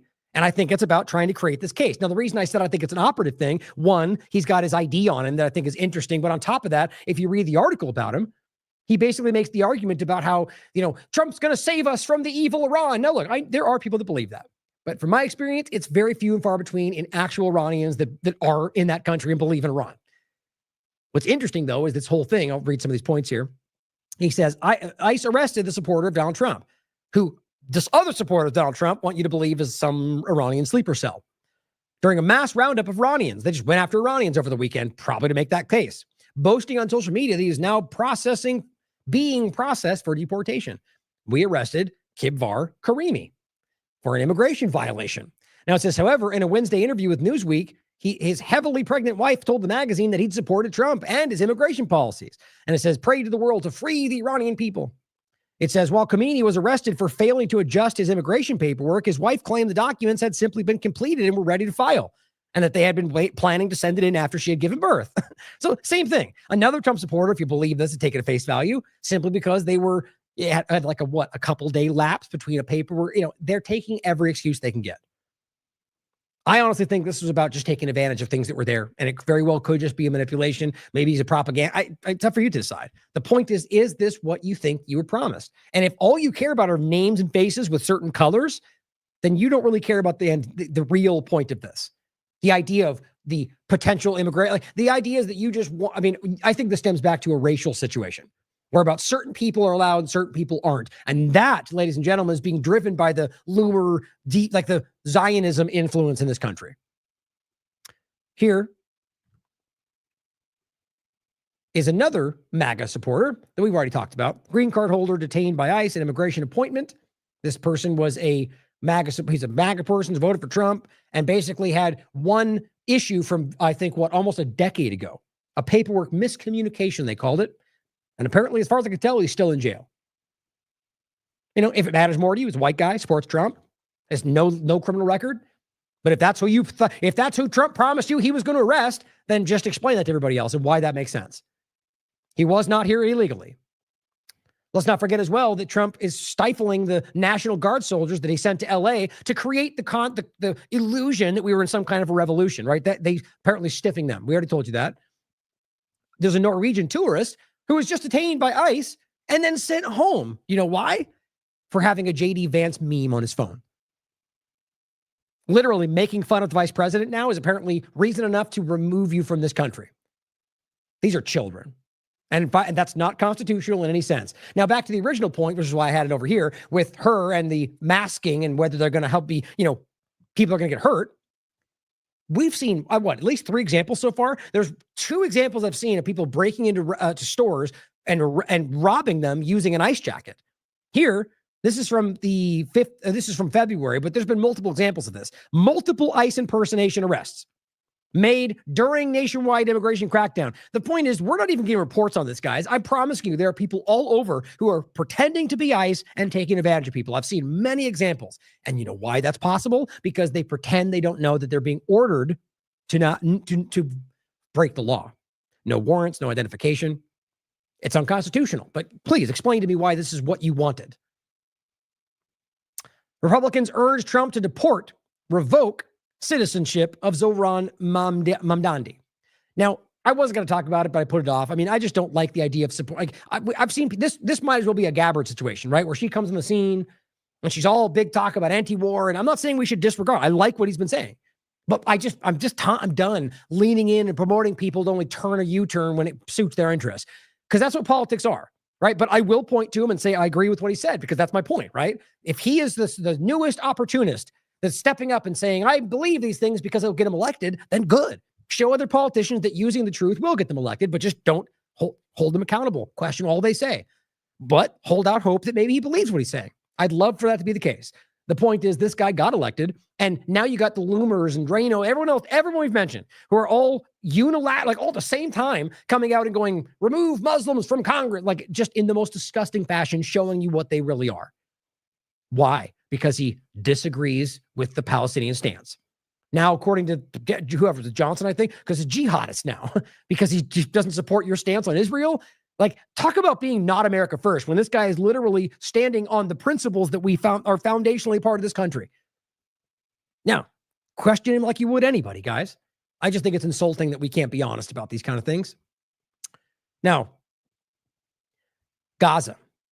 Again, that I don't want you to miss. There are things that I wanted to make sure we can include it in the conversation. And this is just a couple of overlapping points. And then one that's really important that I was going to put in the title, but I decided not to. This is from Haaretz, from today. Quote, it's a killing field. IDF soldiers ordered to shoot deliberately at unarmed Gazans waiting for humanitarian aid. Deliberately. Which shouldn't surprise anybody, guys. We've had so many whistleblowers come out from their government and say, we were ordered to kill. We told that we're bringing down buildings just to bring down buildings. That's from the 972 article. All right. Here's just the IDF opening clip that I've played many times from one of these whistleblowers. Do you think that you witnessed war crimes taking place? Probably. Probably. The ground assumption is that they are Hamas. And then if you go this way, you're bound to kill people that are not. Now, in a rare interview, one soldier tells us about the reality he says he witnessed. What kind of stuff would they say? There are no uninvolved, only unarmed. This is something that I'm going to carry for the rest of my life. So here, Wyatt Reed points out some developments that are relevant to the larger conversation, but in particular with Gaza. Insane detail here. Israel pays contractors $1,500 for every house in Gaza they destroy, which now explains a little bit more about why it's so, you see these bulldozers rolling through the destroyed Gaza and just tearing down streets and tearing down homes. They've always been doing this. They've always had designs on the territory, which guess what? Most of us have been telling you, for those that haven't been paying attention. The contractors, quote, act like a kind of sheriff and demolish whatever they want along the front. From their perspective, any moment where they don't demolish houses is a loss of money. So from day one, and long before October 7th, they've been doing this, guys. And just October 7th forward, and the massive destruction just allowed them to just systematically go through and destroy, acting like the whole time we were just looking for Hamas. Like, you can quite literally prove that everything they were saying was false today. Literally, based on their actions, their precedent, and what you can clearly see.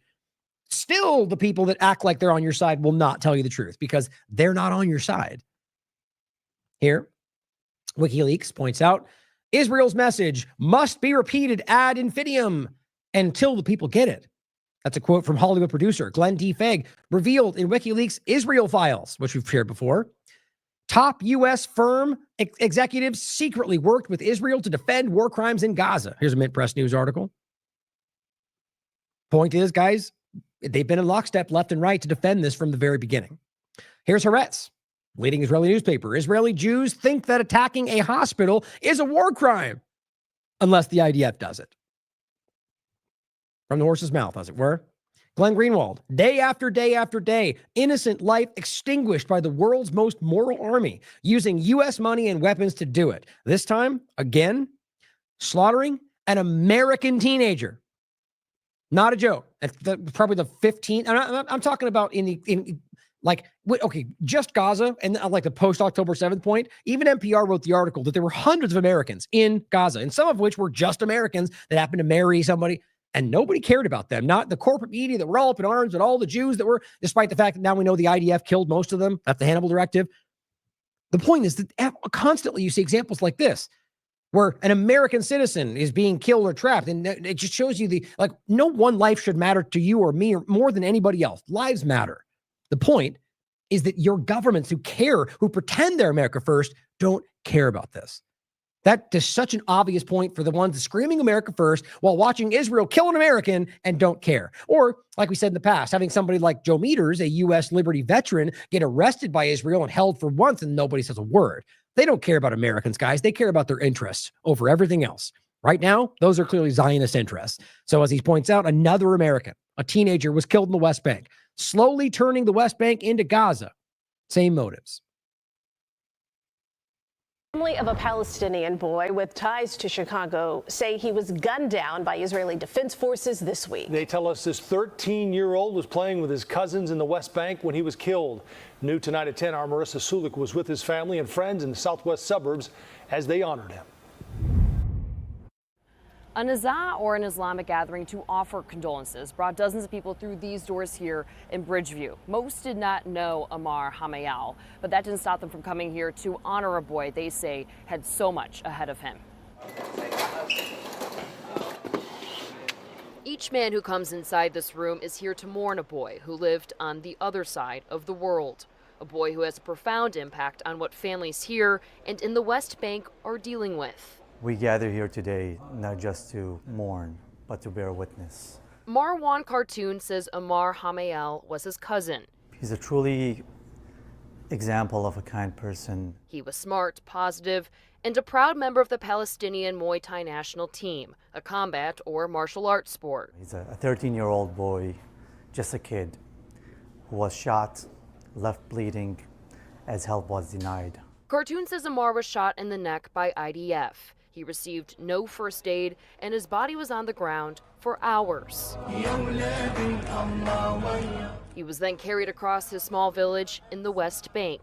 Everyone gathering to say goodbye to the boy as Cartoon says the area suffocates under Israeli military occupation. We see this every day.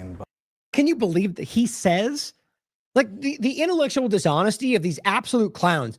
It's not, guys, you can verify. Like, there's no one in the world that argues, except maybe Pompeo, that tried to momentarily say that it's not inconsistent with international law, the West Bank occupation.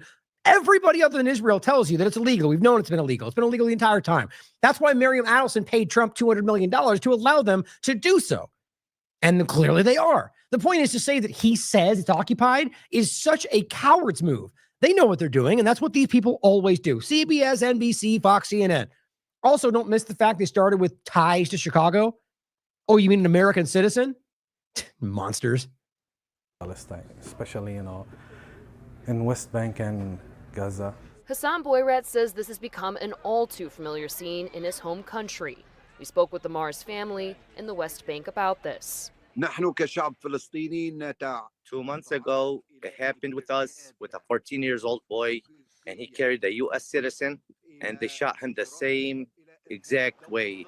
These are our families. And while what happened to Amar is thousands of miles away, here in Chicago, his family and friends do not want who he was and how he died to go unnoticed. We remember Amar not only with sorrow, but with a vow, to speak out his name, to share his story, and to demand justice. We reached out to the IDF, the Israeli embassy, and the consulate to confirm if this happened. The consulate got back to us saying they are unfamiliar with the case, but they would reach out to people overseas and get back to us. In Bridgeview. Which they never will. Have you ever seen this? This is the false follow-up report. They'll never follow up, ever even mention again. I'm willing to bet you at the moment they were done, they never even planned to. That's corporate media for you. It really is just sickening to see how blatantly dishonest this is. Thank you, Glenn, for pointing it out. Now here, just in case you were confused about the possibility of that, here's Haaretz, the leading Israeli newspaper from today. It's a killing field.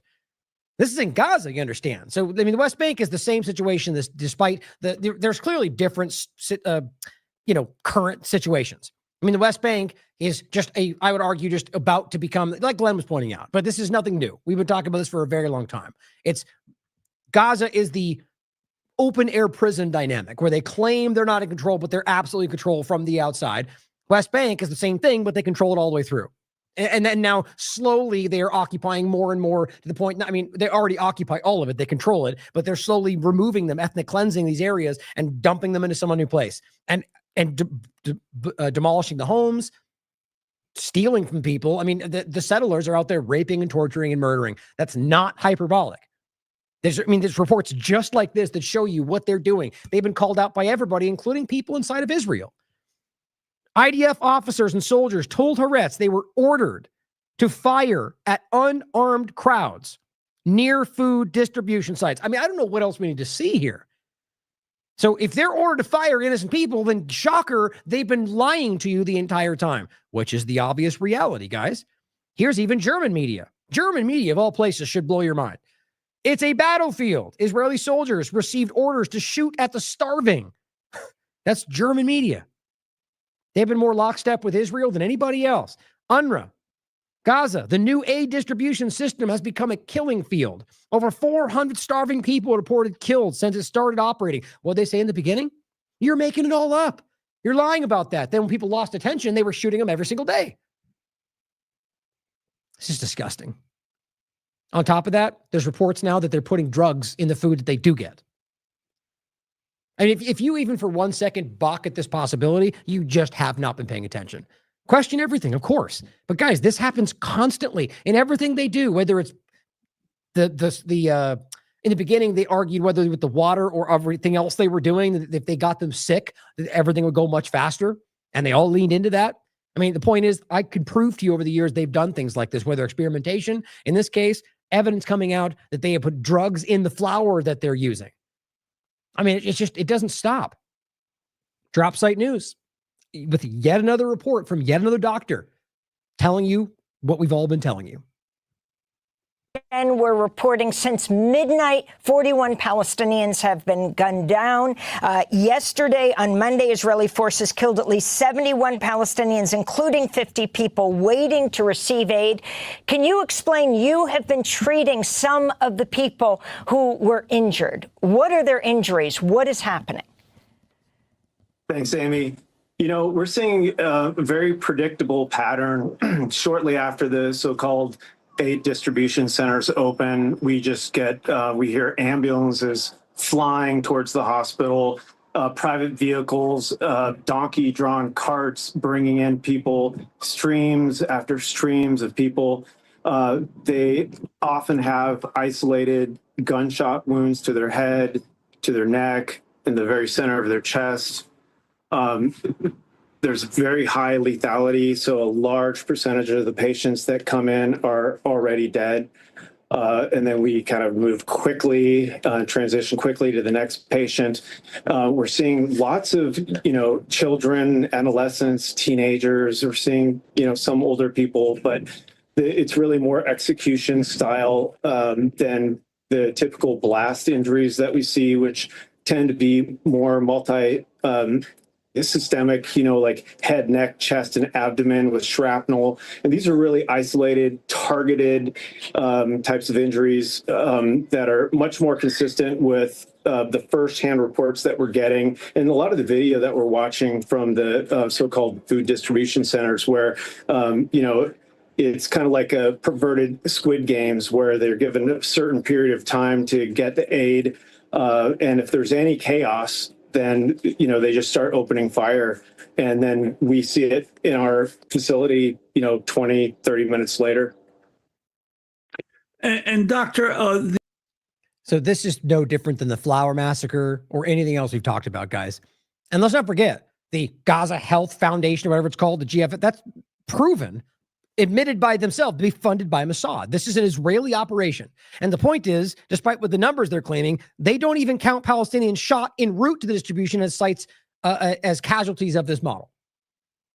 Everywhere you look, guys, the evidence is clear.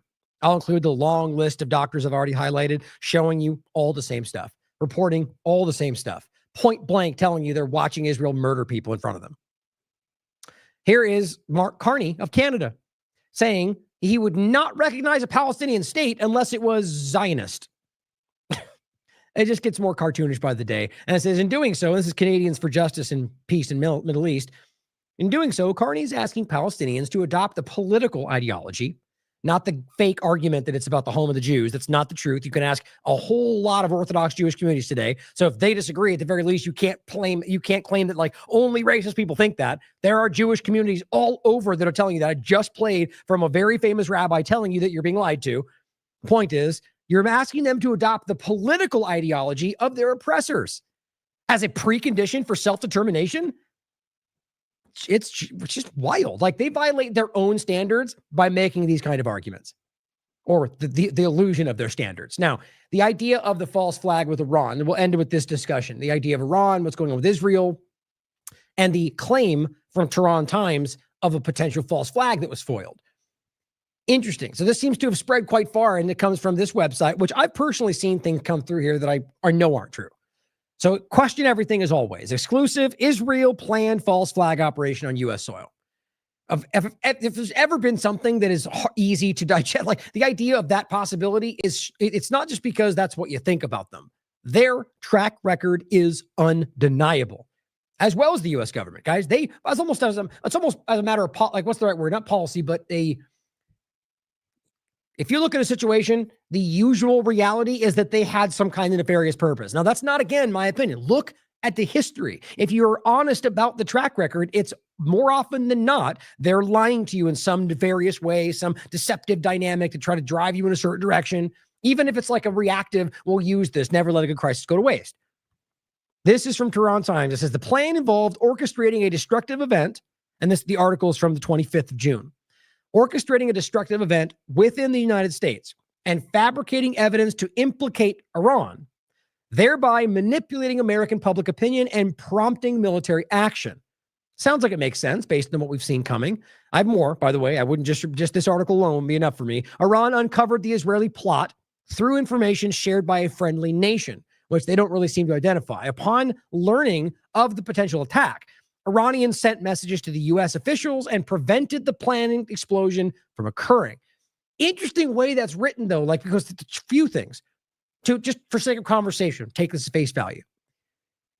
So the argument being is that first, Iran uncovered the Israeli plot through information shared by a friendly nation.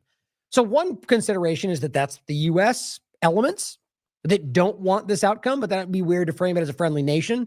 But that's something you think about, that there are other channels that don't want that, or another nation that has friendly connections with the U.S. that didn't want this to spin out. But then it says, upon learning of the potential attack, they sent messages to U.S. officials. So it seems odd. Like, so maybe the point was the ones they think might be open to the possibility. You know, it's interesting, but then they prevented it. So that seems to at least suggest that there's fractions in our government of people that would be willing to work with the foreign government to stop what Israel might do, which kind of seems to make sense with what we're seeing today.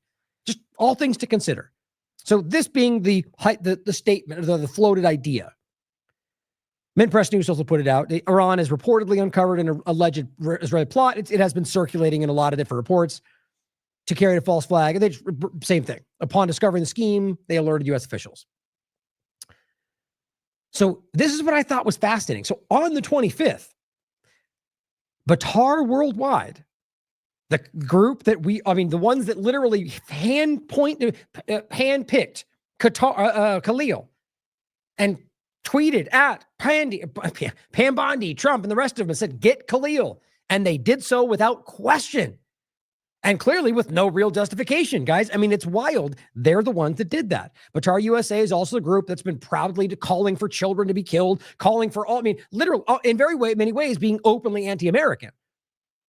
It says, we urge all Jews to evacuate New York City. And this was from the RJC, evacuate New York City immediately. Thank you for your attention on this matter. So at the very least, they were floating the idea, which is irresponsible as hell. Or maybe they knew something. Chief Trumpster says, is this a warning that the Israelis will be conducting a false flag in New York City again? So breaking 911, a few days before that, reported developing. Bomb threat reported near the White House. Some nearby buildings evacuated. So exactly the same time frame, but that seems to be somewhat related to this idea. And so maybe there were multiple, or maybe it's not connected at all. I thought that seemed relevant to what we were discussing. Now, on top of that, the thing that stands out to me the most is how this overlaps with the Iran situation, the willingness to be able to do something like that, and the statements that we got from some people in higher levels of power, some just average Zionists online. Let's not forget the statement from an Israeli official when speaking with RT about you will pay for this, right? They're threatening American, or even the idea of the Hamas element overlap of threatening American politicians should they not do what they're supposed to. There's been many openly stated ideas that suggest that they'd be willing to do something like this should the U.S. not do what it's supposed to. So first, as Gen X Girl points out, isn't it crazy how psycho Israelis reacted to Trump telling them to stop bombing? So briefly jumping ahead, because this fits better right now, we're going to get to the fake ceasefire and what you all saw, Trump cussing or Trump saying that we don't know what's going on and Israel broke the ceasefire, saying stop bombing now, you don't know what you're doing. Israeli Zionists lost it about that because they're supremacists in a lot of ways. And the point is that they lashed out. But what I found most telling, what do we keep hearing about Iran? They want death to America and death to, well, and some of them probably do. The reality is, if you listen to most of them, including the government, they make it clear that is about the government. We're talking about the infrastructure, death to the American government, death to not the people of the country, which if you do your due diligence, it's actually very easy to see that most Iranians love Americans. It's actually pretty interesting. So the idea is that death to America is something they use to make you hate Iran, or death to Israel, right? Well, guess what a lot of them were writing online? Death to America. Down with America. Not a joke. So watch this clip that she put together for you, and there's just a few of them. So that's what Trump said. Israel, do not drop those bombs. If you do, it's a major violation. It's just so funny to me how he thinks he can just all caps social put things out. Don't raise those oil prices. It's like, who do you think you are? it's kind of embarrassing that he thinks he can, he's trying to, I honestly don't think he's trying. I think he sees himself as this role, this paternalist role. Hey, daddy's home. It's embarrassing, quite frankly, because nobody really listens, to be honest. But here, so he puts that out. Here's how they respond.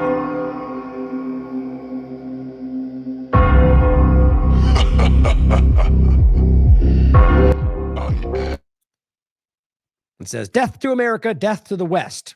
The first one. And the point is that you're seeing Zionists put this stuff out. Martyr of Israel, it says. This one we'll come out to in a second. It's actually from an account that's supposed to be like a comedian account, so it can be taken with a grain of salt, but I think there's more relevance. I'll show you why. He says, one symbolic bomb in Washington will remind Trump that he is not omnipotent and will restore our national honor. Can you imagine if that was anybody with an Arab-sounding name, let alone an Iranian, or, in the context of, or first in, like, let's say somebody from Gaza or somebody from, Palestinian anywhere, or now in the context of like an Iranian with a skin color. Clearly, how these people would react. The loomers of the world would spin it into some massive story regardless of the facts. This one says, Trump will receive divine assistance if he knows his place and helps Israel. If he speaks to the people of Israel in commands like his progressive predecessors, he will lose his historical role. Yet again, and look, that's an IDF account, guys. You're literally threatening to remove the president of the United States if he doesn't do what Israel wants him to. Yeah, we've been trying to point these things out for a long time to people. This one says, it's right there. Trump beware. War doctrine awaits you. That's like a rabbi, it looks like. This one says, this is in response to that other guy we just read from in regard to just bomb them one time. It's this guy in Hebrew writes, we did it on some Tuesday in September, didn't we? That's what they say. Wow. Yeah, he's talking about 9/11. Yeah, of course, you could say he's just making it up. Maybe he's trolling. Consider it all. This person says, written in Hebrew, all the terrorist cells created in the U.S. will surely soon begin to awaken, especially if this whole day isn't one big troll. Oh, okay. So the fact that he's telling Israel to stop bombing is why the Iranian sleeper cells are all going to act out? That sure doesn't make any sense. Unless, of course, they're working for Mossad, then that would make sense. One Iranian bomb in Washington in an open area. Now, even if you're talking about, hoping Iran does that, how is this? That's just insane. These are supposed to be the people that are the allies, that are, the ones that you're supposed to be, aligned with under God. I mean, what is going on? And now, to be clear, I'm not even going to say this represents every Zionist perspective, but very clearly does have a similar thread to what you're seeing from the leadership of all of this. This says, Israel Chai, whatever that statement is, you should have written that it's time to activate the pager that Bibi gave Trump. See that? That's written in Hebrew. That golden pager or whatever. Activate the one they gave Trump. This one says, and this is Emily Schrader, someone's in bed with Qatar, talking about Donald Trump. You mean Israel? It's an extension of the same dynamic. They're just using the kind of one of these loomer sidesteps to make it sound like that's the accusation. Oh, he's being paid by Qatar. You can see how Qatar plays the facilitator role for Israel in a lot of this stuff. Says, if Israel theoretically decides to attack America, what should be the opening? The White House? Silicon Valley? Interesting bases? Written in Hebrew. No big deal, though, right? I mean, some of these accounts are no joke, guys. I mean, these are people that are stating these things on a semi-regular basis. Or you've got the Randy Fines that are in Congress who literally say these things out loud. Here, True North points out, now all this is sort of in the vein of like manipulations, false flag, kind of overlapping points from the, and same kind of point, like whether or not this might be driven from this kind of mindset, from the Israeli account of the guy we were pointing to, Yair Jacobi, who accuses everyone of being an anti-Semite if you think his joke about bombing Washington, D.C. was serious. The disrespect of POTUS and the United States on full display, she writes, one symbolic bomb in Washington will remind Trump that he's not omnipotent and will restore national honor. Well, now here's what's interesting to me. Check this out. I actually think this was done after the fact. That's based on a lot of the screenshots I'm seeing. Now, what do you notice here? Well, you won't notice until after the fact, but check this out. Here is the current page. Or actually, you know what? This proves it. I'm surprised I didn't catch it the first time. God, these people are so shockingly dishonest. Okay, this is an archive of the page. Highlight it. Here you can see what it says. One symbolic bomb in Washington. Okay, that's what he wrote. Now, what do you know? The account has no other marker, right? Look at what he's updated it to. Now, after protecting the tweets, he's altered it to say parody account. And look, it's not there. It's not there. So why would you do that? Well, because you got far too much attention about the thing that you didn't think people would read in Hebrew, and you locked up your tweets. It's everywhere, guys. Israeli comedian. All tweets here are jokes. How much you want to bet that's probably not on the original account? I can't tell for sure because it's all, you know, I guess you could try to look for the archive, but the bottom line, he put that out and he deleted it and then protected his tweets and added parody account. And the reality is it is a very common thread right now. Very interesting. Now here, this is actually wild to me. Washington Post puts out the article. We already reported on it, where they have recordings and caught Mossad threatening Iranian military that if they don't, you know, turn and start working with Israel, they're going to murder their families and their children. Right? And so Elon Levy, remember this clown who's still out there walking around like he's somehow influential, even though he was one of the earliest casualties of their propaganda war. He got fired, remember, as the propagandist. He says Mossad is phoning Iranian regime generals and warning them to flee the country or be killed. Washington Post had them, so owning it.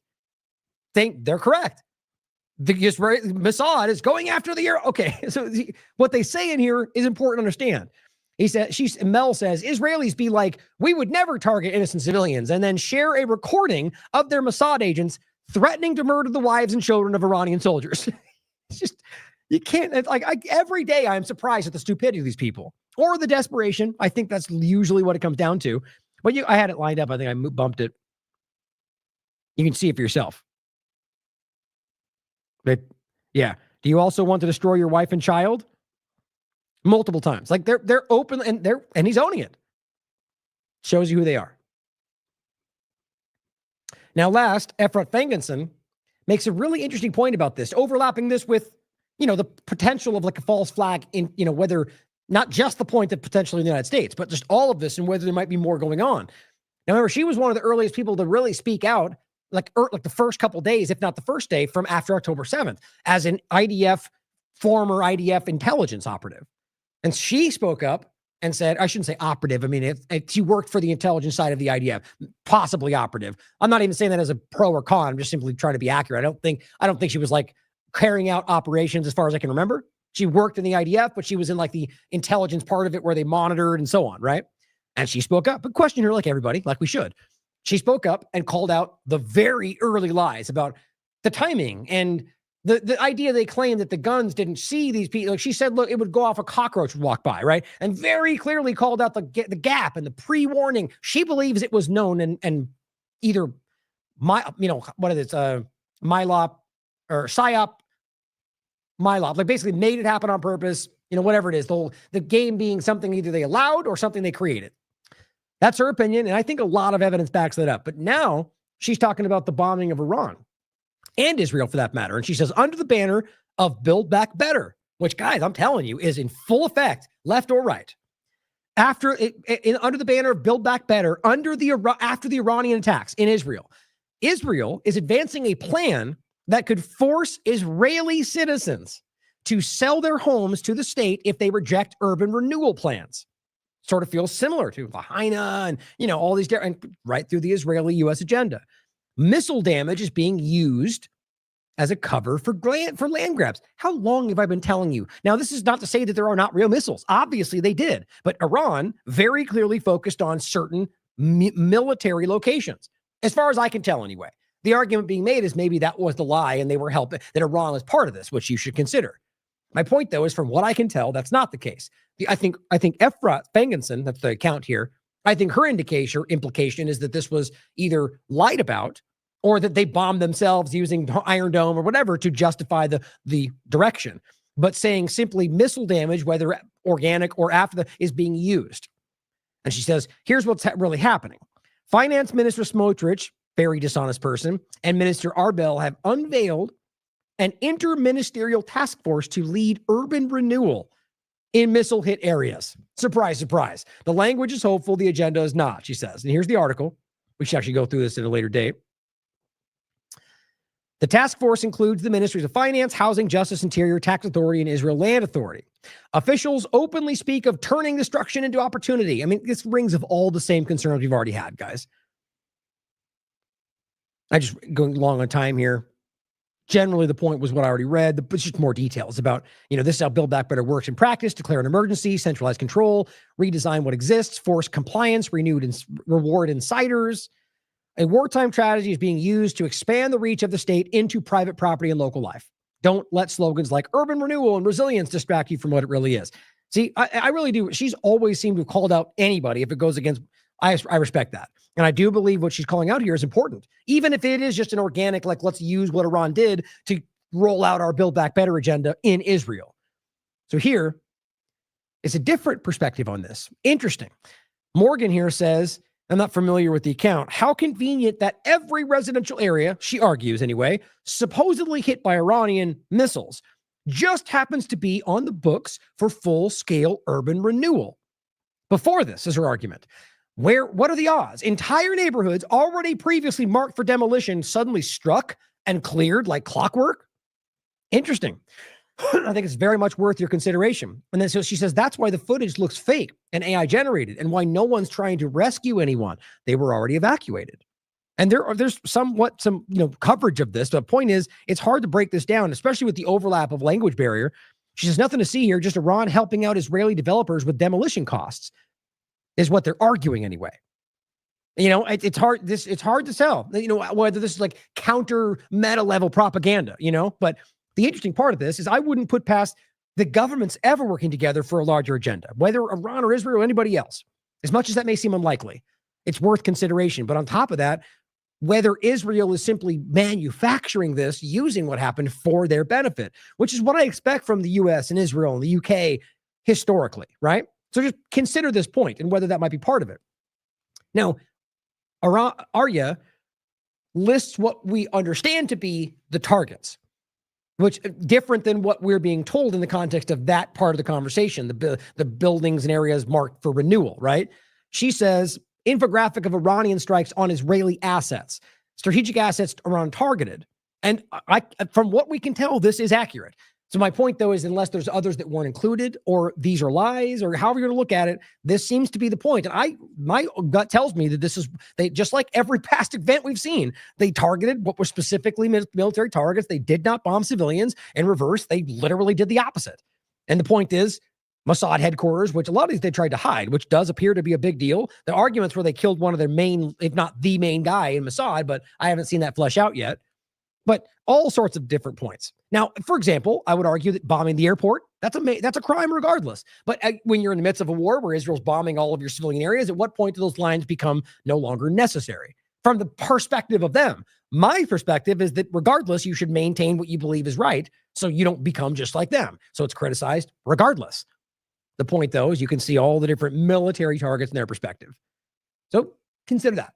I think it's important to wonder, and there's a graphic showing you all the different locations. You consider whether or not there's more to the story. It's always an important thing to do. So let's finish with the general situation of what, up until when we started, what is currently going on with Israel and Iran. Now, we covered the Iran responding, which let's not forget that this last back and forth, Israel just started bombing Iran because they were seemingly getting close to some kind of an agreement. And they backed away and they said, why would we keep dealing with you while Iran's or Israel's bombing us? Right. And then the U.S. joined in, bombed their nuclear locations. And all the evidence continues to show that they did not do what they claim, which is sort of embarrassing. We'll get to in a second how they immediately went after the leaker and just over the top coverage of why the leaker is a problem instead of focusing on that we just got caught lying. Right. And the point, though, is I think that's part of the manufacture. That the reality is they warned them. It turns out Iran warned, so Qatar knew. They in Iraq, Trump removed his people. Qatar removed their people. They removed their important things, and Iran responded. And before that, it seems they were warned because they removed the material and it was all very public. They literally signaled that the B-2 bombers were being sent, guys. Everybody knew what was happening. So then for them to pretend like this was some kind of massive thing or vice versa, it's just silly. But that's usually what you get.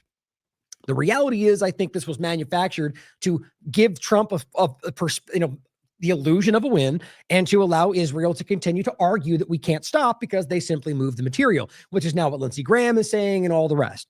It's what we thought about the time, and it does seem to be fleshing out. There's the show from the 23rd if you want to watch it. Now, the White House put out on the 23rd, congratulations to everyone. It's been fully agreed on. This is what Trump said, and they're just posting it. Fully agreed on between Israel and Iran. It will be a complete and total ceasefire. So it's just embarrassing is the way he thinks he can just shout this out there, and that's what's going to become the reality. It didn't happen. Apparently, at the time, even Iran, they were like, we don't even know what you're talking about. Now, we'll get to the point where it does seem to have been in somewhat of taken effect, but at the time, it wasn't even close to that.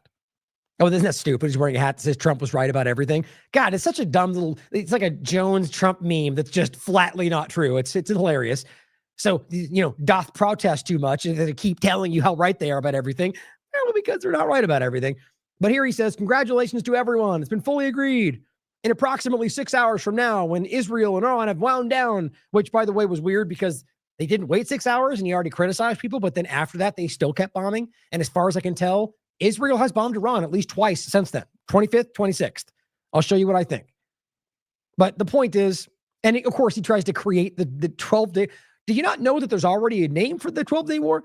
It's just so funny to me. What should be called this. And now all the followers are trying to make that the name. People will probably not call it that out of pushback. It's so funny how the games we all play. There's no reason to call it a 12-day war. It's a bombing exchange. And the reality is that's been going on for a long time. I think they wanted this to feel like something that he stopped. Even though it's really stupid to frame you being peace anything or the person who solved something that you started. Whether you and Israel together or independently, the point is you guys allowed this, created this, so you're not the ones solving anything, right? You start a problem and you stop it, you're back to square one. You didn't gain anything. You actually lost because of the process. But on the 23rd, drop site news. Israeli strikes hit Tehran despite Trump's ceasefire announcement. Now that's both before the 6 hour and after, just to be clear. And it's been over 40 minutes since Trump announced the ceasefire to begin in 6 hours. So the point was, they were nonstop bombing, and he didn't like that, I think, even though it hadn't been the 6 hours. And yes, they did bomb after that, but it goes over the different points. The point is they were aggressively bombing. Now, Glenn points out is Iranian officials, this is the 23rd, tell CNN that they had not received or agreed to any ceasefire, which does appear to be kind of the consistent case here, that they were told about this by Trump saying that. And they say, we don't know. The ceasefire was fake news. And it says, I guess we'll find out for sure one or the other in about 6 hours. And then even Professor Morandi said, no ceasefire, fake news. Then this was the update as of the about 6 p.m. that day. Iranian sources have confirmed, and I believe it's just because they decided to take up the offer because it was there. Because, I mean, the idea is you have to understand how often Iran in this circumstance has continued to show itself to be the one showing restraint. In this case, at this point, it's obvious to see who came out losing in all of this. The lie about what they thought they got, the many very well, not articulated, but the many important sites that were hit by Iran. There's video evidence of, and the fact that he lied about it. So it kind of quickly showed you that I think maybe Israel became starkly aware, shockingly aware that they weren't prepared for this, or that the U.S. wasn't going to do as much as I don't know what it was. But clearly at this point, Iran probably said, okay, good, do it. Because at this point, we feel like we have the upper hand. That's my opinion. But then it says that we'll expect it to go into effect soon. According to one source, Israel will stop firing at 3:30 a.m. Jerusalem time. So way past the supposed 6 hour mark, with Iran anticipated to follow suit. So what it appears to be is that Trump threw out a number that nobody followed, which probably what bothered him. And then because it was public, decided to make use of it anyway. That's kind of what I'm getting from it, but you can decide. Glenn simply adds, Iranian sources tell Al Jazeera that there is, in fact, a ceasefire that will go into effect soon. The next day, now I think this was the post from before, but it simply says, Trump tweeted, or Truth Social, Israel, do not drop those bombs. If you do, it's a major violation. That's what all the Zionists didn't like. Bring your pilots home now, Trump says. Just funny. It just seems so childish the way he was, and then Sam Husseini picking up on the same thing, which, just to be clear, as always, when you have to all capitals stand on a soapbox and pound your chest, that's usually the sign of the weakest person in the room. That's just my personal opinion, but I do think there's precedent for that. You don't need to scream, I'm strong when you're strong. You're just strong, right? And he responds the same way. He says, Israel, only drop those bombs on Gaza or Lebanon or the West Bank or Syria or Yemen. But for now, don't drop them on Iran. Here's some more billions, but I'm a tough guy, Donald Trump. It's perfect. It's just ridiculous to pretend like that's in any way anything but him just, I'm exactly how to frame it, but not peace is the best way to put it. So High Impact Flicks cover this as well. We recently had a great interview with Brian. It's Brian Young from High Impact Flicks. Make sure you follow him. He simply says, Trump claims he's upset with Israel for unloading after we made the deal. He said, Israel, as soon as we made the deal, they came out and they dropped a load of bombs. He's like, the likes of which I've never seen, always hyperbolic. I'm not happy with Israel. That seems very contrived, in my honest opinion. It does not feel like that seems like kind of what was supposed to be said, but me, I'm skeptical. Either way you look at it, it clearly did not go. I mean, I'm going to play the clip where he cusses. That is the one reason why I feel like Trump was a little bit off. He felt rattled to me. And I think it's because he maybe doesn't realize that. I think he needs to feel like he's in control, my personal opinion. Syrian Girl says, Trump now, this is the 24th, I'm not happy with Israel. I'm not sure Iran broke the ceasefire. That's an interesting thing to say. Israel violated the ceasefire. As soon as I made the deal, they grabbed, because as far as I could tell, Iran did not. That's important. That Israel kept bombing, and as far as I could tell, Iran was not constantly bombing Israel, especially after the time when it took effect, and I think Israel has continued to. But it says, I'm not happy with them. I'm really unhappy that Israel is attacking for one rocket that was a mistake that didn't land. Israel's been fighting so long, so hard that they don't know when the F they're doing. They don't know what the F they're doing. I'll play that in a second. I mean, that's not usual for him. Candace Owens, again, hear me out. What if we went for regime change in Israel? See, that's why I get the sense this is not just about making a point, and it makes me very, very nervous. No. If you're going to argue for regime change anywhere, then frankly, you're missing the point. But I'm going to consider that it could just be her trying to make a point with that, but it worries me. Here's the clip.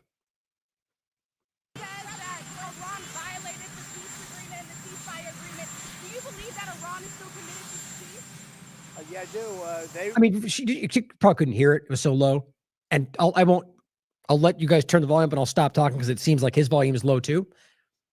But the idea that her framing of it was, did Iran break the ceasefire? Is it Iran? When the evidence you have is clearly one-sided, but they want to make it about Iran. It's just so lazy how they do that. But then try and hear his response.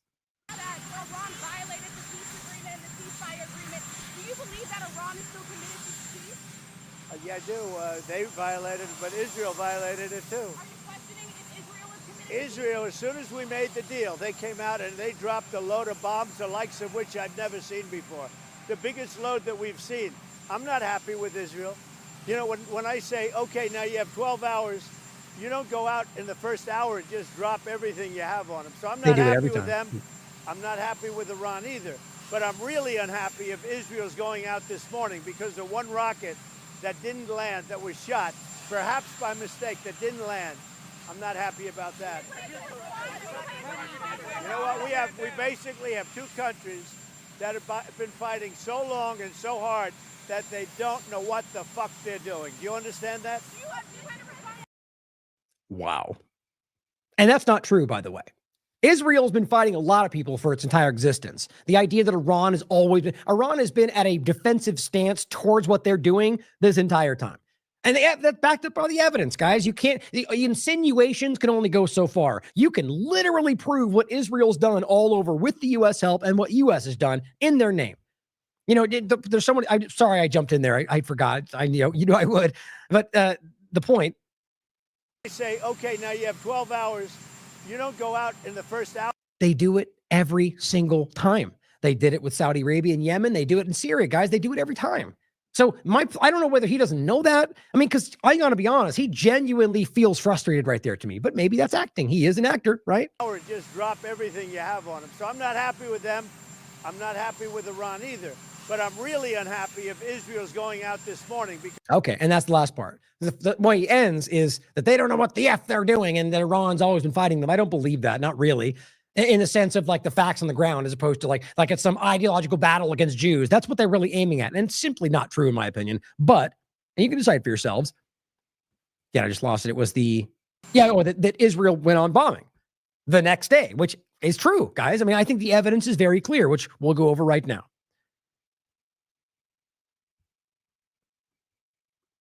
So David Icke captions what Jake Shields says, which is, I'm glad Trump isn't pushing for regime change, which is like, what? I mean, I guess not stating, we should do, but he did though, right? He didn't, it's not politically correct to call it that, but shouldn't we and for him, just because he's not going, let's overtake the country, they rarely state out loud exactly what they want you to think they're doing. So I think it's frustrating that even people like Jake are going to go, good thing he's not doing that. Guys, that's what they're doing. That's what the whole thing is about. That should be clear by now. But he goes, but can someone explain to me why MAGA is acting like Trump is a genius for stopping a war he started the day before? Excellent question. It's funny to me that people, David Icke nails it. He says, it's called desperation, Jake. I agree. Few people want to, it's hard to see such a powerful thing as desperate, but I'm starting to think I've been saying it for a long time. I think that's where they are. And maybe not because they think they're going to go to jail, but because they're losing power and they see it. They see it slipping through the fingers like sand. And I don't think they know what to do about it in a lot of ways. No matter what a cult leader does, he writes, however appalling, he's always right, for he cannot be wrong. Members of a cult are mesmerized, transfixed by the God figure, and critical thinking is blasphemy. We see that pretty clearly. And that's left and right. He says, do that even mildly, and you are not in the cult anymore. And we've seen that in recent days. The cult leader is divine. That's all they need to know or want to know. Sad, but true. It's where we are. We saw that with Cat Turd more than anybody, it seems. I will always stand by Trump, and we now see anybody challenging him as not really America first. It's quite the opposite, in fact. DC Drano comes out on the 23rd and says, looks like the people who trusted Trump were right again. It's just narrative control. The Luigi says, I genuinely don't know what this could possibly be in reference to. What win are you claiming here? Being Israel's BITCH, our bases getting bombed, starting World War III, oil prices skyrocketing. Which of these W are you celebrating? Which is kind of the opposite side, which is also partly not true. Well, what's funny to me is that this idea, battling about that somehow what Trump did was saving everything. And we just talked about that point. If he starts this, at best, you bring it back to square one, which is not a win. You just solve the problem you created. But on top of that, when he says, well, here's his response. He goes, oil prices are falling and there's no World War III. Where are you getting your info? I mean, oil prices went up a bit to 85 at the most I saw, and then went back. It's really not that much of a fluctuation. The price actually changed the most, not where he's pointing to right now. At this time, it was still quite high. So these guys are just grifting out there, trying to lie about everything happening. And the idea that there's no World War III, same point they made before. If you want to look at the metrics of what that looks like from World War II forward, or what we use to define it as, you can argue we've been in that every day since that, or really, Syria and many examples of multinational war fronts. But that's not what they're trying to highlight it as, right? It's about some kind of watershed moment that they can point to and say, we are now in the world. That's what Jones used it as. Even when he claimed we were in World War III, it became, hope this doesn't go to worldwide through a nuclear war, or just up, doubling down on World War III, if that's possible. The bottom line, guys, is that you can see that we're in a very clear escalatory path, and it's, yes, going in that direction. But to make this some kind of defining factor and say Trump just saved us from that, based on what metric? Are you not currently involved in multiple fronts of war? These people are either that stupid or that completely blinded toward their agenda. And Arsen Petrovsky, the fake human rights lawyer in Israel, this is what he had to say about Trump's statement.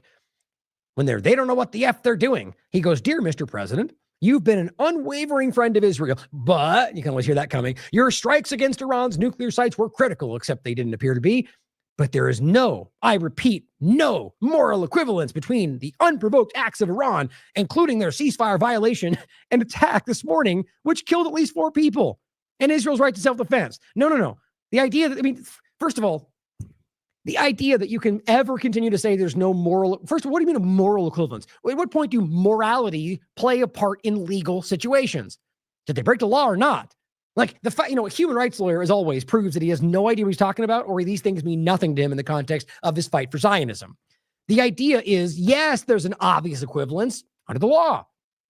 Iran does something that violates international law, it's a problem. If Israel does, it's a problem. The problem is you're trying to create a moral superiority, which means that if Israel does it, they're better, so it doesn't matter.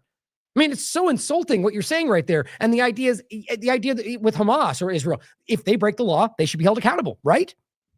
They'll say yes when it comes to Hamas, not with Israel, because they're not morally.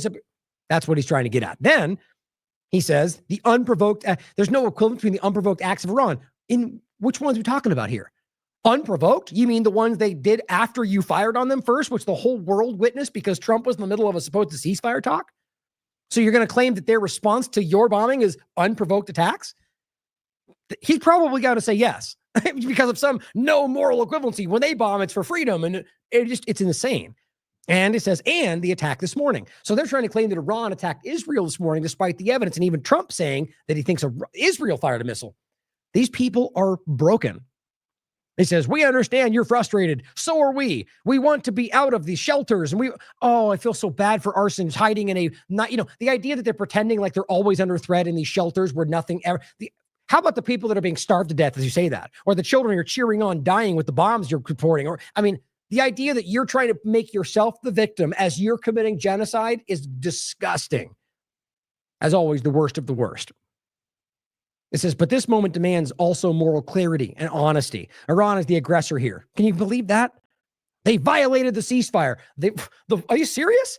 So you bombed them out of nowhere and they respond, and then that's just, they're unprovoked. But then you guys continue to violate it, even according to Trump, and you try to make it about Iran violating the ceasefire that they didn't even know it existed until you guys pointed it out. Israel's defending our people. Can you believe that? Why? Because of your allegation about a bomb that everybody knows isn't true? They're desperate.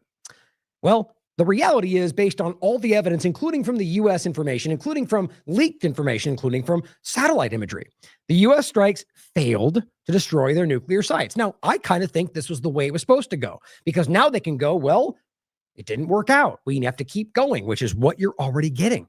But realize that the intelligence does show, despite how Hegseth and Trump keep lying about it, that they didn't actually achieve what they claimed they did.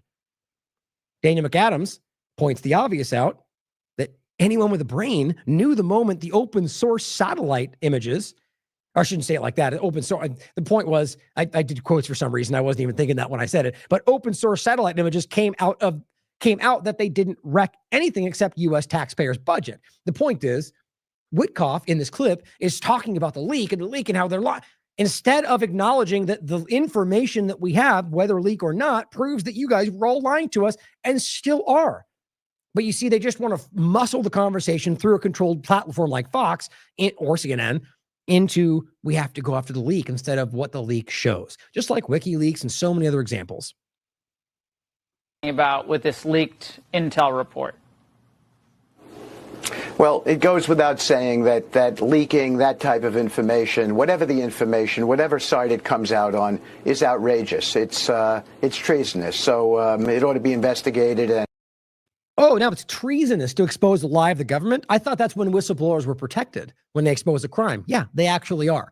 There's actually laws in the books that claim or that state very clearly that if you're exposing a criminal act, then you're protected as a whistleblower. But they don't care. They don't care about Assange. They don't care about Snowden or Reality Winner or, whatever you think about them. Psyops or not. Like, there's endless examples of people who are being whistleblowers who simply get arrested or, any number of terrible things that we've seen.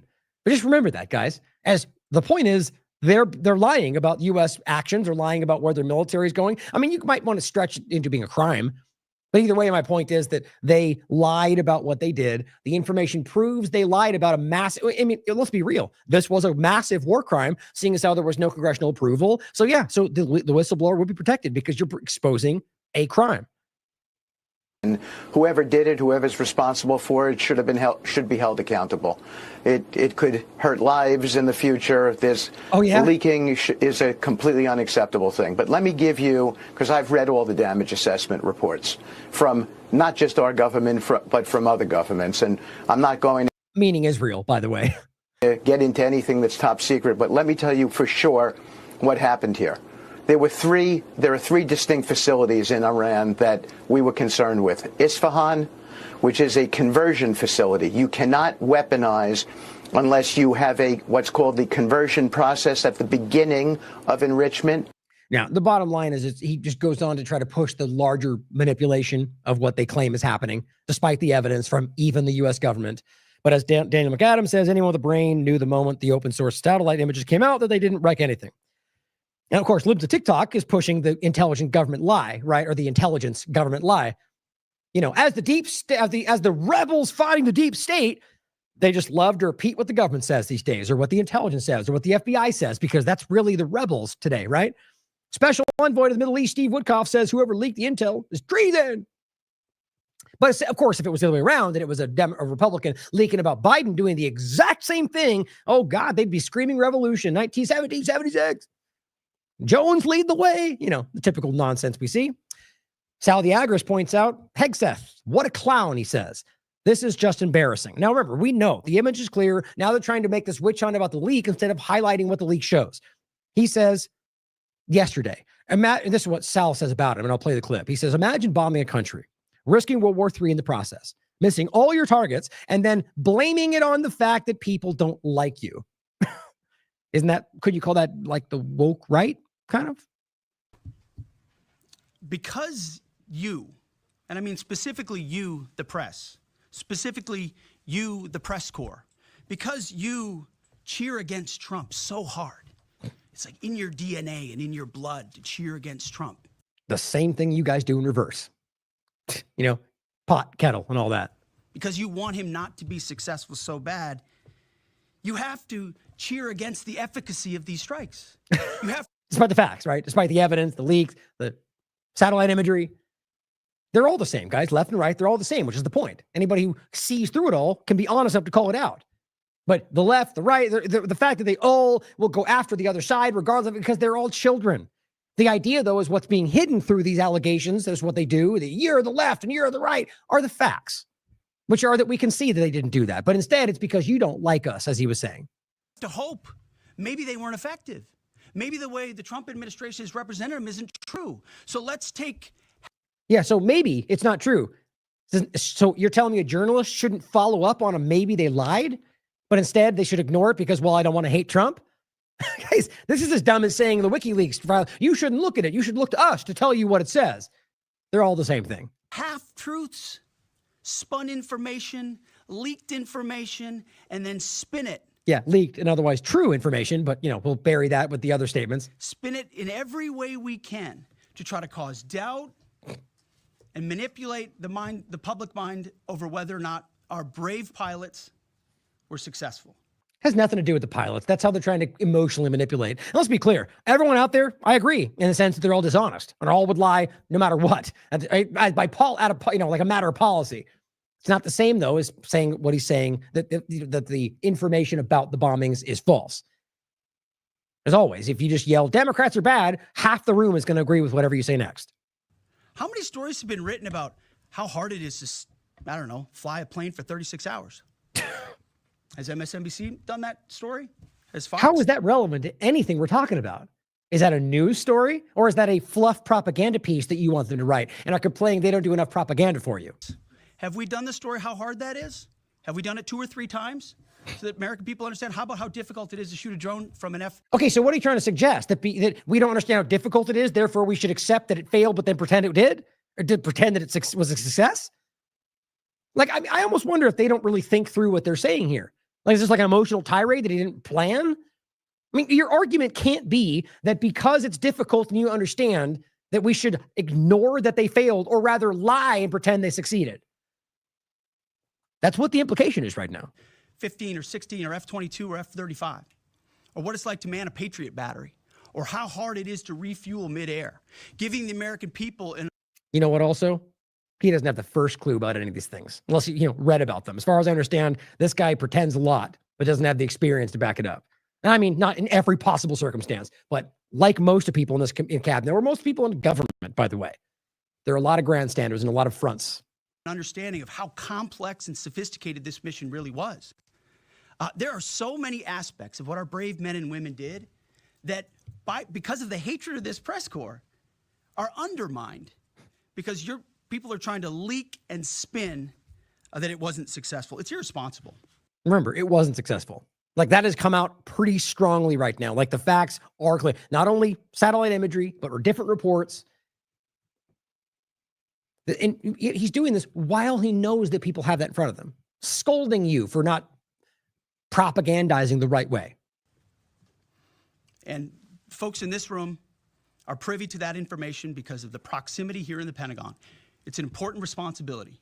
And time again, classified information is leaked or peddled for political purposes to try to make the president look bad. And what's really happening is you're undermining the success of incredible B-2 pilots. All right, it's all there. It's all the pilots. We care about their feelings now instead of facts. Now, look, I'm not going to argue for a second. These people are all trying, let's put it this way. Any president, any reporter, if you're simply leaking information because you're trying to, spurn them, then yeah, you're ridiculous. And if that falls under the category of a crime because of the info, you should be held accountable. None of that is the same conversation of whether or not the information is already shown, whether illegal or not, that they're lying to you. That's my point I'm trying to make. This massive grandstanding emotional ploy is all to get you to ignore the fact that the evidence he's trying to downplay shows you that they're lying to you. And incredible F-35 pilots, and incredible refuelers, and incredible air defenders who... Yeah, I mean, you get the point. This just goes on and on and on. And I agree. What a clown. What a Zionist clown. So Bricks News says Israeli Prime Minister, and this video's gone around, officially declares victory, which I laughed so hard. I mean, this is how stupid this all is. So not only did you clearly come out as the, lesser in the situation, to the point to where you had to basically pretend like Israel, to a lot of people's perspectives, Israel lost a lot and realized very quickly that they could not continue this. And so they then pushed forward this illusion of this fake ceasefire. And then stands up and on the 24th, we won! We did it! We stopped them forever, except already telling us that they didn't stop it, or the evidence showing that they did in the first place, or patching together because of Lindsey Graham and the rest that, they secretly moved it, probably because of Trump or somebody in the U.S. government, but they did it, so we can't stop going after them. But we still won in a way, though, right? It's just crazy. David Icke says, you wanted out because you got more than you bargained for. Interceptor missiles were running out. The Iron Dome wasn't so iron, like I keep telling you. The lies this bloke and his fellow liar and psychopath in the White House are spinning about victory when it's really about stop it quick, it's out of hand, predictable, but still pathetic. Here is an important overlap from the Mina Unleashed account where it's highlighting some financial aspects. As we've actually seen this quite a bit over the last 2 years or so. The reality of how often they, I guess the U.S. will supplement everything and don't have the finances, the people, the personnel, the training. And so the Israeli government just deleted this document, which you can find. Before its removal, it revealed 41,651 compensation claims had been filed by Israeli citizens for war-related damages as of June 25th, 2025. It excluded the most recent Iranian strikes and omitted numerous frontline casualties. Yet, even in its partial state, it happened to expose the underlying reason, as they read it anyway, for Israel's abrupt acceptance of the ceasefire withdrawn, or the faking that it was, fiscal exhaustion. The war did not end because it was won, if you want to even call it that. The idea that this was some kind of a war is frustrating, other than the larger construct of this all being an ongoing war. It says it paused because the state could no longer finance its continuation. Very interesting thought. Now, my point in that ongoing war point is to say, look, if that's the case, then we're not out of anything. This is not stopping. It's been going on forever. They're assassinating people over the years. The Soleimani, the scientists. This is all part of the same effort, guys. This is just a momentary diversion to stop their hemorrhaging, it seems. But it goes on to list all the different things. So I think this is important to consider. And I do think the information is showing out in a lot of ways. The way they're acting, the fact that they need other countries to basically continue this, I think it's very relevant. Now, the Cradle points out a few examples. This is Iran struck the crown jewel of science in Israel, the Weizmann Institute, that is a brain center for the nuclear military dominance. So it says training Dimona scientists, feeding Unit 8200, developing AI, powering cyber and surveillance warfare. When they bomb this and arguably dismantle it, which is what you're not going to hear, but the Mossad headquarters, like a lot of very major things. I showed you earlier. Yeah, I showed it earlier in the show. All the major locations that they bombed. that it's possible that they literally handicapped them to a large degree, to where this is why they had to stop and pretend like they won, because Iran came up on the very large upper hand. Now, whether that's the case or not, just the back and forth, whether or not they got these targets, still arguably shows they had the upper hand. This, I think, is important. The AI nuclear direction, it very well, caused a very serious blow. Now, here's what the Sky News corporate media had to report about the so-called ceasefire and what the Israeli minister had to say about it. Minister Israel Katz says he's instructed the military to prepare an enforcement plan, as they're describing it, against Iran following the 12-day air war. They've put this statement out in the past few moments, saying the plan includes maintaining Israel's air superiority, preventing nuclear advancement and missile production, and responses to Iran for supporting terrorist activities against Israel. Oh, okay. So basically, nothing's going to change. Israel's going to continue the war in every way possible, except stating out loud they're doing so, and maybe momentarily not bombing. Nothing new, guys. It's just like with Gaza. We're going to maintain airspeed. Like they are, like, in what world do you argue you can maintain, occupy their airspace, control it even, as they're claiming, and then act like you're not at some kind of war? I mean, it's just so embarrassing what they're doing. So that is not going to spin out in their favor. I can promise you that. This is not even close to over. I can promise you that too. Greg Stoker says Israel's about to violate a ceasefire agreement for the 963rd time since January. This is from today. New York Times. Israel suggests it could strike Iran again to counter new threats. Oh, you mean like a preemptive strike, like last time?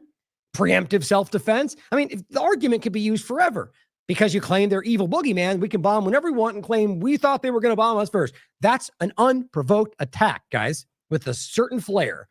So Greg's simply pointing out the obvious, that they're going to continue to do that because that's what they've done.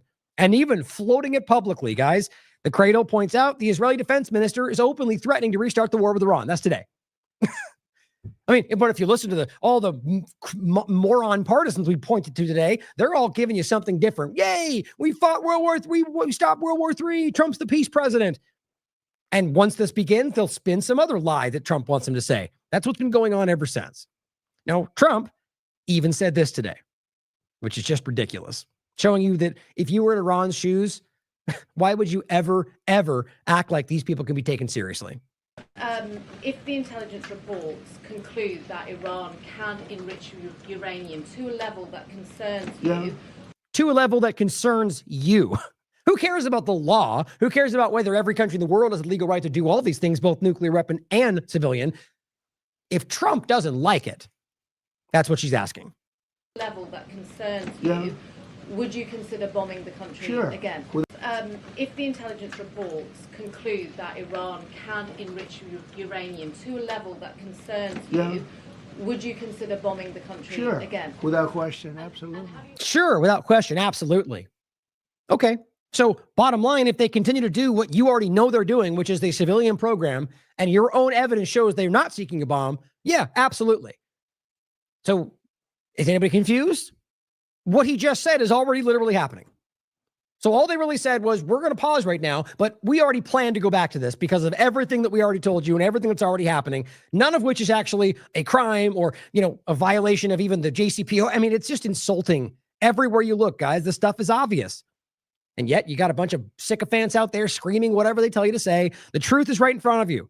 Disclose TV, Trump will bomb Iran again if the country enriches uranium to a level that concerns him, which was now is the point. That's already the case. Even though it was not a violation, even though it's not a crime, even though it's part of the agreement within the JCPOA, who cares? Trump doesn't like it. So apparently Trump is the arbiter of the world. But breaking news, Israel's defense minister says Iran will be asked to hand over its highly enriched uranium. It's one more step to the next, guys. That is not something they should have to do. Despite all the hyperbolic screaming, all of the evidence shows you that this is simply for the civilian program like every government in the world has. And again, for the 14th time, even if they were seeking a weapon, it makes sense by everything that's happening. And why is it different for any of these other countries versus Iran? Because of their narrative. I mean, look at what Saudi Arabia is doing, and it arguably has already sought out and is achieving these things through the U.S. and Israel. Or the idea that there's plenty of other countries that they support that are wildly despotic, but they don't care. Now, this one is 23rd. But I think we already briefly pointed at this. Just showing you what Sarah Abdallah reported, which this is just to trigger the conversation. This was widely reported, and we discussed it in the last show. Iran announces that it's ending all cooperation with the International Atomic Energy Agency. Now, you have to understand, guys, even though both Gabbard, DNI, the U.S. government of this administration, and the IAEA of this current time, as well as the past administration in both counts, and before that, said the same. They are not seeking a nuclear weapon. Tulsi Gabbard's on the record, despite her trying to claim otherwise, and you can look at the video for yourself.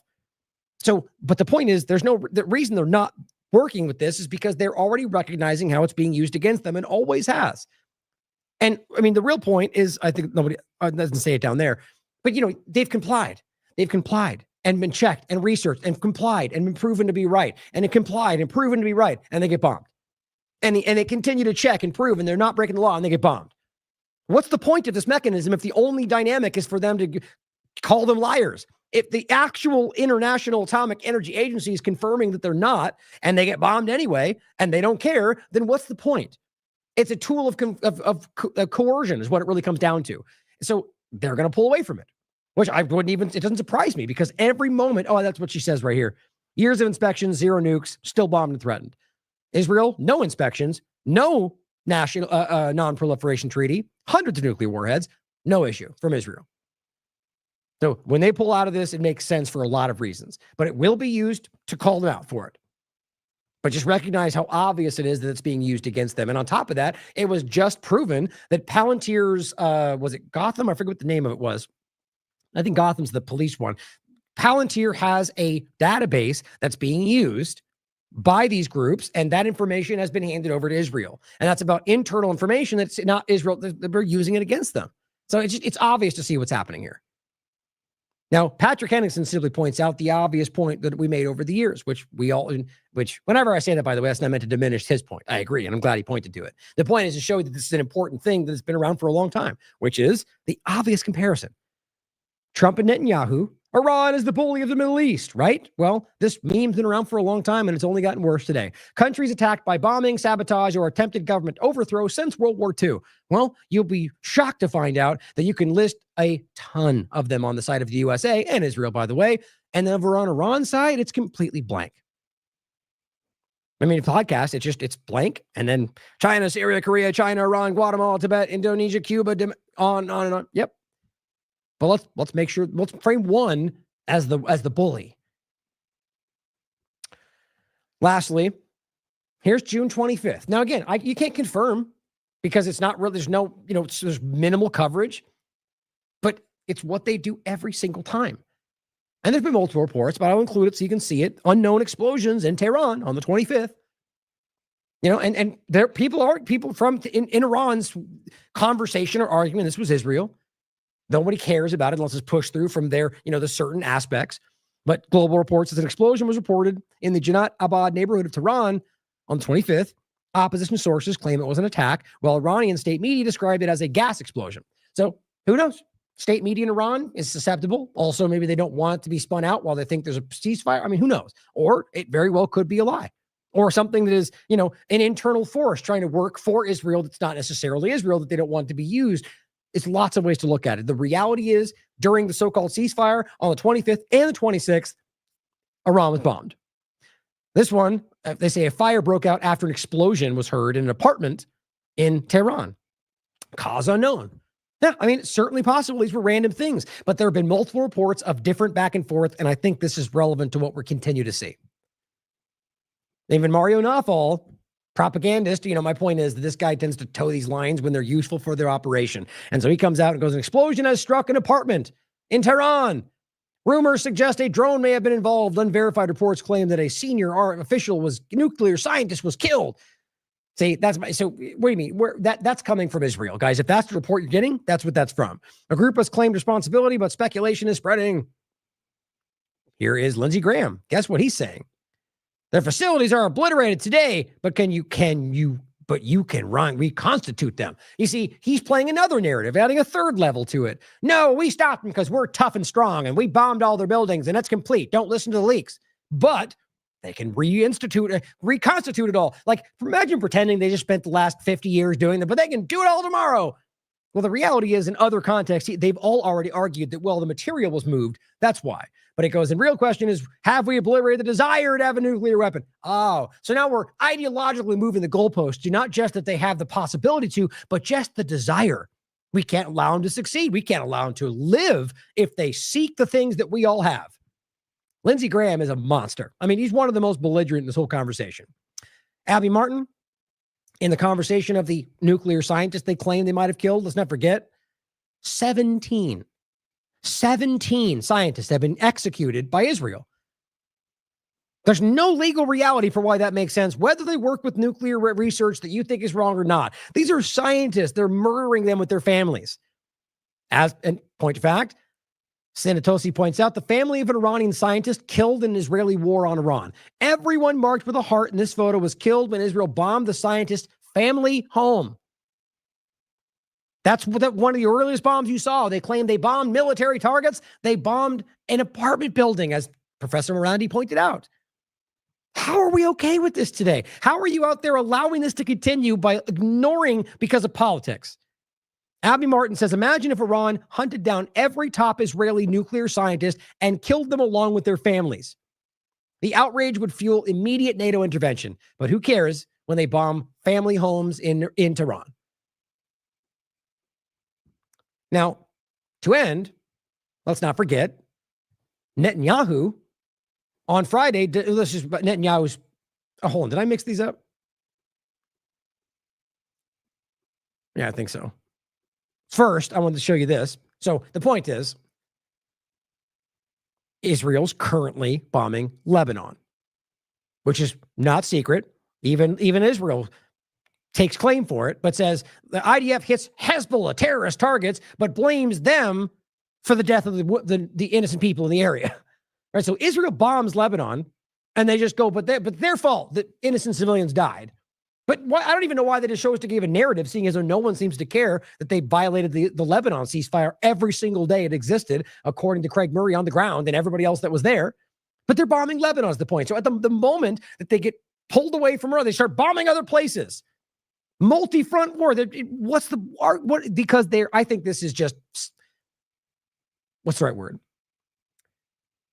It's hatred, vitriol, just sinister action, just frustrated because of your impotence over here, so you just execute people in Lebanon or continue to starve and execute people in Gaza. That's what's actually happening. My point is that this is just ongoing war to distract from, in a lot of ways, what Netanyahu is being accused of, but plenty of other ways just because it's what their ideology demands.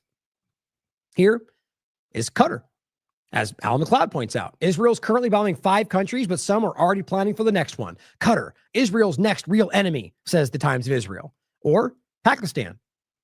Geopolitics New, a detailed foreign affairs report citing U.S. intelligence sources, claims Pakistan is developing a nuclear-capable ICBM with range to hit the U.S. Trump is reportedly extremely concerned. You realize there's every other country in the world with those same capabilities has that same thing. And I'm not saying it's something that you should just ignore, but the idea that you can somehow create some ideological or cultural line about who can and can't is just obviously about control. The timing of this leak sure is interesting. It says, is Pakistan next on the list? I think it's all going in this direction, guys. They're recognizing they can do whatever they want because clearly the last 2 years, despite what you all see, at least makes them feel that way. And they're lining up their next opponents, guys, in the midst of all of this. Now, one of the things I wanted to end with was this exact point. This is Jerusalem Post. Judges on Friday denied Netanyahu's request to cancel 2 weeks of testimony hearings, which will occur on Monday beginning 11:30 after they viewed Netanyahu's schedule. There's multiple indictments. This guy is moments away from going to prison for the rest of his life. And the reason he continues to be out is because of the wars he's involved in. That's why I think they need to constantly be involved with this because it gains him some kind of support. Now I'll end with articles discussing that. Here's Haaretz, 2024. Netanyahu hoped for war would keep him off the witness stand. The judges didn't take the bait. This goes back even further. Is time running out for Israel's Benjamin Netanyahu? Israel's longest-serving prime minister faces the difficult task of overcoming opposition both domestically and abroad. He discusses the fact that he's about to go to prison. And if he's at war, it seems to stave it off a little bit farther.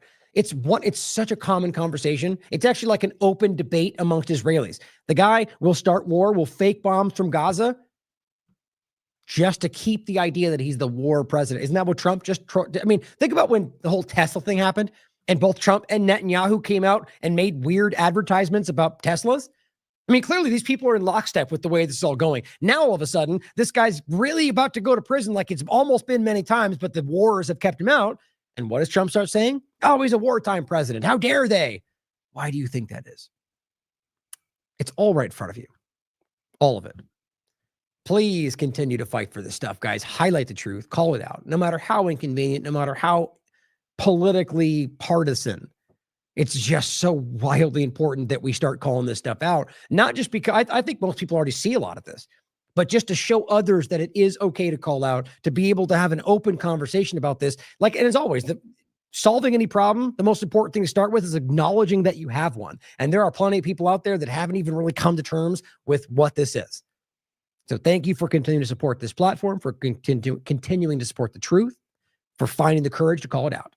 As always, if you support this platform, there's plenty of ways to support the, financially support us down below. All the links, donation platforms. We do this for free. We do this because we believe in it. Put all the work in. Sometimes, this goes on for days of work and research, organizing certain categories. I've got multiple windows open with other things I'm working on. And some days I'll sit down and spend 13 hours organizing the show for what we're going to talk about that day and putting out 4 hours today of content. I do this because I believe in it and I believe in you, and I'm going to do it regardless.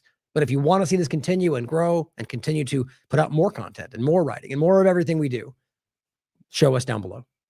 I love you all. As always, question everything. Come to your own conclusions. Stay vigilant.